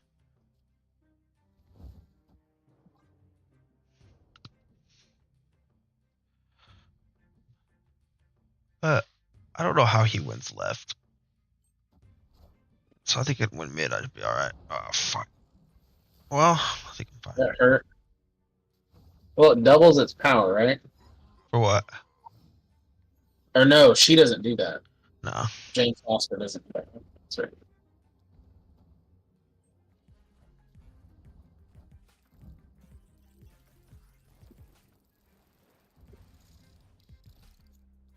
I think I win mid.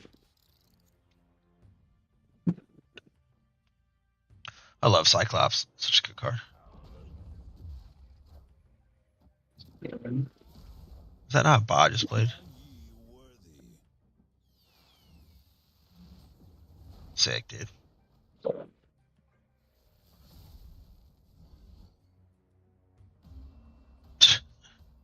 Easy win. Easy win for you too. All right.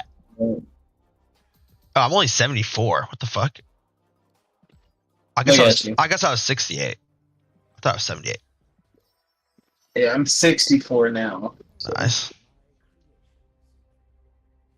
It's a race. Can you make it to infinite this season? Right? Maybe. If I can get there fast enough before they nerf this fucking card. People do that shit all the time. They're going to nerf him. +4 is insane. Pretty good. But they might not for a while because like a lot of people bought them. A lot of times they'll let it ride for a while because people get really mad. Like if it was a season pass card, I think they might nerf it quicker.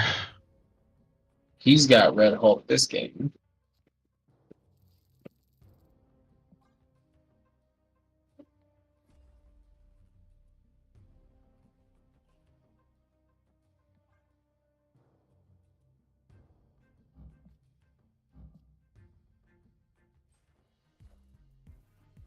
Did he take your Red Hulk or something? No, he just has it. Played Cable into me. Oh, that's right. He took it with Cable. Never mind. Yeah. So he'll play that motherfucker for sure.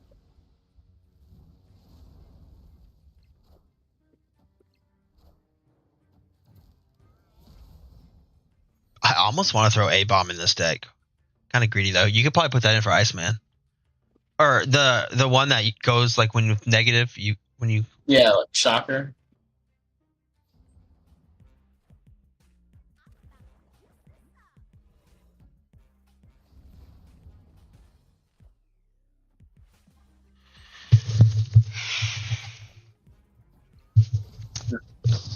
Yeah, he's definitely gonna win with whatever the fuck. I mean, that's a strong fucking card. And he's already winning one location. So I need to win 2 locations.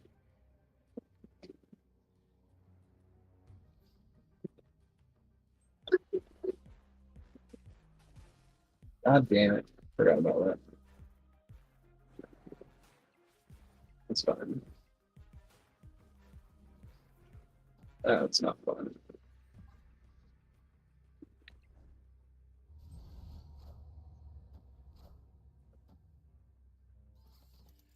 This guy's annoying. I think I'm gonna win. He's gonna drop Red Hulk on the left or the right. If he dropped him in the middle, he's a fucking dumbass. He's a dumbass. Oh my god. Okay. All right. Okay.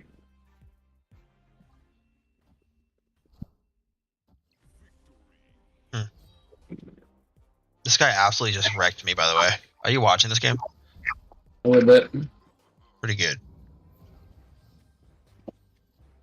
Spotterham is some bullshit.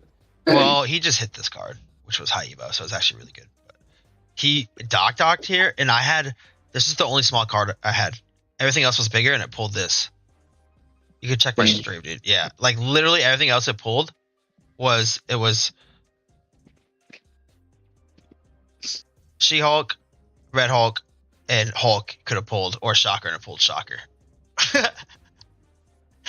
So they say, is it unlucky? I'm scared I have to win.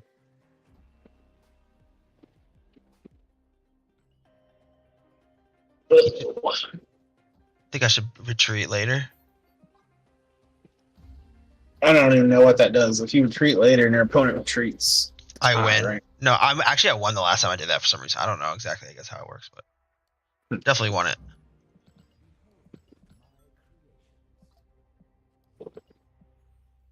See if we can get a retreat out of a turn 1 Iceman.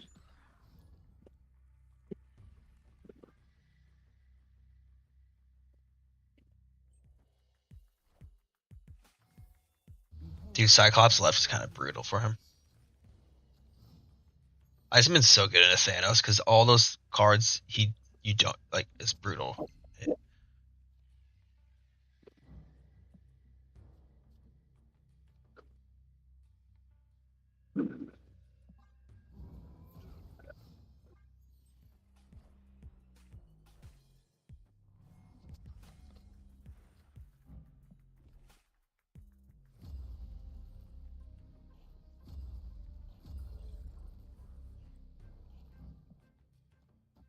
And it's turn 3, like Hope with Wasp. Pretty good, dude. Yeah, pretty great.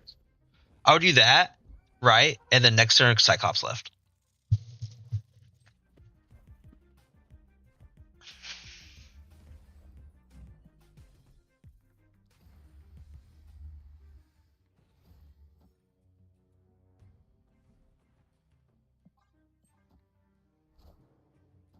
Yeah, there's not much he can do left, especially now. Even though he's dropped. You still win this. In there, like, he does work. This, yeah. This is Stopper.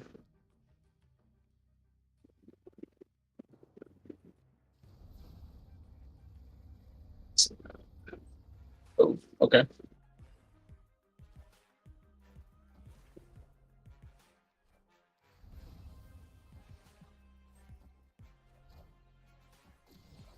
What the fuck is this guy playing? What is he playing?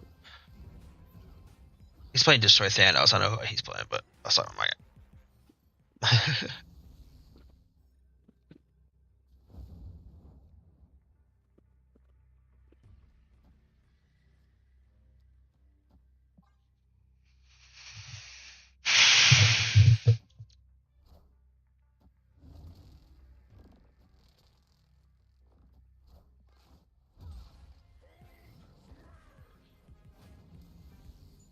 Got yourself a game.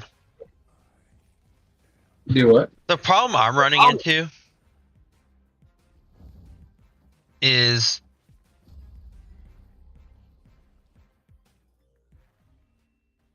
locking down a single lane.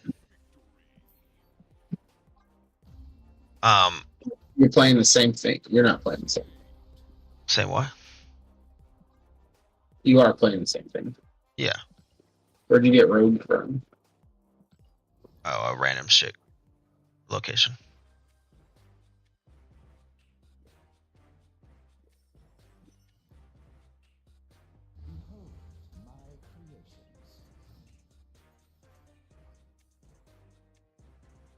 Oh, this location's awful. Yeah, that one sucks. I wonder if I can make it to 70 even. No problem, dude. You're gonna probably get to like 80 with this deck. Hopefully, you should be able to. Yeah. Did he just snap on you? No. Maybe. Did I do that? I didn't snap.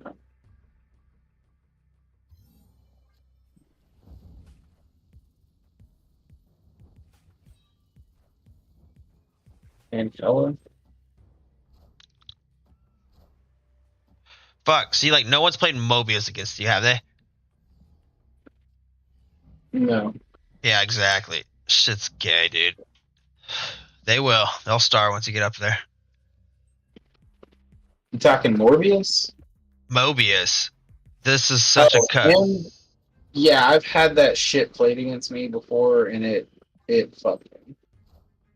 Just because I was doing my last turn combo, and it fucked you.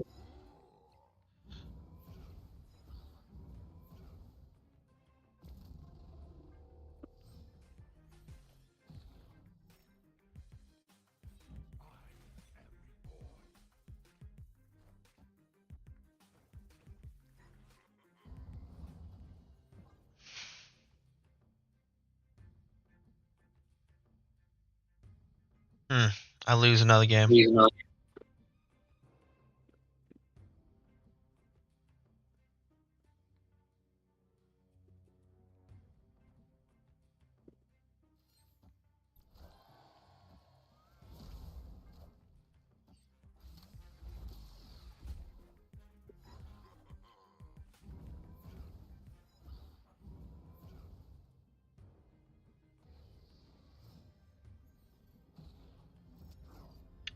should put Mobius in this deck. It's unbelievable.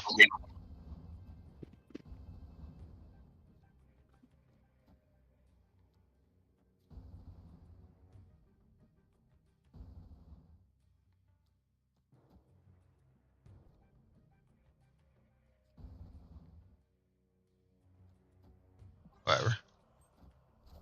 I win there. I should win here. Jeez, buddy. Oh, fuck me. Wasp. We're good. Wait. I lost. Are you fucking kidding me, dude? Wow. He won by 2. He played Baron Zemo, and he has... What a deck, dude. He played Mobius, Kyra, Hope Summers, Iron Lad, Baron Zemo. Like, what? Damn. What kind of deck is that? Those are all the new cards. It's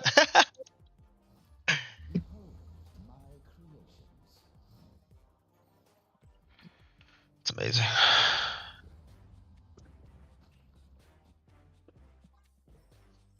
I'll probably take a quick break, take a shower and stuff, smoke, and then fucking grind the shit out of this. Alright, I'll probably get off pretty soon. Yeah, that's what I mean. After this, gonna probably go.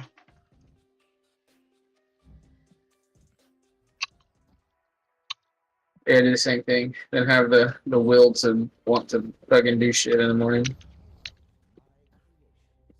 I do have some shit I gotta Yeah, do in the morning. I don't know. Make a quiz. I'm gonna be playing this in the morning anyways. We're doing testing the next it's few days. ISAP testing, so. Yep. They're fucking getting paid to play this game.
Oh, I should have played. Well, I think this is better.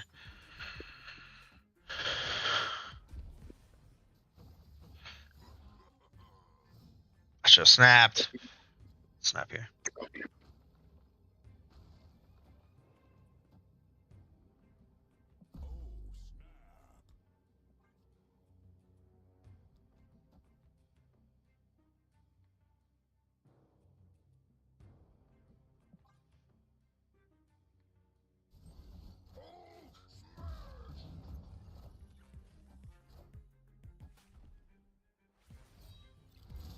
Let's go. Yeah, fucking win.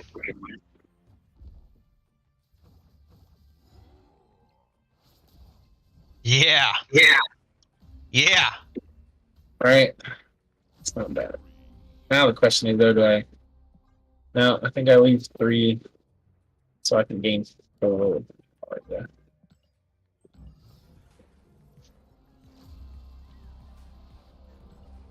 See, Marvel Snap is a badass fucking game. Like, cards like this, let's go, dude. Simple, strong, big boy. Yeah. He is really just a stat stick, though, which is... So here, I'm thinking, like, I should probably Red Hulk and play the Vibranium. That way, in case he can't pump all 7, this goes up to a 19. I think no matter what, that's a good idea. So I think I'd drop this here. Yeah. Let's go over here. Dude, and I'll be honest, I'm gonna watch some streams tonight. I wouldn't be surprised if there's better Red Hulk decks, because there's a lot of things you could do with him. Because when that was a really good try on his part. Yeah. Because when you have a just straight stat sticks, A lot of shit happens. They could fit into a lot of decks. All right, brother. GG's. All right, man. We'll see you. We'll see you.